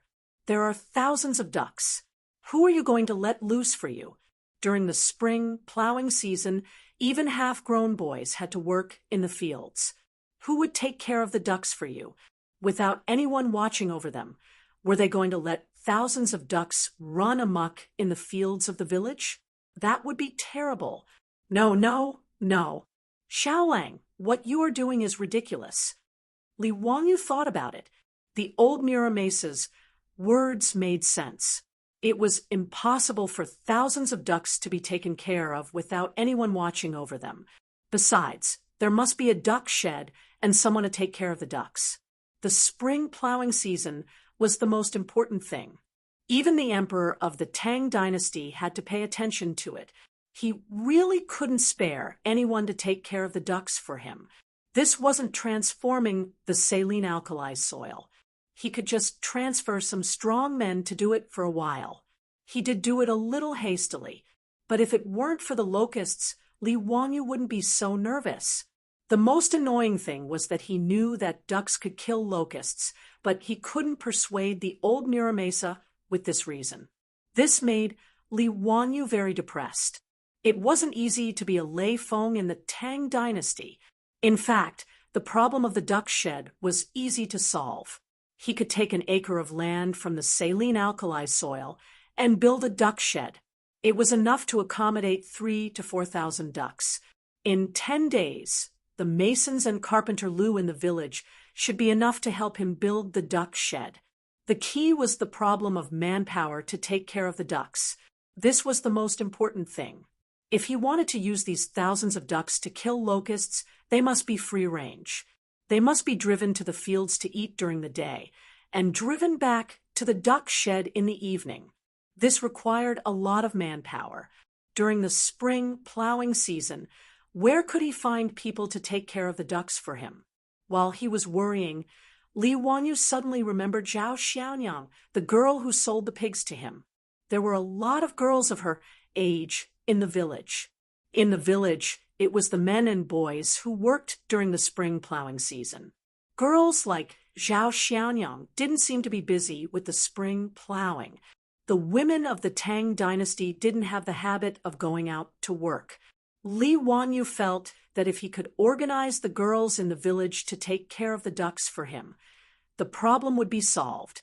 Old Muramesa, what do you think? There are a lot of unmarried girls like Zhao Xiaonyang in the village. Why don't you let them take care of the ducks for me? I'll pay them. 3 copper coins a day. How about that? What? Xiao Lang, do you have a lot of money? You'll pay a girl 3 copper coins a day. Just help you look after the ducks? The old villager was shocked by Li Wanyu's words and suddenly stood up. Li Wanyu was shocked by the old man's action. What was he going to do? Old Muramesa, can you find someone to help? If it's not enough, we can negotiate. He didn't think that the villagers of the Tang dynasty worked hard all year round, but their per capita income was actually less than the usual, about 800 copper coins. Zhou village couldn't even catch up with the per capita income of the Tang dynasty. Otherwise, Yang Quan wouldn't have agreed to reduce part of the rent so easily. He proposed to ask the girls in the village to take care of the ducks for him. 3 copper coins a day, more than 1,000 copper coins a year, which was a lot of copper coins. How could the old Muramesa not be surprised? Li Wanyu didn't feel that the price was too high. Instead, he felt that it was too low. After all, breakfast in Chang and city cost more than 10 copper coins a person. 3 copper coins a day to ask someone to take care of the ducks for him was really a little apologetic. The old Muramesa was panting and staring at Li Wanyu. After a long while, he asked, Xiao Lang, how many girls are you going to find to take care of the ducks for you? Li Wanyu estimated that in 10 days, he would be able to buy at least 4,000 ducks. It shouldn't be a problem for one person to take care of 200 ducks. 20 people. It doesn't matter if it's more or less. That's 60 copper coins a day. Xiao Lang, you have to think carefully. The old Muramesa still wanted to persuade him. In his opinion, it was too wasteful. No problem. Old Muramesa, help me contact them. Let them come to me in 10 days. The old Muramesa's lips trembled, but he didn't continue to object. The matter of raising ducks in the village field was settled. He couldn't object. Who wouldn't pay a girl 3 copper coins a day to take care of the ducks?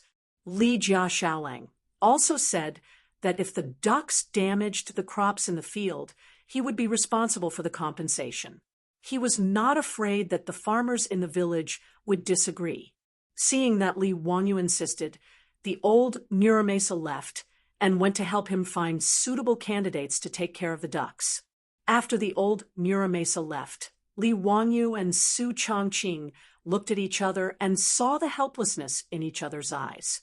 The labor cost of the Tang dynasty was really low. In fact, Li Wanyu was not unwilling to pay more. However, if he gave too much, it might not be a good thing. As the saying goes, a small amount of rice owes a debt of gratitude. Li Wanyu was really worried that rashly offering high salaries to the girls in the village would cause some unnecessary trouble. Dingzhou village suddenly became lively because Li Wanyu suddenly wanted to raise ducks. Chapter 97. In the view of the farmers, only an idiot wouldn't be willing to pay their daughters 3 won a day to help with the ducks. Although Zhao Nyang had earned about 8 strings of copper from selling the 2 pigs to Li Wanyu, she had raised those 2 pigs for almost 2 years. In order to raise the pigs well, she and her mother had to wake up early and work late every day to gather pigweed and feed the pigs. It was very tiring. If it wasn't to sell to Li Wanyu but to other pork merchants, the 2 pigs would at most be sold for 5 strings of copper. Now, just by helping the Li family with the ducks, she could earn 3 won a day. Her annual income was always more than enough to support the family. This matter caused Dingzhou village to boil over. The villagers who received the news almost stepped on the threshold of the old village chief's house to make it lower. Anyone who had an unmarried daughter would come over after the farming season to chat about daily life. In a roundabout way, they brought up the idea of having their daughters help the Li family with the ducks. Even when the old village chief's wife and daughter-in-law went to the river to wash clothes, they would be harassed by many of the village's wives. The meaning behind their words was that their daughters were honest and diligent. Fortunately, the men of Guangzhou were very open-minded and did not cause any unpleasantness over this matter. Even so, it was a headache for the old village chief. In the end, the old village chief prioritized taking care of the disabled families of the old soldiers in the village. In addition, he picked out a few honest and diligent servant girls to make a total of 20 people. While the old village chief was busy helping Li Wanyu choose where to herd the ducks, Li Wanyu was not idle. Because it was confirmed that the 300 mu of wasteland was going to be used for rice farming, then the first thing to do was to plan the fields. The biggest difference in rice farming was that they had to dig fish ditches and ponds in the rice fields. For every 2 mu of rice field, they had to dig a cross-shaped fish ditch in the rice field. These fish ditches had to be 2 meters wide and 1 meter deep to store water and raise fish. Right now, there were about 40 people in the village helping Li Wanyu manage the saline alkali soil. After the 300 mu of wasteland had been washed and soaked and fertilized, it had completely changed. Any farmer could tell that the saline alkali soil had really been improved and turned into a good land for planting crops. Oh my God, this saline alkali soil has actually become a treasure. When the old village chief said that Li Jia Xiaolang wanted to manage this saline alkali soil, I thought that Xiaolang's brain was damaged. Ha! TSK. Li Jia Xiaolang is really capable. I heard that this piece of land was given to Xiaolang by the county for free, isn't it? I have to say, scholars are indeed different. They even know about such things. In the future, no matter what, I have to tighten my belt and let my child go to school to learn how to read. Look at this water wheel. In my opinion, the county only gave 10 cows and took away Xiaolang's water wheel blueprint. That's not generous enough. They should at least give him 20 more cows. Several farmers squatted on the ground and looked at Li Wanyu not far away. Their eyes were full of admiration and envy. Speaking of which, since Li Wanyu came to Dingzhou village, these farmers who were illiterate had changed their catchphrase to let the children go to school. This was a small contribution from Li Wanyu. Xiaolang, what are you going to plant on this piece of land? Wheat or sorghum? It's almost time to start farming. A farmer asked Li Wanyu. Li Wanyu pointed to the field and gestured to them. I want to plant rice. I need several brothers to help me dig some ditches in the field. He pointed to the field and told the farmers how to dig ditches. What? Xiaolang, are you joking? We know about planting rice. There are also irrigated fields nearby for planting rice. But why do you want to dig such deep ditches? Isn't this a waste of land? That's right. I've been farming for most of my life, but I've never heard of digging so many ditches in a good piece of land. Xiaolang, are you sure you didn't make a mistake? This is too much of a waste of land. According to the way you dig, you'll dig 10 to 20% of the land. Isn't this a sin? As soon as Li Wanyu finished speaking, the group of farmers exploded. One after another, They tried to persuade Li Wanyu not to mess around. Li Wanyu just smiled at everyone's persuasion. However, he stubbornly asked everyone to listen to him and dig like this. He had his own uses. Seeing Li Jia Xiaolang being so stubborn, these farmers could only shake their heads and sigh. They felt that Li Jia Xiaolang, who was smart all his life, was stupid this time. He definitely did something stupid. Li Wanyu didn't explain this. It was very difficult to let the people of the Tang dynasty understand what modern three-dimensional farming was. It was better to wait until the final results came out, and then let them be shocked. In fact, Li Wanyu wanted to persuade the farmers of Dingzhou village to plant rice with him. However, after thinking about it, he decided to wait until after the autumn harvest, and his harvest came out. When there was a ready-made example in front of the villagers, he didn't have to worry that they wouldn't learn from him next year. With the water while carrying water for irrigation, coupled with three-dimensional rice farming, Li Wanyu believed that in less than 2 years, Dingzhou village would become a land of fish and rice. At that time, it would be really beautiful. After 7 or 8 days, all the ditches in the rice field were dug. These days, the people from the surrounding villages who came to see the water will also pointed at Li Wangyu's rice field and burst into laughter from time to time. Obviously, they all expressed their disdain for digging a good piece of land into a mess. Even the farmers of Dingzhou village felt that they couldn't raise their heads. How could there be such a prodigal son in their village? What a sin!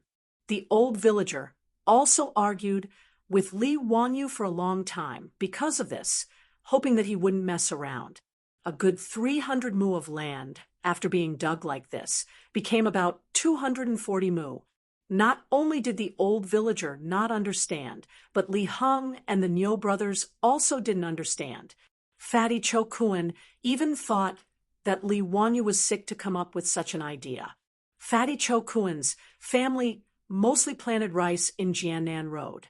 He had never seen someone dig a good piece of rice field like this. However, no matter how they persuaded, Li Wanyu insisted on his own opinion. Li Heng and the others couldn't persuade Li Wanyu, so they wanted to ask Su Chongqing to persuade him. After all, Su Chongqing was basically half the master of the Li family. Li Wanyu would listen to her words. However, although Su Chongqing didn't understand farming, she knew about three-dimensional rice farming in the future. Naturally, she wouldn't interfere with Li Wangyu's practice. Therefore, in a situation where everyone's persuasion was ineffective, the 300 mu of rice field was dug according to Li Wangyu's idea. After the transformation of the rice field was completed, Li Wanyu began to mobilize the 5 water wheels to fill the rice field with water, preparing to soak the field and transplant the rice seedlings. Seeing that things had come to this, the old villager and the group of farmers all sighed. However, in less than 2 days, something even more unacceptable happened. This time, the old villager directly became angry with Li Wanyu. Chapter 98. Because Dingzhou village does not grow rice, naturally there is no seedling breeding. Li Wanyu rode to the surrounding villages and bought enough rice seedlings for 300 mu of paddy fields. When it was time to transplant the rice seedlings, Li Wanyu actually asked the farmers to throw the seedlings into the paddy fields and then straighten them with their hands. This made the old villager angry. China was founded on agriculture, and since ancient times, agriculture has been valued. Rice seedling transplants must not be treated carelessly. Although 300 mu of paddy fields now belong to the Li family, Li Wangyu's excessive request made the old villager dare to go against Li Wanyu. Li family kid, aren't you messing around? Although I have never planted rice before, I know how to plant rice seedlings. How can you mess around like this? Li Wanyu was speechless. The reason why he asked the farmers to throw the seedlings was, of course, because he had his reasons.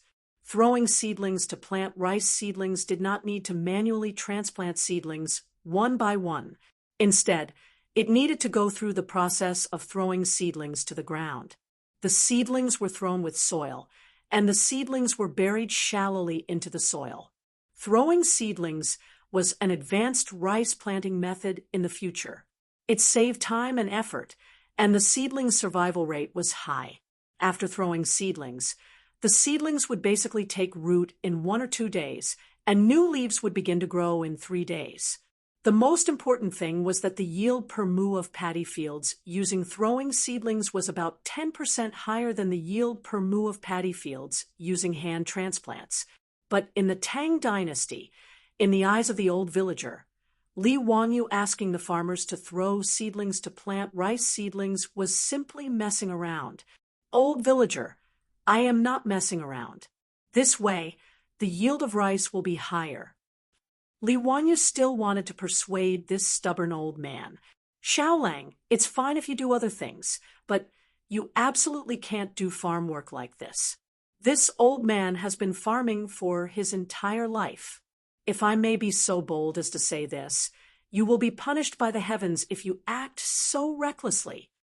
Li Heng and the others also tried to persuade Li Wanyu, but Su Chongqing just covered her mouth and snickered. She did not say anything to help Li Wanyu. The beautiful boss was not stupid. She knew that although Li Wanyu was right, traditional views were not so easy to change. Especially in an agricultural society like the Tang dynasty, people would be criticized for randomly changing their farming methods. Previously, Li Wanyu had forced people to dig a ditch in the field, which had already caused a lot of discussion among the villagers. At this time, if they followed his method, the old village head would probably run to the county government to complain in anger. In this regard, Li Wanyu could only look up at the sky and sigh. Sure enough, it wasn't necessarily a good thing to be the only one sober when everyone else was drunk. Forget it, he couldn't be bothered to argue with the old villagers. It was just a matter of increasing the production by 10%. If the stalemate continued, the old village head would be angered to death, and the losses would outweigh the gains. Therefore, Li Wanyu sighed and nodded. He agreed to follow the old village head's suggestion and use the traditional method of transplanting rice seedlings. Seeing that Li Wanyu accepted the old village chief's protest, everyone immediately cheered. The farmers began to take a handful of seedlings and plant them in the fields. Old village head, I'll listen to you for other things, but for these 2 moo of fields, how about you let people do what I said and use the method of throwing seedlings to plant? When he said this, the old village head was about to blow his beard and glare. However, the old man thought about it again. Forget it, this land originally belonged to the Li family. Since he had refuted Li Jia Xiaolang's face today, the young man felt that he had lost face and wanted to use these 2 moo of fields to regain a little bit of face. Then let him be happy. Thinking about this, the old village head nodded and agreed with a smile. In his view, this was just a young man throwing a small tantrum. On the contrary, the old man felt that although Li Wanyu was smart, in the end, he still had the heart of a young man. Not only did the old village head think this way, but Li Heng, the Niu brothers, Cho Kuan, and even the farmers who helped to plant the seedlings also thought this way.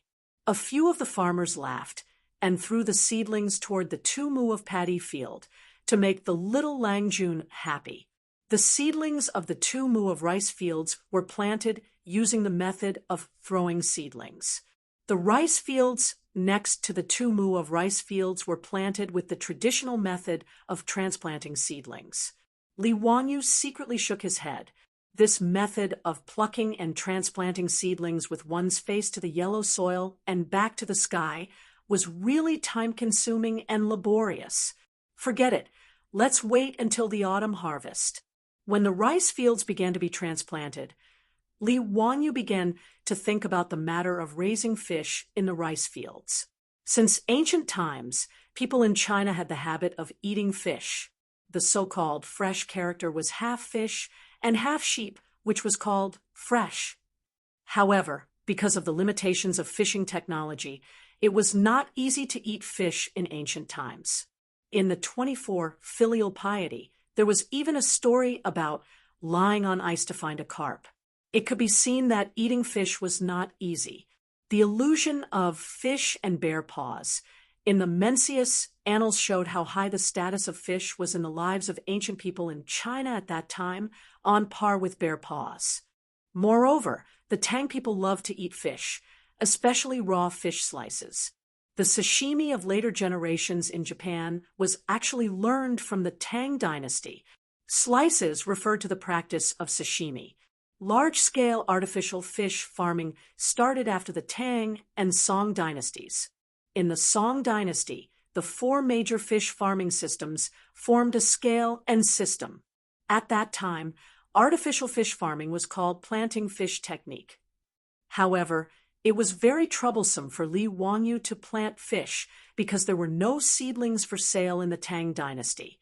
In this regard, Li Wangyu could only buy all kinds of small fish from the fishermen fishing on the river at a high price, as well as fish with eggs, and put them in the rice fields. He was not picky about the species of fish. He wanted whatever fish the fishermen caught. Catfish, spotted silver carp, white carp, crucian carp, and eel were all acceptable. When Li Wangyu was collecting the fish, the old villager finally understood why there were so many ditches in the rice fields. Xiaolang, you want to plant fish in the rice fields? Yes, that's right. The old villager shook his head. How can you plant fish in the rice fields? Aren't you afraid that the fish will eat the rice seedlings? No, they won't. Don't worry, the old villager. Planting fish in the rice fields can also increase the yield, Li Wangyu replied confidently. Artificial fish farming was not popular among the people in the Tang dynasty at this time. The old villager did not know much about it, so he did not pursue it further. However, the old villager still felt that Li Wangyu was fooling around. Raising fish in the rice fields was unheard of. Raising fish was fine, but Li Wangyu raising carp made the old villager unhappy. But you can plant other fish, but why are you planting this red mantis fish? You can't sell this fish. If the authorities catch you, you will be punished. Red mantis fish was carp. Carp, and Li had the same pronunciation. In order to avoid taboo, carp was called red mantis fish in the Tang dynasty. Hearing the old villager's words, Li Wangyu just smiled. It was said that in the Tang dynasty, if the authorities caught selling carp, they would be severely punished. This was simply a rumor. There was no such law in the Tang dynasty. In the Tang dynasty, Wang Wei's Journey of a Daughter in Luoyang wrote, the husband rode on the horse, and the maid ate the carp. It could be seen that eating carp was not illegal in the Tang dynasty. Li Wangyu just smiled at the old villager's words. It was inconvenient to explain this kind of thing. When the carp was sold in the future, they would know. After finishing the work in the rice fields, the chicken and duck vendors in the county town also drove the ox carriages and sent the ducks that Li Wangyu ordered. Chapter 99. Thousands of ducks were delivered, making Dingzhou village lively again. The men, women, elderly, and children who had finished their farm work all gathered around the duck shed to watch the excitement. Li Wangyu asked the Niu brothers to move the 2 boxes of copper coins directly to the duck shed and settle the accounts with the chicken and duck vendors on the spot. These chicken and duck vendors transported a few hundred ducks at most, and a few dozen at least. Su Chongqing helped to count and pay the money. The 20 duck girls selected by the old village chief were busy herding the ducks into the duck shed. The 2 boxes of shiny copper coins attracted the attention of the villagers who were watching the excitement. A total of 100 strings of copper coins. All the copper coins in Dingzhou village added together might not be that much. Everyone was a little dizzy. TSK, so many copper coins. Li Jia Xiaolang is so capable. Spending so much money to buy ducks, what does Li Jia Xiaoling want to do? I'm afraid that all the ducks in the surrounding villages were bought by the Li family. Zhao Xianyang, who sold pigs to Li Wanyu, was also selected by the old village chief to help herding ducks. Several women in the village surrounded Zhao Xianyang with envy in their eyes. Mrs. Zhao, your Xianyang was also selected to help Li Jia Xiaoling herd ducks. What good fortune, isn't it? Previously, Zhao Xianyang sold pigs to the Li family and got a lot of copper coins. Now, she can help the Li family herd ducks. Zhao Dalong must be blessing you and your mother from the underworld. Zhao Xianyang should also find a husband. Mrs. Zhao, you have to check carefully. You can't just randomly betroth Zhao Xianyang to someone. If you ask me, it's better to marry into the village. He can take care of you, your mother. This was the idea of marrying into the Zhao family with a son who had not yet been engaged. Mrs. Zhao just smiled happily at this. She looked at her daughter busily herding ducks with a face full of satisfaction and pride. More and more cattle carriages came, and the riverbank suddenly became very lively. Thousands of ducks quacked, and from time to time, some would scurry around, causing the female duck herders to sweat profusely. They used bamboo poles to chase away the disobedient ducks. From time to time, the disobedient ducks would cause the maidservants to be in a sorry state, causing the crowd in the village to burst into laughter from time to time, causing the maidservants to blush. After working for half a day, they finally gathered all the ducks into the duck shed and paid for the goods. There were a total of 2,300 adult ducks, 3,500 ducklings, and a total of 86 copper coins. The goods and the money were cleared, and both parties were happy. After sending off the peddlers, Li Wanyu began to instruct the duckling girls on how to tend the ducks. There were a total of 40 duck sheds, and each girl was responsible for 2 of them. These ducks were first raised in the 300 mu rice paddy field. Once they were familiar with the duck shed, the 20 female ducks would drive them to the field to eat their own food. The village had more than 2,000 mu of land, which was enough for the ducks to eat their fill. Not to mention, although the locust plague had not yet reached a large scale, the fields were full of jumping locusts, so there was no need to worry about the ducks not having enough food to eat. Li Wangyo's plan was good, but a few days later, when the duckling girls drove the ducks out to hunt in the fields of the village, it immediately attracted trouble.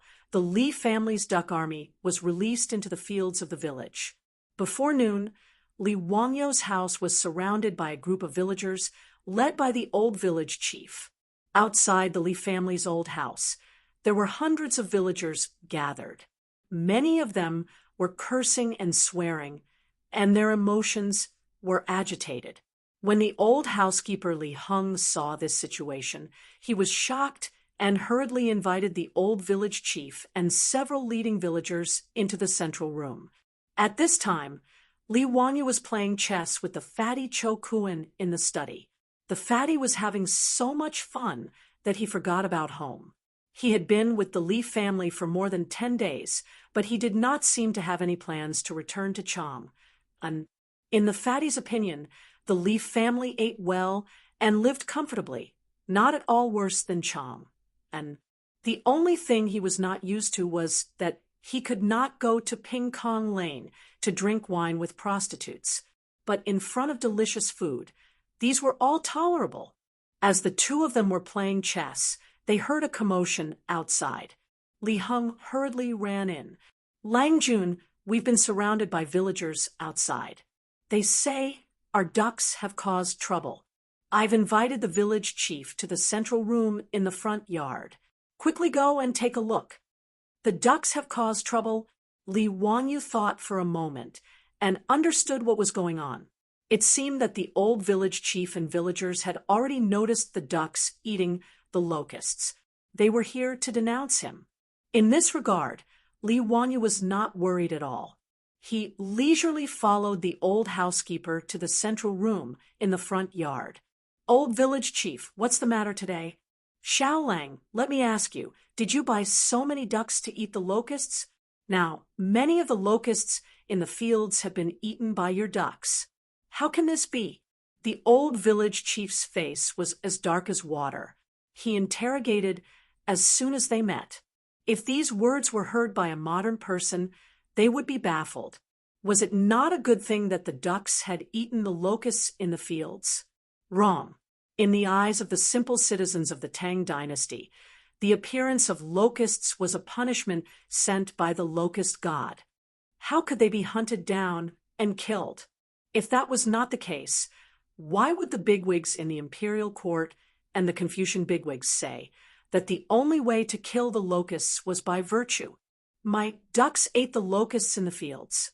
"Hee, don't mention it, don't mention it. This is what I should do." Li Wanyu replied with a cheeky smile. His words stunned the old village chief and the villagers. "We're here to thank you? Did you not understand? Xiao Lang, you can't do this. Those locusts are sent by the locust god. How can they be hunted?" "That's right. Your ducks ate the locusts.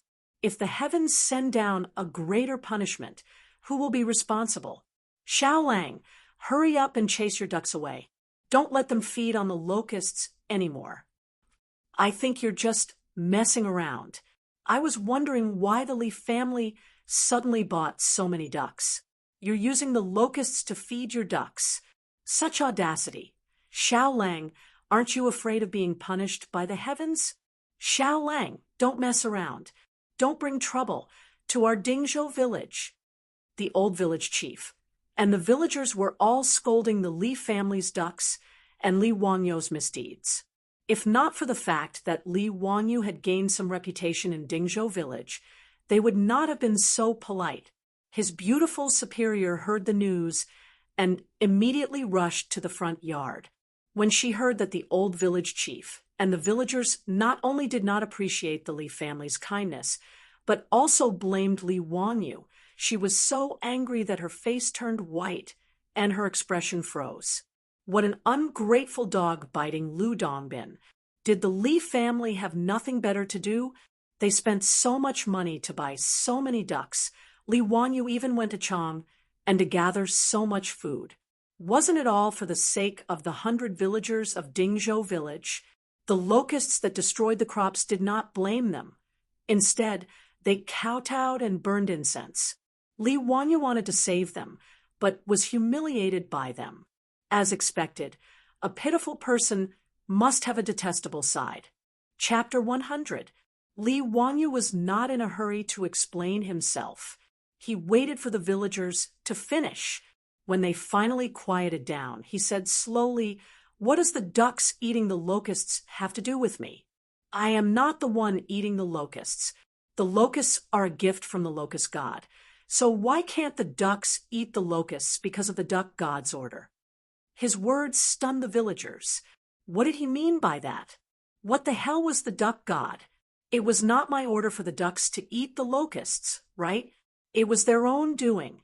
Since the locusts were eaten by the ducks, it means that the duck god is more powerful than the locust god. What are you afraid of? What duck god? How can there be such a god? The old villager mumbled.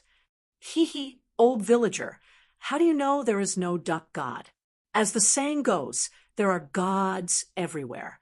Since there is a locust god, there is naturally a duck god. Li Wanyu was trying to change the topic. Since they said the locusts were released by the locust god, then why did they say there was no duck god above the ducks? However, his words left the villagers speechless. Indeed, who dared to say there was no duck god? But, old villager, there are no buts. Since the ducks are the ones who eat the locusts, then it is a matter between the locust god and the duck god. We are mere mortals. We should not interfere.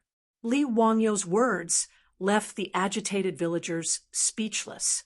They started to think about what Li Wanyu had just said. Seeing that no one spoke, Li Wanyu continued. Actually, I'm sure all of you are aware of the locusts coming this year. Since my family's ducks can eat the locusts in the fields, then they can reduce the damage to the crops in the village, right? As for this locust god, let the duck god reason with him. Of course, the villagers understood what he meant. If the locusts were to spread, then their whole family would have nothing to eat. However, due to their deep-rooted beliefs, ignorance, and fear, they did not dare to attack the locusts. They could only pray, and pray that the locusts would show mercy.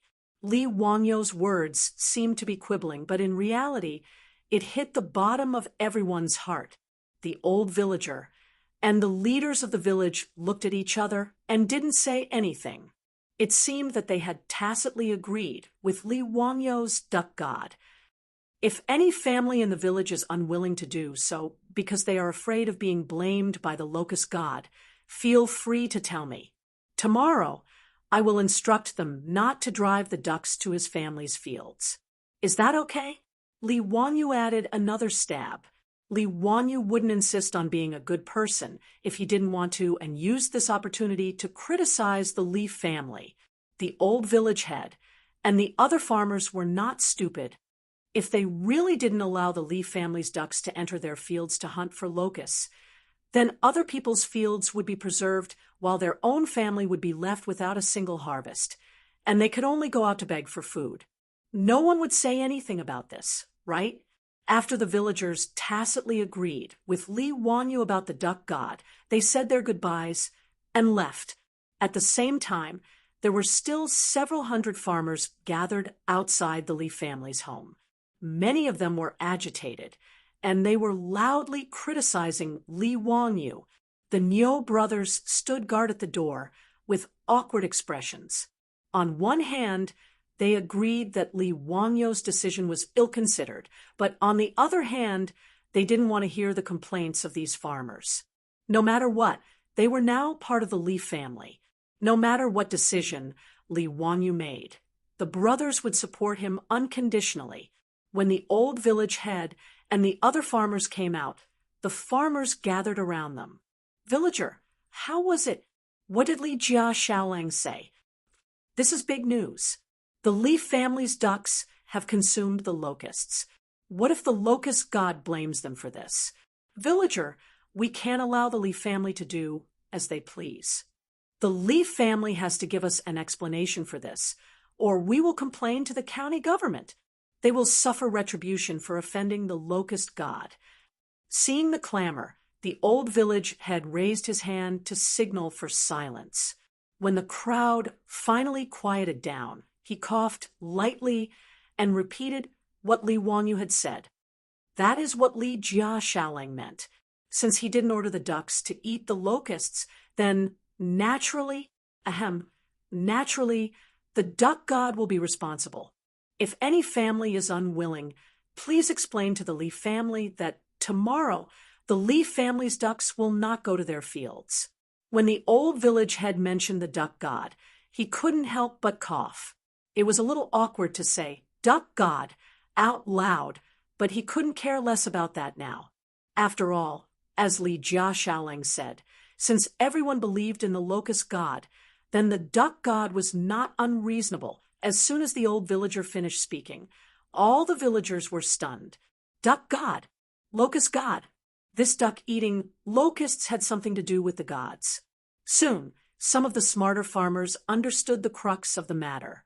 Since they didn't dare to kill the locusts, then the ducks catching the locusts and eating them didn't seem to have anything to do with them.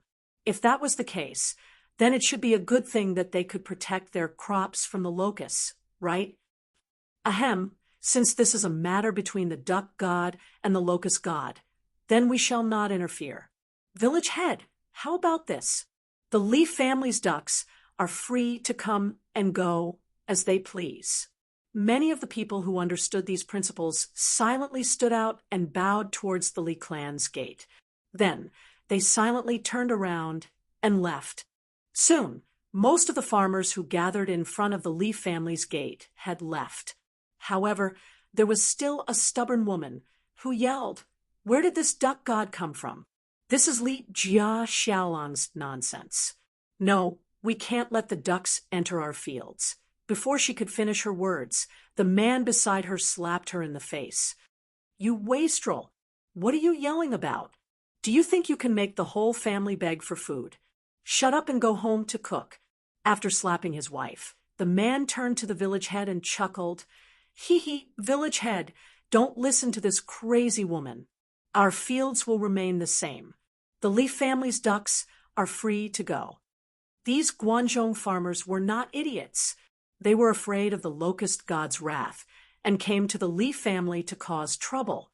However, after Li Wangyu fabricated this duck god for them, it gave them a way out. The Chinese farmers had their own cleverness and survival philosophy since ancient times. Faced with the choice of self-deception or protecting the crops in the fields, everyone chose to self-deception. This was the result that Li Wangyu had predicted. When the crowd at the door dispersed, Li Wangyu and Su Chongqing both let out a long sigh and silently shook their heads. On the other hand, Chou Kuan, who was standing at the side, was stunned by Li Wangyu's words. After a long time, he muttered to himself, "So, this works too?" He whipped his head around to look at Li Wangyu. "Xiao Lang, if I start a fire in the field and the locusts die from the fire, wouldn't that be considered a battle between the fire god and the locust god?" The fatty's words stunned Li Wangyu. He turned to look at the fatty with a strange expression. What a genius! This ability to draw inferences from one case was amazing. Chapter 101. That day, Chou Kuan returned to Chang, and many of his family's properties were also threatened by the locusts. Originally, he did not dare to destroy the locusts because of the locust god. Once the locusts were formed, his Chou clan would suffer heavy losses. Now, with Li Wangyu's inspiration, since no one dared to oppose the locust god, then he would invite other gods to do it. On horseback, Chou Kuan told Li Wangyu, "I will repay you generously in the future." Then he galloped back to Chang and city. Li Wangyu, on the other hand, was slightly worried. Chou Kuan's thanks wouldn't be sending him a few girls, would it? That would really be a premature end. While Li Wangyu was lost in his thoughts, he did not know that someone was plotting against him. Hu County Li Clan. A group of elders and clan leaders of the Li clan were gathered together to discuss Li Wangyu.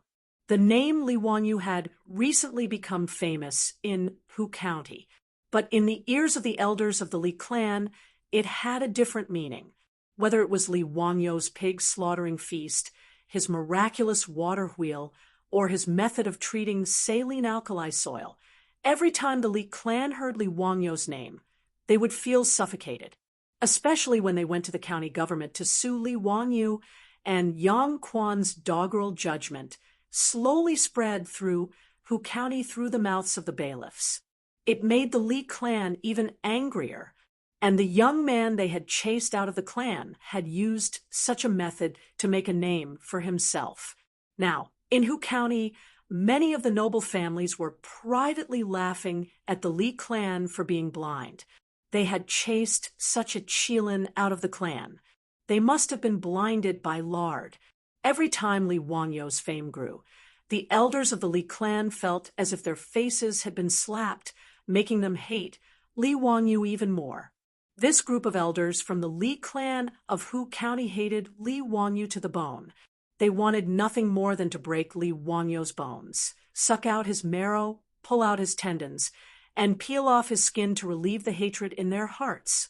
Clan leader, that little child from the Li family, has already grown up.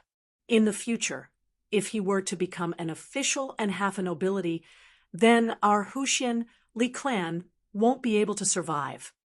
Isn't that so? This kid is not easy to deal with. We have to be careful. Li Zhou, that bastard, is quite capable of giving birth to a son. I heard that the county gave him 300 mu of saline alkali soil for free, and all of it was transformed into fertile land. TSK, 300 mu of paddy fields. Isn't that so? That little bastard even built some water wheel. The county also gave him 20 oxen for plowing. I also heard that the little bastard went to Chang and then brought back several hundred dan of grain. His house is almost full. If it were up to me, we shouldn't have been so merciful. We should have just killed him for disobedience. There are no outsiders in his house, so who would dare to cause trouble for us? Don't forget that our Li clan is a relative of the imperial clan. This was a vicious and merciless elder who directly wanted to take Li Wanyo's life. The old clan leader of the Li clan slapped the table. Enough! What's the point of saying this now? Who among you has a way to deal with this kid? Everyone was speechless for a moment. This Li Wanyu had already been removed from the clan. If they wanted to use the clan's name to suppress him, then it would be impossible. While the group was frowning, one of the elders suddenly rolled his eyes and revealed a cunning smile. This old man has an idea. I wonder if it will work. Let's hear it. The elder lowered his voice and whispered the idea he had just come up with to the others. Hiss, is this plan going to go against the heavens? Some of the elders hesitated. The other elders were also somewhat hesitant. They felt that this method was not appropriate. If word of it got out, they would lose face. The old clan leader's expression was also uncertain. In the end, he slammed the crutch in his hand. A man is harmless to the heart of a tiger, but a tiger is harmful to the heart of a man. If we don't act decisively, we will be met with disaster. We can't wait for that little bastard to grow up. Otherwise, he will become a disaster for our Li family in the future. Li Wanyu naturally didn't know that he had become the target of a group of gluttons. He didn't have any feelings for the Li clan of Hu County and had long since put it to the back of his mind. Today, he had just brewed himself a pot of king medicine tea and was chatting with his beautiful superior when he saw the old steward Li Heng walk in with an angry expression. Li Heng, what happened? Lang Jun, the Li clan of Hu County sent people here. They want Lang Jun to move the old master's grave. Li Heng's face was full of anger. What? Move the grave?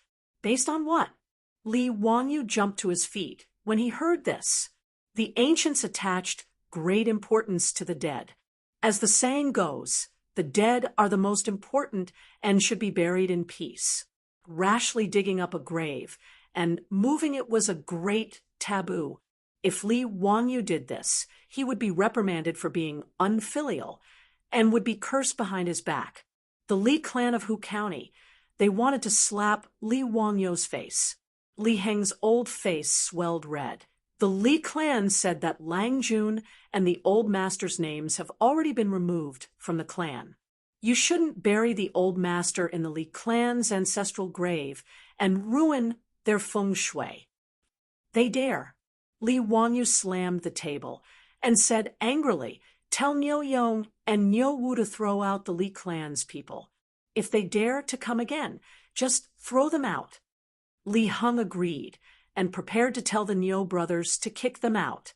However, he was stopped by Su Chongqing. Wanyu, let's ask the old village chief first. Su Chongqing advised, the matter of the clan's graveyard is not small. The Li clan's ancestral grave is in Dingzhou village. The old village chief should know the key to this. It's not too late to make a decision after asking. Li Wanyu took a deep breath and calmed himself down. He turned to Li Heng and said, help me ask the old village chief to come here. Not long after, Li Heng brought the old village chief back. Li Wanyu greeted the old village chief and didn't say anything. The old village chief spoke first. Xiaolang, do you have a grudge against the Li clan of Hu County? Li Wanyu was stunned. He thought for a moment and shook his head. No, there is no grudge. It's just that they wanted to expel me from the clan, so there was a small conflict. The old village chief shook his head and said to Li Wanyu, Xiaolang, Li Gong's grave must not be moved. This is not only a matter of your Li family's face, but also a matter of feng shui.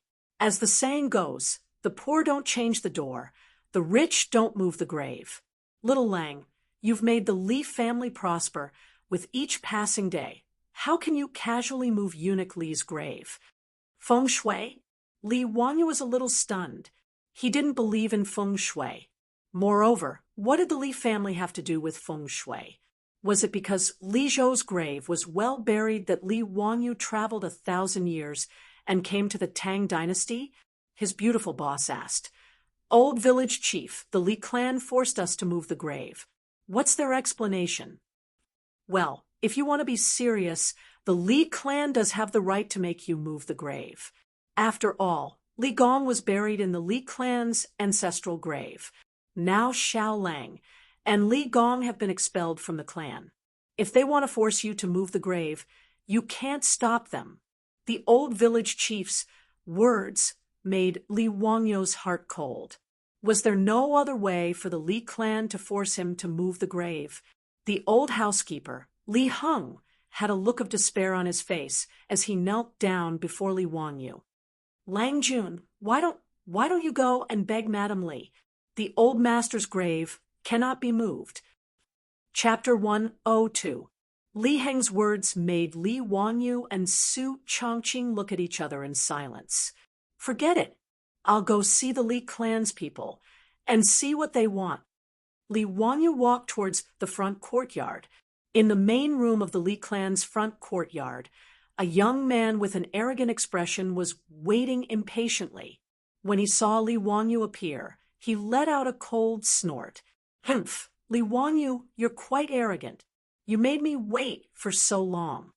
Li Wanyu thought for a moment, and remembered that this person was the eldest grandson of the Li clan's head, Li Gui.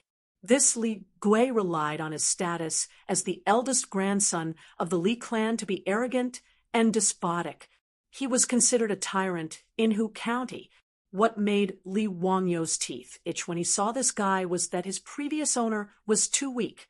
Even when Li Zhou was still alive, his previous owner didn't dare to provoke this Li Gui. The two of them had studied together in the clan's school. This bastard relied on the fact that he was older than Li Wanyu and was the eldest grandson of the clan to bully Li Wangyu's previous owner. What was even worse was that this Li Gui relied on his status as the eldest grandson of the Li clan to do many disgusting things in Hu County. It couldn't be said that he kicked out widows' doors or dug up graves, but it wasn't far off. After all, the Li clan was a relative of the imperial family. Although they didn't have any official positions, even Yang Quan, the boss of Hu County, didn't want to offend them. Last time, if it weren't for Yu Shernan's support in the lawsuit against Li Wanyu, Yang Quan might not have stood on Li Wanyu's side so easily. Li Gui, what exactly is your Li clan trying to do? Just say it. Li Wanyu couldn't be bothered with this hedonistic son of a rich family. It was only the beginning of March, but Li Gui pretentiously opened his folding fan with a swish and waved the fan in his hand in a self-confident manner. Of course, I want you to move your dead father's grave away. Your Li family is no longer a member of our Li clan. There is no reason to bury him in our Li clan's ancestral grave. Li Gui, shut up. Even if my family's Darren isn't a member of the Li clan, he's still a Guanglu Darren who was conferred the title of Guanglu Darren by His Majesty. How could someone like you humiliate him? Do you believe that I will send you to the authorities immediately? Li Wanyu angrily rebuked. Li Gui knew that he had said something wrong and immediately shut his mouth. Li Zhou had offended Pai Lupi and was removed from his position.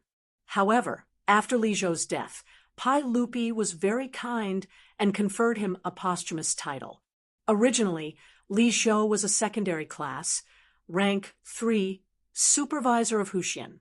After his death, Pai Lupi directly conferred him a secondary class, rank 2, Guanglu Darren. Of course, this was only a posthumous title. Li Wanyu was still a nobody and wouldn't receive any benefits. Perhaps the only benefit of a posthumous title was that the standard of Li Zhou's grave would be raised a little. A rank 3 tomb had a height of 12 feet for 50 steps. A rank 2 tomb had a height of 12 feet for 60 steps. In front of the grave, one could erect a stone tablet, a glass head, a tortoise, a stone beast, and so on. That was all. These were all written laws in the Tang dynasty. No one could casually violate these laws. Otherwise, they would be beaten 100 times. Li Zhou's standard as a rank 2 official's grave had tormented the already empty Li family greatly. Most of the family's remaining property had been used to build a rank 2 official's grave. This was also one of the reasons why Li Wangyu's family was so poor after transmigrating. However, no matter what, Li Zhou was a rank 2 official of the Tang dynasty. Even if it was a posthumous title, it wasn't something that Li clan's eldest grandson could humiliate. If Li Wangyu went to the county government to sue Li Gui, it would be quite troublesome. Seeing that Li Wangyu wasn't speaking, Li Wangyu coldly snorted and sat down. It's impossible for my family to move the grave. Your Li clan should give up on this idea. Speak, what conditions does your Li clan have? You don't want to move the grave? That's fine too. Hand over your Li family's 300 moo paddy field, 20 cattle, the blueprint for the water wheel, and the few hundred dan of grain in your family. In addition, promise to give the Li family 500 strings of copper coins every year. Then, you don't have to move Li Zhou's grave. Li Gui wasn't polite at all and directly demanded an exorbitant price. His words almost made Li Wangyu laugh out of anger. Li Gui was treating him as a soft persimmon that he could do whatever he wanted. Scram! Li Wangyu replied with this one word. For a glutton like the Li family, there was nothing to talk about. Li Wangyu was scolded by Li Wangyu. Then he suddenly stood up and gloomily said, Li Wangyu, I'll give you 3 days to think about it. If you don't move the grave in 3 days, our Li family will forcibly send people to dig it up. You dare, Li Wangyu angrily said. Hee, then let's wait and see. Li Gui threw down these words and turned to leave. Li Wangyu clenched his fists. He wanted nothing more than to order the Niu brothers to beat him up. Niu Wu was so angry that he wanted to roll up his sleeves and beat him up. Fortunately, Niu Yong still had some calmness. He held on to his younger brother tightly and didn't let him do anything rash.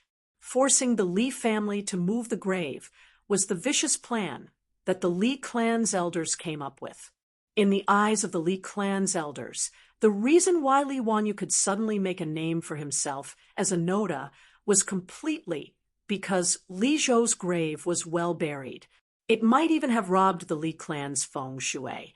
In the old saying, it was because Li Zhou's grave was smoking green smoke that a young man like Li Wangyu could come up with so many things in just half a month.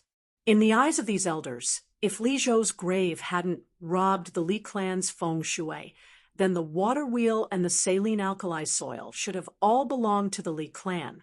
Even that bastard Li Gui felt that this should be the case.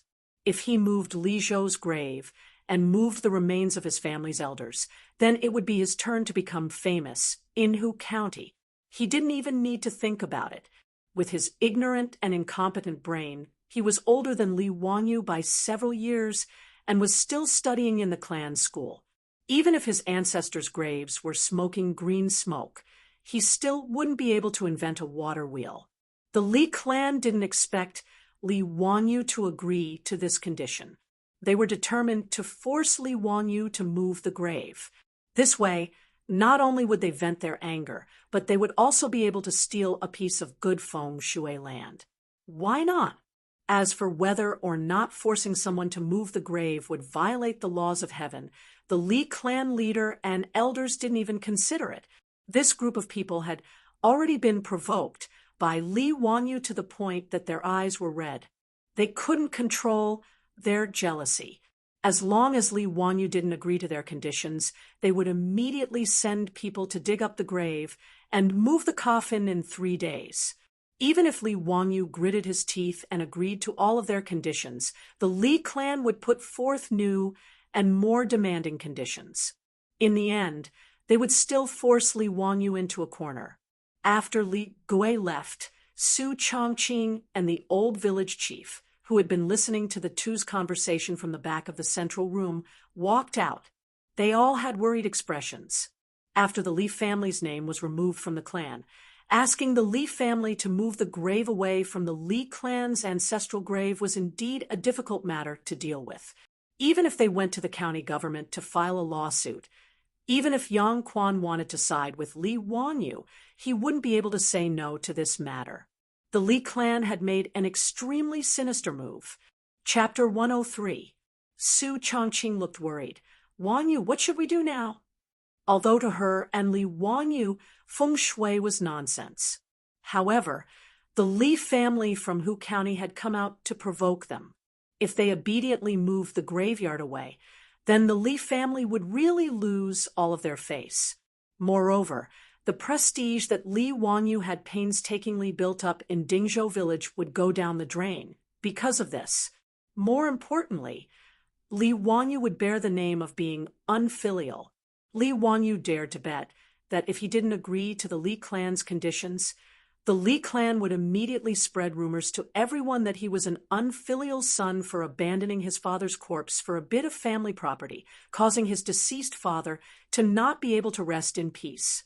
Although Li Wangyu had no intention of pursuing an official career, in the current Tang dynasty, filial piety ruled the world. If he bore the name of being unfilial, then it would really be difficult for him to move forward. It had to be said that the Li clan's plan was really vicious. If he agreed, then the Li family would never have a day of peace. Li Wangyu would even work for the Li clan and desperately earn money to give to the Li clan in order to keep Li Zhou's graveyard safe. If he didn't agree, then not only would Li Zhou's graveyard be moved away, but he would also be splashed with a basin of dirty water. I don't know. Let me think about it. There must be a way. Li Wangyu scratched his head. The Li clan's move was really too disgusting. The Li clan's ancestral graves were all buried outside Dingzhou village, on a hillside facing south at the foot of Shouyang Mountain. On the hillside of Noda, only the Li clan's ancestral graves were buried here. This belonged to the Li clan's family graveyard. Li Wangyu didn't know when the hillside facing the sun became the Li clan's ancestral grave, but the Li clan of Huxian was also a branch of the Longxi Li clan. They migrated from Longxi to Dingzhou village 100 years ago. But when he thought about the location of the Li clan's ancestral grave, Li Wangyu felt a little strange. Although he didn't understand feng shui, he knew that the feng shui of the hillside facing the sun should be good.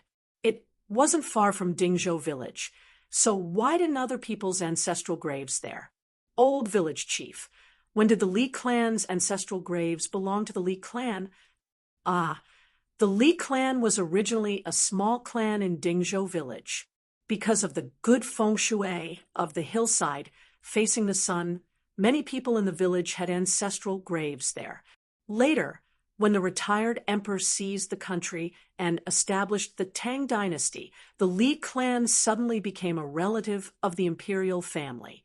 The Li clan came forward and forced other people to move their ancestral graves away. They forcibly occupied the hillside, and then it became the ancestral grave of the Li clan. Speaking of this, the old village chief shook his head. His ancestral graves were originally buried on the hillside, but they were forcibly moved away by the Li clan. The villagers of Dingzhou village had no power or influence. How could they dare to say no to the Li clan, a relative of the imperial family? Li Wangyu keenly caught the two words in the old village chief's words, forcibly occupied. Forcibly occupied. Don't tell me that hillside doesn't belong to the Li clan? Li Wangyu immediately asked, "It belongs to the Li clan?" "Of course not. That hillside belongs to the county. But that hillside is where the Li clan's ancestral graves are. This is known by everyone. The county also tacitly agrees. The old village chief was puzzled why Li Wanyu asked this question. The Li clan didn't buy that hillside. Of course not. The old village chief had never heard that a graveyard needed to be bought. Which family didn't carry it to the hillside and find a good place to bury it? There was no need to buy any land, but the Li clan was powerful, and the villagers of Dingzhou village couldn't compete with them. They even went to the county to file a lawsuit for the relocation of the graveyard. But the previous county magistrate of Hu County stood on the Li clan's side, so the villagers of Dingzhou village could only grit their teeth and bear with it. Li Wanyu immediately stood up. I have an idea. Wanyu, what idea do you have? The beautiful boss asked curiously. Can't we just buy that hillside? Buy it. Su Chongqing was speechless, not to mention whether or not the hillside was for sale. Buying land would cost money, right? Ever since they bought the duck, they only had a few dozen strings of copper coins at home. She didn't think that land in the Tang dynasty could be so cheap. Li Wanyu didn't explain much and ran out after saying, I'll go to the county yamen and find Yang Mingfu to buy land. He ran to the backyard to get the horse, and Niu Wu quickly followed. Usually, when Li Wanyu went out, Niu Wu would follow behind him as a bodyguard, and Niu Yong would stay at home to guard. The two rode straight to the county yamen. The yamen runner at the entrance naturally recognized Li Wanyu and quickly helped him to report. Zio, how come you have time to come to my place today? Ming House. I'm here to ask for help.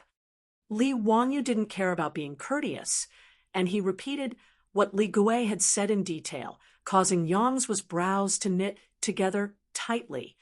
The Li clan is so vicious. Yang Quan sighed. But it's hard for me to help you. After all, Zio and eunuch Li have been removed from the Li clan. They insist on moving your family's grave. I can't do anything about it. Li Wanyu shook his head. No, Ming House has a way. Oh, let's hear it. What's the way? If it's possible, I'll definitely help you.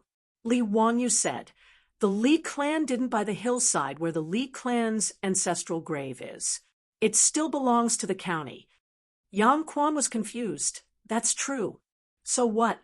That's the Li clan's ancestral grave. There's no need to buy it. Then what if I buy that hillside?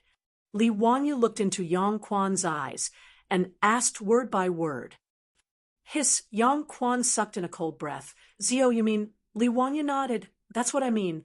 If that hillside belongs to the Li family, I'm afraid it won't be the Li clan forcing me to move my family's grave. I'll be the one forcing them to move their family's grave. This, Yang Quan pondered for a moment, and then nodded slightly.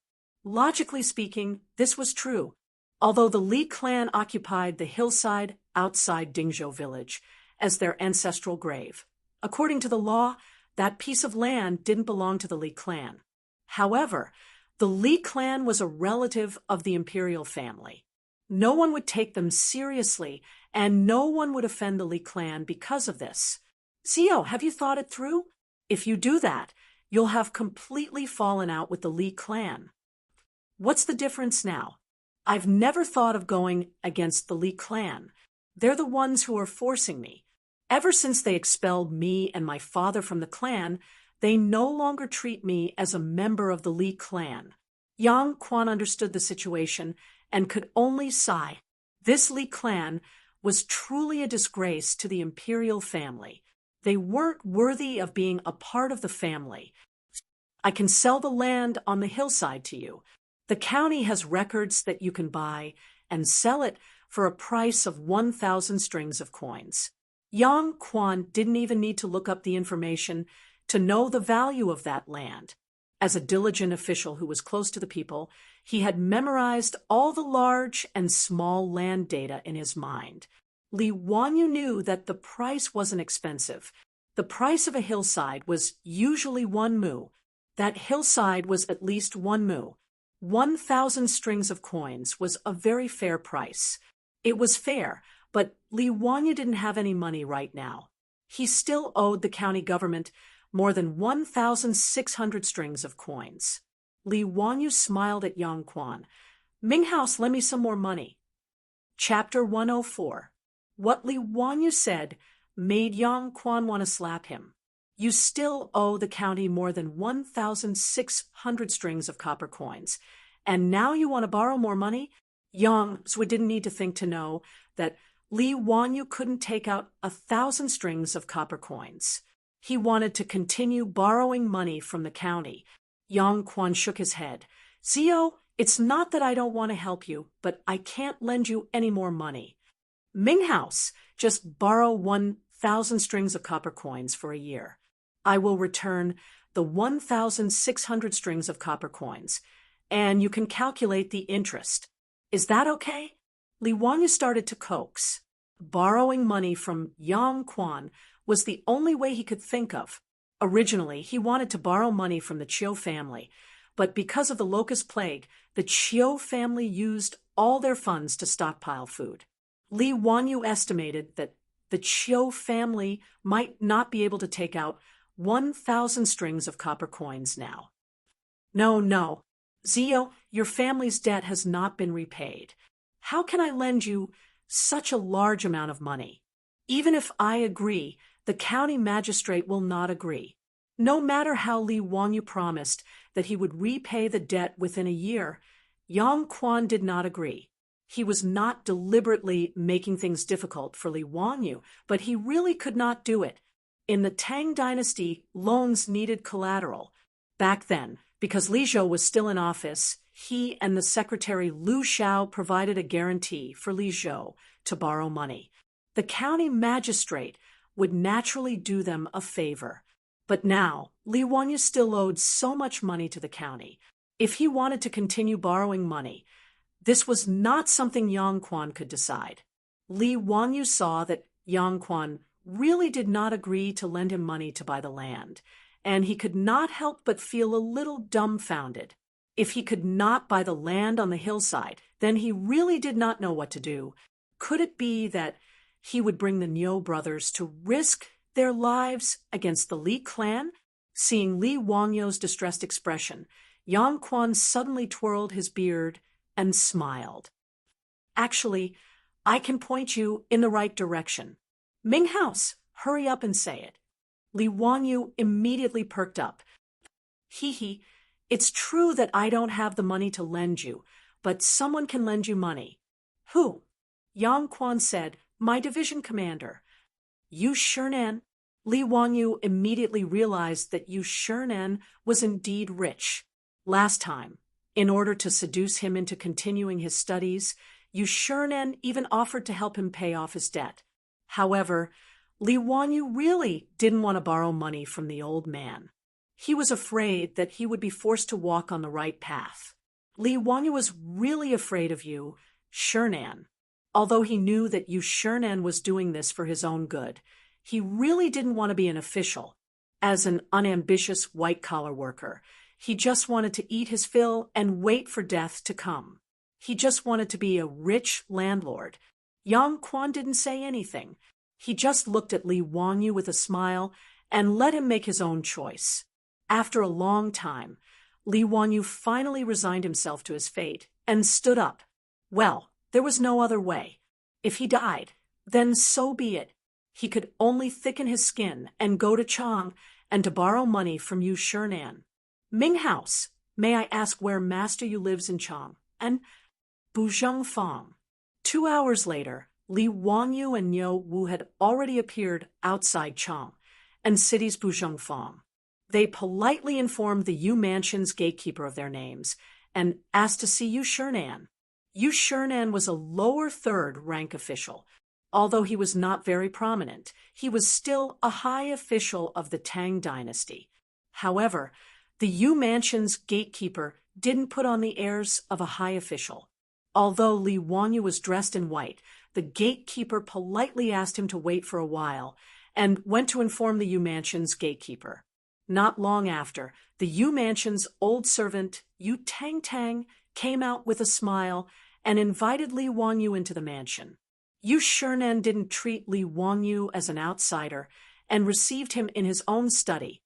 Zio, it's rare that you would take the initiative to come to my door, Yu Shernan said with a smile as he stroked his beard. Although Yu Shernan was already in his 70s, he was still full of energy, and his face was glowing. It was no wonder that Pai Lupi didn't allow him to resign and return to his hometown. Li Wanyu respectfully bowed to Yu Shernan, then took off his boots and sat down on the table with his legs crossed. Master Yu, I've missed you since we parted at Crooked River Pool, so I came to visit you today. Li Wanyu was too embarrassed to directly say that he was here to borrow money, so he could only change the topic. Yu Shernan was old and shrewd. He looked at Li Wanyu with a smile and seemed to see through his thoughts. Haha, what a nice visit. You little bastard, you didn't show your face after Crooked River Pool. Are you hiding from me? Why did you come here today? Li Wanyu was indeed hiding from Yu Shernan. This old man was too eager to get him to become an official. However, this wasn't what he wanted, so he could only hide from Yu Shernan for now. When he saw Yu Shernan that day at Crooked River Pond, he understood 70 to 80% of the situation. This poetry gathering was most likely something that Yang Zhua and Yu Shernan had discussed. They wanted him to use this opportunity to make a name for himself. Li Wanyu naturally appreciated the old man's good intentions, but he was afraid that Yu Shernan would force him to become an official, so he didn't dare to visit. If he hadn't been forced into a corner today, Li Wanyu wouldn't have walked right into the trap. Hee, Master Yu, what are you talking about? I really missed your earnest teachings. This tea is personally made by the old immortal Sun Simiao. It's good for the mind and heart. It's both medicine and tea. It's very hard to come by. I'm here to deliver this tea to you, Master Yu, as a gift. Li Wanyu hurriedly handed over the Medicine King tea that Sun Simiao had made. This was something he had specially asked Niu Wu to fetch for him after he had borrowed some money from Yu Shernan. It was to be a gift to Yu Shernan. Is that so? Then many thanks, Ziyu. I'll accept this tea. Ziyu, is there anything else? If there's nothing else, you can go back. I still have work to do. Seeing that Li Wanyu wasn't telling the truth, Yu Shernan smiled and chased him away after receiving the tea. Li Wanyu was dumbfounded. This old man didn't play by the rules.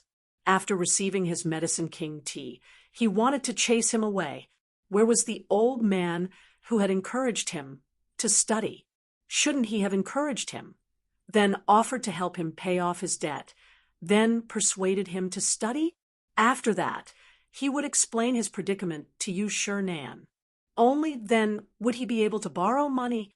Now, he was chasing him away after just a few words. Master Yu, you're not being kind. Li Wanyu stammered for a long time, then awkwardly said, Master Yu, I came here today to ask for a favor. I knew you wouldn't come here for no reason. Speak, what is it? Hee, I want to borrow money. How much? 1,000 strings of cash.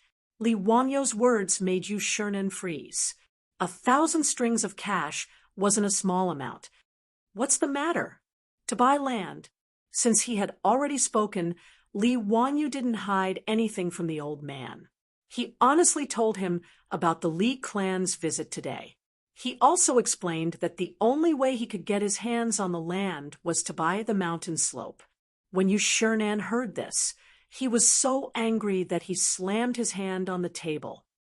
Despicable and shameless. Utterly shameless. I'll definitely report this to His Majesty and have him discipline these scum of the imperial clan. Li Wanyu was afraid that the old man would be angered to death, so he hurriedly tried to comfort him. After Yu Shernan finally calmed down, he suddenly looked at Li Wanyu with a smile. Ziyu, I can lend you money, but you have to agree to one condition. Chapter 105. When Li Wanyu heard this, he became alert. This old man wouldn't be digging a hole for him again, would he? He carefully asked, Master Yu, what's the condition? Haha, it's simple. This year's spring imperial examinations, you can participate in the imperial examinations. You just need to pass the imperial examinations. Yu Shurnen mischievously winked at Li Wanyu. What the hell? Participate in the spring imperial examinations? Pass the imperial examinations? Old man, are you crazy? Li Wanyu was shocked by Yu Shurnan's ridiculous condition. What did Yu Shurnan mean by this? Not to mention whether or not he was willing to participate in the spring imperial examinations, he didn't even have the qualifications. Since he wasn't a student from the capital or the county academies, nor was he a high scholar who passed the county examinations, what kind of imperial examination would he be participating in? Master Yu, are you sure you're not mistaken? I'm neither a high scholar nor a high scholar. Haha, it's fine. As long as Zio is willing to participate, I can still help you get a spot as a high scholar. Yu Shurnan smiled. Li Wanyu said, but I didn't submit. Yu Shurnan said, with my recommendation, why would you need to submit? Those few poems of yours will be considered as submitted. Li Wanyu struggled. Master Yu, I'm still in the cutting off of decline. The Tang dynasty believed in filial piety. Children were not allowed to participate in the imperial examinations within 3 years of their parents' death. I will plead for you. Yu Shurnan was unmoved. Li Wanyu was completely dumbfounded. What did this old man mean? Did he really want to force him to participate in the imperial examinations? He began to weigh whether or not he should borrow the money. Before Li Wanyu could understand the meaning behind Yu Shurnan's words, Yu Shurnan suddenly stopped smiling and looked at Li Wanyu sternly. Zio, I know you don't want to be an official. Originally, I didn't want you to waste your time like this. However, when Su Qing told this old man about your actions in the past half a month, this old man had a whole new level of respect for you. Yu Shurnan stood up and took a scroll from the bookshelf. He opened it and saw the blueprint of the water wheel. Zio, it's not easy for you to create such an item that benefits both the country and the people. Since you have no intention of pursuing an official career, this old man will not force you. This old man will lend you the money, and I don't need you to return it. In the future, you can use this 1,000 strings of coins to study the study of practical application. If you can create more of these items that are beneficial to the people, it will be a great merit. Yu Shurnan's words moved Li Wanyu. It turned out that he was just joking when he said that he wanted him to participate in the imperial examination. He stood up and bowed respectfully to Yu Shurnan. Master Yu, I will definitely return the money within a year. As for Master Yu's instructions, I will do my best to fulfill them. Master Yu, please rest assured. Yu Shurnan laughed and waved his hand. Ha! This old man is already 70 years old this year. How many years do I have left to live? Why would he need so much money? Ziyu, don't say anything more. Yuda, go get some gold for Ziyu. More than 30 gold ingots, weighing 5 taels, were placed on the table. Li Wanyu was once again moved by Yu Shurnan's generosity. When he first met Yu Shurnan, this old man was still riding in a shabby carriage. The clothes he wore were also very thrifty.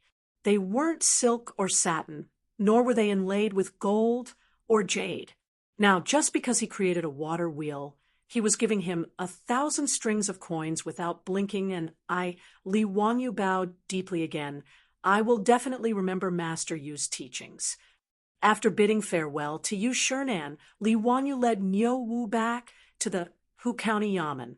On the spot, Yang Quan and Registrar Lu Xiao helped Li Wanyu with the transfer of the land. The land deed was issued, and from now on, the land belonged to the Li family. Many thanks to Ming House, many thanks to Registrar Lu. However, the matter of me buying this land, please keep it a secret for me for the time being. After Li Wanyu received the land deed, he smiled and cupped his hands towards the two of them.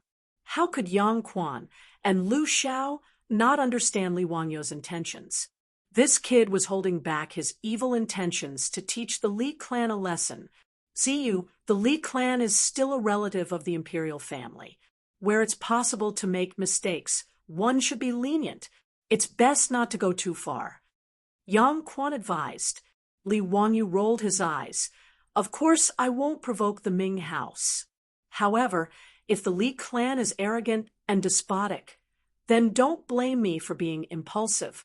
Yang Quan and Lu Xiao looked at each other, but didn't say anything. This Hu County Li clan truly disgusted the two of them. 3 days passed in the blink of an eye. Early in the morning, the Li clan once again appeared in Dingzhou village. Not only did the Li clan's clan leader and elders appear, Li Gui and the other members of the Li clan also came. They even brought nearly 100 Li clan servants with them. They were prepared to forcefully excavate Li Zhou's grave today. Li Wanyu led the Niu brothers to block the entrance of the village. Li Jiaxiaolang, have you thought it through? Do you agree to our conditions? The Li clan leader asked with a mocking expression. In their opinion, Li Wanyu wouldn't be able to escape this calamity no matter what. Regardless of whether he agreed to their harsh conditions or refused, they would be able to play this disobedient brat to death in the palm of their hands. Li Wanyu, what do you think? Are you unwilling to part with the money? That's fine. Dig out your dead father's coffin and bury him somewhere else. Ha ha. Li Gui laughed loudly in the crowd. TSK, this Li Zhou is really pitiful. He gave birth to an unfilial son, and even in death he can't rest in peace. Do you think it's so easy to take advantage of the Li clan? You actually want to bury Li Zhou in our Li clan's ancestral grave. The old clan leader is kind and benevolent. He only asked for a small amount of money from your family. It's really too cheap for your family. Why aren't you thanking him? It's fine if you don't want to part with the money. Then let your dead father's corpse be exposed in the wilderness. Ha ha. Before Li Wanyu could say anything, a group of Li clan members impatiently opened their mouths and began to humiliate Li Wanyu and the long-dead Li Zhou. Their words made Li Wanyu's face even more ashen. Even the Niu brothers behind him were so angry that they clenched their fists, and the veins on their necks were bulging. As expected of a group of blood-sucking Taodais with no sense of shame, Li Zhou had done his best for the clan when he was alive, but after his death, he was treated like this. This Li clan of Hu County really deserved to die. Li Wanyu coldly snorted. Let's see who dares to touch my clan's lord's grave. Ha ha, this is the biggest joke in the world. You and Li Zhou have already been expelled from our Li clan. How can Li Zhou still be buried in our Li clan's ancestral grave? Naturally, we need to move the grave. Even if the heavens are broken, our Li clan is still in the right. How can a little child like you stop us? The Li clan elder immediately retorted. That's right. If you don't agree to our Li clan's conditions, then today, Li Zhou's grave must be moved away from our Li clan's ancestral grave. Ignorant brat, who do you think you are? Do you think we won't move it just because you say so? If you don't agree to our Li clan's conditions today, we will definitely dig up this grave. The Li clan leader raised his hand to stop the clansman's clamor. Li Jiaxiaolang, this old man will ask you one more time. Those conditions, do you agree or not? Niu Wu, tell me, it's broad daylight. How can there be someone who hasn't woken up yet? Li Wanyu ignored him and smiled at Niu Wu. Ha ha, perhaps it's because his daydream is too beautiful, and he doesn't want to wake up. Niu Wu immediately agreed. The two's words caused the Li clan to become furious. The Li clan leader's eyes flashed with a cold light. He prepared to order his clansmen to force their way into the village and dig up the grave on the hillside behind the village. The Niu brothers naturally wouldn't give way. It looked like a conflict was about to break out. However, They saw that Dingzhou village was suddenly in a hubbub of voices. The old village head was leading a group of villagers and rushing out, blocking the Li clan's path. Chapter 106. Behind the old village leader, there were no less than 100 farmers. They were all holding hoes, shovels, and other farming tools. They blocked the entrance of the village and glared at the Li clan people. Whoever dares to touch Li Gong's tomb, we, Dingzhou village, will fight with him. Get out. Dingzhou village does not welcome you. The Li clan has already moved out of the village. What are you doing back here? Whoever dares to touch Li Gong's tomb, I will crush his balls. The sudden appearance of the farmers surprised Li Wangyu. He did not expect that the villagers of Dingzhou village would stand behind him and support him. Although the Li clan was originally from Dingzhou village, ever since the establishment of the Li Tang dynasty, the Li clan moved out and became a big clan in Hu County. How could the villagers of Dingzhou village dare to go against the Li clan? Even the ancestral tomb of the villagers of Dingzhou village was forced by the Li clan to move away from the hillside facing the sun. Now, they were willing to stand up for their father just because Li Zhou helped them when he was alive. Li Wangyu's nose suddenly felt a little sour. This group of simple and honest countrymen was really beyond his expectations. Seeing the crowd gather around, the Li clan leader glared. Old Qian, are you looking for trouble? Are you trying to gather people to rebel? The old village leader walked to Li Wangyu's side and said to the Li clan leader in a clear voice, Li Gong helped Dingzhou village when he was alive. If you want to humiliate the Li family, you have to ask if we agree first. You're going against the heavens. You farmers, are you trying to rebel? The Li clan leader slammed the crutch in his hand on the ground. The clan elders also spoke out. How dare you? Our Li clan is a relative of the imperial family. What do you farmers want? There are still people in the Tang dynasty who dare to brandish swords and guns at the Li clan. Do you want to be caught and beheaded? Li Zhou and his son have already been expelled from the Li clan. Moving the graves is a matter of course. No matter what, the Li clan is in the right. What are you trying to do? Although the Li clan had brought more than 100 servants, the Li clan leader and clan elders knew that they wouldn't be able to gain any benefits if they were to fight. Thus, they didn't plan on fighting. Instead, they wanted the servants to back off. Their words made the old village chief and the others speechless for a while. Indeed, as the Li clan said, Li Zhou's tomb was in the ancestral tomb of the Li clan. They had no reason to stop the Li clan. Humph, don't talk so much nonsense. In short, don't even think about digging up Li Gong's tomb today. Otherwise, we'll fight with you. The old village chief didn't plan on being reasonable. Good. I want to see if this world is still the world of the Li clan. Li Gui, have someone ride to the county government immediately. Have Yang Mingfu bring the bailiffs here to deal with these unruly people. The Li clan leader roared at Li Gui. After receiving the order, 2 of the Li clan's servants immediately split into groups and rode their horses towards the county town. Seeing that the Li clan had gone to report to the government, the villagers of Dingzhou village, including the old village chief, were all hesitant. However, no one retreated. They all blocked the entrance of the village and were in a deadlock with the Li clan. Knowing that there was a rebellion in Dingzhou village, Yang Quan didn't dare to be negligent. He led the county magistrate and 3 groups of bailiffs to Dingzhou village. What surprised Li Wangyu was that there was a middle-aged man wearing a light red official robe accompanying Yang Quan. This meant that he was a 5th-rank official. Li Wangyu didn't know who this 5th-rank official was, so he wasn't in a hurry to speak.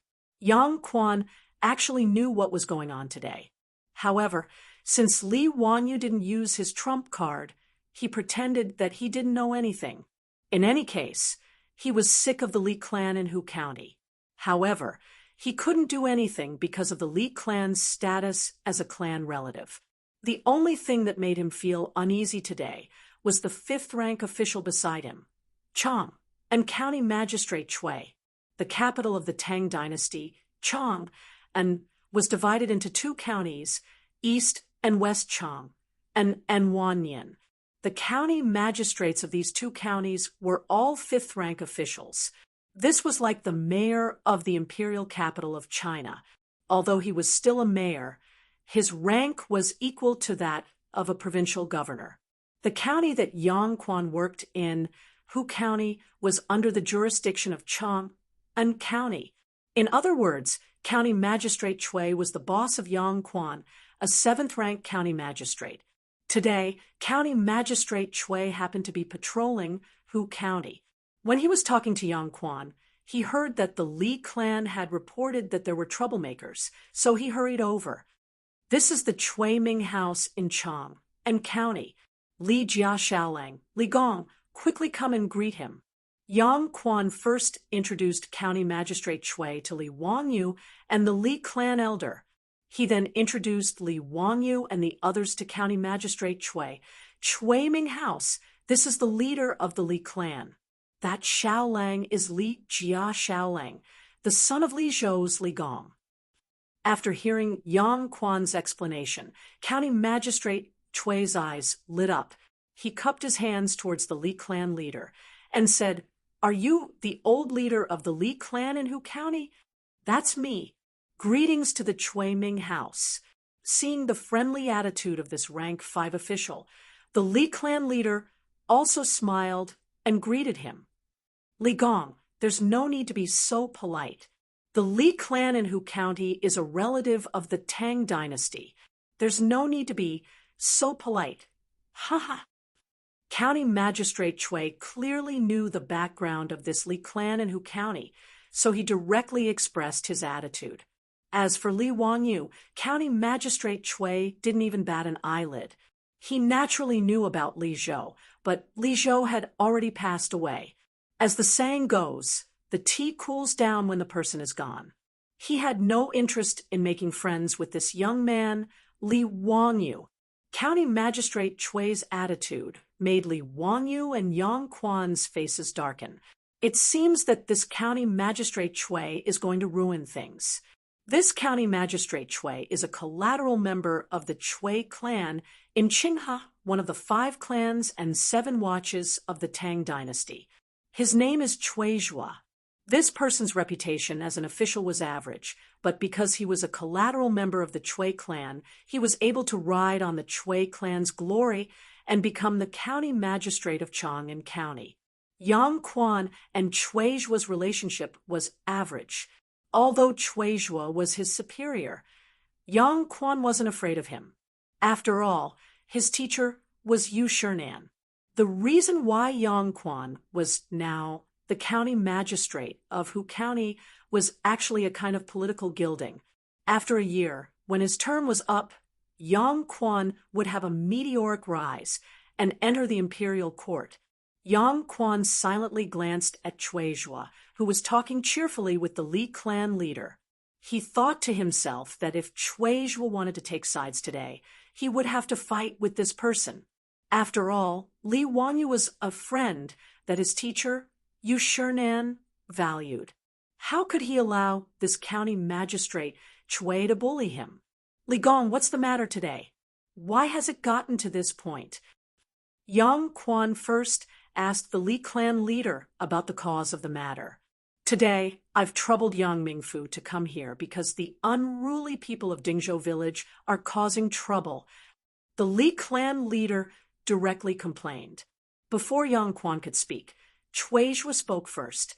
"Sure enough, unruly people come from barren hills and turbulent waters. Yang Mingfu, you have such unruly people under your rule. You should discipline them properly."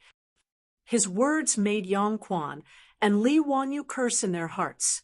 They hadn't even asked what the cause was, and he had already labeled the villagers of Dingzhou village as unruly. Could you be any more biased? Chapter 107. Yang Quan cupped his hands towards Chui Zhua. Chui Ming House, will you wait for me to finish asking about the case? His words didn't give Chuizhua any face, but Chuizhua couldn't do anything. He just snorted and didn't say anything else. Yang Quan's actions weren't wrong at all. After all, he was the county magistrate of Hu County, and Dingzhou village was under Hu County's jurisdiction. Although Chuizhua was an official, he shouldn't interfere with Hu County's internal affairs. Li Gong, please tell us what is the matter today. The Li clan leader looked at Chuizhua, then pointed at Li Wangyu and said, Yang Mingfu clearly knows that the Li family has already been removed from the Li clan by our Hu County. Naturally, Li Zhou can't be buried in our Li clan's ancestral grave. However, I saw that the Li family was pitiful, so I kindly suggested that Li Jia Xiaoleng give us some money as compensation for our Li clan, and we won't pursue the matter of Li Zhou's grave anymore. The Li clan leader had a compassionate expression. However, this Li Jia Xiaoleng abandoned his father, Li Zhou, and flatly refused our Li clan's good intentions for some money. Since this is the case, our Li clan naturally has to move Li Zhou's grave away. This matter is reasonable. I hope that the Tu Ming House can uphold justice for our Li clan. The Li clan leader's words were righteous, but Yang Quan couldn't help but curse in his heart. Despicable and shameless. Do you only take a small amount of money? You want to pull out Li Wangyu's tendons, pull out his bones, and swallow him whole. After hearing the Li clan leader's words, Chuizhua didn't wait for Yang Quan to speak, and continued, Li Gong is righteous. This matter is completely reasonable. Li Jia Xiaoleng, how can you treat your parents like this? For the sake of some money, you actually did such a disobedient and unfilial thing. You're really unbearably stubborn. Li Wangyu raised his eyes and glanced at Chuizhua. He did not answer. He finally understood that this guy was here to cause trouble. Yang Quan ignored Chuizhua's words and asked Li Wangyu, Li Jia Xiaoleng, is what Mr. Li said true? Li Wangyu respectfully saluted Yang Quan. I've returned to the Ming House, but there's this matter. Since that's where the Li clan's ancestral grave is, why aren't you willing to move it? Yang Quan also played along with Li Wangyu's act. The Ming House may not know this, but the place where my master was buried is not the ancestral grave of the Li clan in Hu County. Naturally, I cannot agree to their request. What nonsense are you talking about? Everyone in Hu County knows that the hillside is where my Li clan's ancestral grave is. How dare a brat like you talk nonsense? As soon as Li Wangyu finished speaking, the Li clan's clan leader and elders immediately jumped up in anger. The world is clear. How can a brat like you talk nonsense? Li Wangyu, you're lying through your teeth. Aren't you afraid that the heavens will send down lightning to strike you to death? Chui Ming House, did you hear what this brat said? Li Wangyu was not in a hurry to defend himself. He waited for them to stop causing a ruckus. Then he calmly asked, What, did I say something wrong? Since you keep saying that the hillside facing the sun is where your Li clan's ancestral grave is, what proof do you have? Li Gui rushed out and pointed at Li Wangyu's nose. He scolded, Everyone in Hu County knows about this. Why do we need proof? Li Wangyu, do you think you can escape by pestering me endlessly like this? Bah, if I don't dig up your damn father's grave today, I'll crawl back to Hu County. Ha, then you can crawl back now. 20 li isn't a short distance. Li Gui, take your time. If you don't crawl, then you're a bastard. I'll say it here today. Don't you dare touch a single blade of grass or tree in my master's grave. Li Wangyu replied disdainfully. You, Li Gui, the eldest grandson of the Li clan in Hu County, had never been humiliated like this before. Chuizhua coldly snorted. What a glib tongue! Twisting words and forcing logic. Hu County's Li clan's ancestral grave is here. Even this county knows about this. How dare a brat like you argue? Li Wanyu, did you hear that? Even the Chui Ming house knows about this. What else do you have to say? Li Wanyu immediately took advantage of the situation and shouted at Li Wanyu. Li Wanyu was not moved by Chuizhua's words. He calmly replied, "The hillside facing the sun outside Dingzhou village has always been the ancestral grave of every family in Dingzhou village. When did it become exclusive to the Li clan?" Bullshit. Since the founding of the Tang dynasty, that hillside has been my Li clan's ancestral grave. Do you have proof? Li Wanyu asked. These words stunned the group of Li clan members. They had used their status as clan relatives to forcefully claim it. How could they have proof? However, Chuizhua ignored his status and spoke again. What a glib tongue. However, no matter what you say, your family's elders are still buried in Hu County's Li clan's ancestral grave. Since you and your family's names have already been removed from the Li clan of Hu County, you should naturally move the graves.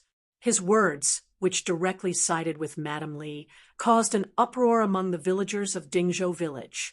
Some people in the crowd even scolded him with the words "dog official." Chuizhua heard this and immediately glared at the village chief and the villagers. "You bunch of unruly people, do you want to rebel? Get out of my sight. Otherwise, don't blame me for arresting you." Yang Quan saw that his superior was becoming more and more excessive. He couldn't help but lightly cough. "Chui Ming House seems to be under my jurisdiction. According to the Tang dynasty's official system, Yang Quan only had to answer to Chuizhua. However, Chuizhua had no right to directly intervene in Hu County's affairs. Naturally, Chuizhua knew this. He was only doing this because of the Li family's status as a member of the imperial family. He had disregarded his reputation and wanted to do the Li family a favor. Seeing that Yang Quan actually didn't give him face in front of everyone, Chuizhua's expression immediately became ugly. However, he also knew that Yang Quan's teacher was Yu Shernan, a big shot that he couldn't afford to offend. Thus, he suppressed the anger in his heart and temporarily restrained himself. Yang Quan saw that Chuizhua was silent and turned to the Li clan leader. "Mr. Li, Li Jia Xiaolong's words are somewhat reasonable. That hillside doesn't belong to the Li clan. Why don't you give me some face and drop the matter of moving the graves?" "No, the graves must be moved today." Yang Quan's words not only didn't make the Li clan leader and elders give up on the idea, but they also became more aggressive. "Even if we go to the Zongjing Temple, there's no reason to let Li Zhou continue to be buried in my Li clan's ancestral grave. The graves must be moved today." The Zongjing Temple was an official office in the Tang dynasty that specialized in managing the affairs of the royal family. All members of the royal family with the surname Li, regardless of their status or blood relationship with the emperor, were within the jurisdiction of the Zongjing Temple. They managed the genealogy records of the royal family, clan, and relatives, and guarded the royal tombs. Because Taoism was the national religion of the Tang dynasty, the Zongjing Temple also managed Taoist priests and monks. Therefore, if the Li clan wanted to complain, they would have to go to the Zongjing Temple. After Li Wangyu's name was removed from the genealogy records, the Zongjing Temple naturally canceled his records as well. In response to the Li clan's clamor, Li Wanyu only smiled. "Since you keep saying that my Darren is buried in your Li clan's ancestral grave, then do you have the title deed?" When Li Wanyu said this, the Li clan was stunned. What the hell was a title deed? Chapter 108. Without waiting for the Li clan member to speak again, Li Wanyu took out a land deed from his bosom. "The hillside facing the sun outside Dingzhou village is clearly my Li family's land. When did it become your Li clan's ancestral grave? You're simply distorting the truth." As soon as he unfolded the land deed, the Li clan member and Chuizhua felt as if they had been struck by lightning. They were speechless for a long time. When the Li clan leader saw the land deed in Li Wangyo's hands, his hands began to tremble. When did you get this land deed? Impossible. This is absolutely impossible. Chuizh was sneered from the side. 1,000 mu of mountainous land is worth at least 1,000 strings of cash. How could a young man like you afford it? Absurd. Tell me the truth. Who forged this land deed? His words were like a life-saving straw for the Li clan members, and they immediately began to echo his words. That's right. It must be a forged land deed. This boy's current net worth is at most 300 mu of paddy fields, 20 cattle, and 100 strings of cash. How could he afford this mountainous land? Humph! Forging a land deed is punishable by imprisonment and flogging. This Li Wangyu is simply crazy. Haha, how funny. In Hu County, it's said that Li Wangyu is extraordinarily intelligent, but I didn't think he would do such a stupid thing. Forging a land deed. Only he could think of something like that. If it weren't for the Chui Ming house, we really would have been fooled by this bastard. The words of Chui Shua and the Li clan members didn't move Li Wangyu. Instead, he smiled as if he was looking at a group of idiots. Before the Li clan members could finish mocking him, Yang Quan coughed softly. This land deed isn't forged. What? Yang Mingfu, what nonsense are you saying? Chui Shua was stunned and retorted. Yang Quan stroked his beard and said indifferently, this deed was personally handled by this county 3 days ago. This county naturally knows. His words stunned the people who were laughing at Li Wangyu, and they all fell silent. Li Wangyu actually bought the land on the hillside outside Zhou village. If that was the case, some of the Li clan clansmen who reacted quickly were already sweating profusely. If this was true, then the consequences would be too severe. Li Wangyu grinned at them and said, that's right. Did you see it clearly? That hillside belongs to the Li family. It's written in black and white, and the official seal is very clear. So, he then looked at the dumbstruck crowd and smiled even more happily. So, I'm sorry, but since that hillside belongs to the Li family, I'll have to ask all of you to move those unrelated graves away. Otherwise, if you continue to occupy my family's land, you'll ruin my family's feng shui. Li Wangyu's words were like a deep water bomb exploding, setting off huge waves. The Li clan leader and clan elders went crazy after hearing his words. Asking the Li clan to move their ancestral graves? This was no different from stabbing a few bloody holes in their bodies with a knife. You're so vicious. This old man will fight you to the death. The Li clan leader wanted to slam his head into Li Wangyu as soon as he finished speaking. Li Wangyu hurriedly dodged to the side. This old man was trying to extort money. The Li clan clansmen were also agitated and rushed forward. Yang Quan hurriedly ordered the bailiffs to separate the crowd to prevent any accidents. Chui Shua looked at Yang Quan with a shocked expression. Yang Mingfu, explain to this county why you handled the deed for this ignorant brat. Who allowed you to do this? Yang Quan looked at him as if he was an idiot. Chui Ming House, what do you mean by that? Someone bought land with money, and it's an ownerless piece of land belonging to the county. Why can't I sell it? That's where my Li clan's ancestral graves are. The Li clan elder roared angrily. Yang Quan said, since it's where your Li clan's ancestral graves are, why don't you buy that hillside from the county? The Li clan elders were so angry at Yang Quan's words that they almost vomited blood. It was true that the Li clan should buy that hillside facing the sun. Moreover, both Yang Quan and Yang Quan's former county magistrate had asked the Li clan whether they should buy that hillside. However, the Li clan was a member of the imperial family, so no one dared to have any ideas about them. Spending money to buy a graveyard would be a waste, so they had never thought of buying their ancestral graves. Who would have thought that because of greed? After coming up with the idea of forcing Li Wanyu to move the graves, they would force Li Wanyu to spend money to buy the hillside facing the sun. This made the Li clan elders regret their decision. Li Wanyu lightly brushed the dust off his body. All right, everyone is clear about the situation. I'll give you 3 days to move all the graves buried in my family's land. Otherwise, don't blame me for having your corpses dug up in the wilderness. You dare. That's where my Li clan's ancestral graves are. This old man will go to the Imperial Ancestral Temple and report you for insulting the Imperial family, the Li clan leader shouted fiercely. Li Wanyu, don't forget that that's where your ancestors are buried. Aren't you afraid of being struck by lightning?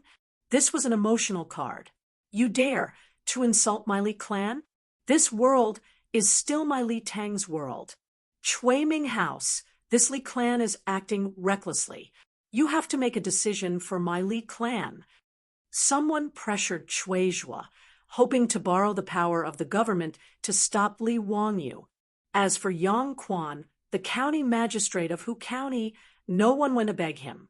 All of the Li clan members could see that Yang Quan didn't want to deal with their Li clan. The Li clan leader was already secretly planning a way to get rid of Yang Quan. Although the Li clan of Hu County didn't have an official in the imperial court, as a member of the imperial family, they knew many big shots in the imperial court. Naturally, there were people willing to work for them. For example, Chang and County Magistrate Chui Zhua, as Yang Quan's immediate superior, might be able to do something.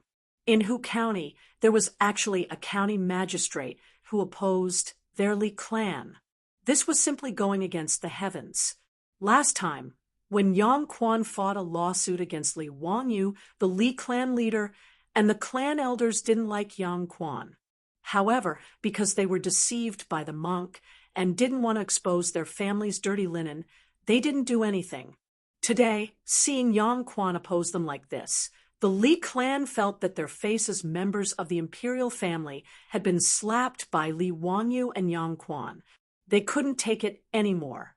Chui Ming House, please make a decision for our Li clan of Hu County. The Li clan leader and the clan elders cupped their hands and said to Chui Zhua. Chui Zhua also had a face of dissatisfaction. As a 5th-rank official, he was actually insulted by Yang Quan, a 7th-rank official. It was really embarrassing. One had to know that there was a difference of 8 ranks between the two of them. In the Tang dynasty, there were 30 ranks in the 9th rank from the 1st rank to the lower 9th rank. There were a total of 30 ranks. Yang Quan was currently a low-level official in the Tang dynasty, while Chui Zhua was already a middle-level official. The difference in status was huge. So what if Yang Quan had Yu Shurnen behind him? Was the Chui clan of Qinghe made of mud? Thinking of this, Chui Zhua didn't want to give Yang Quan any more face. He planned to use his status as a 5th-rank official to suppress Yang Quan and Li Wanyu. He wanted to curry favor with the Li clan of Hu County. Nonsense! How can you casually buy and sell other people's ancestral tombs? This county will definitely investigate this matter and see if there is anyone involved who is corrupt, bending the law, and practicing favoritism. Men, bring this Li Wanyu back to the county office. This county will personally interrogate him. He planned to directly shed all pretense of cordiality with Yang Quan. He didn't care about the rules of officialdom and forcefully intervened in Hu County's affairs. When Chui Zhua's words reversed black and white, Yang Quan and Li Wanyu's expressions turned cold. The Niu brothers and the villagers of Dingzhou village were in an uproar. The members of the Li clan were pleasantly surprised. Just as they were making a ruckus, they heard the sound of horse hooves coming from the road outside the village. A rough voice sounded. "Wah, nephew, I've come to see you, little kid."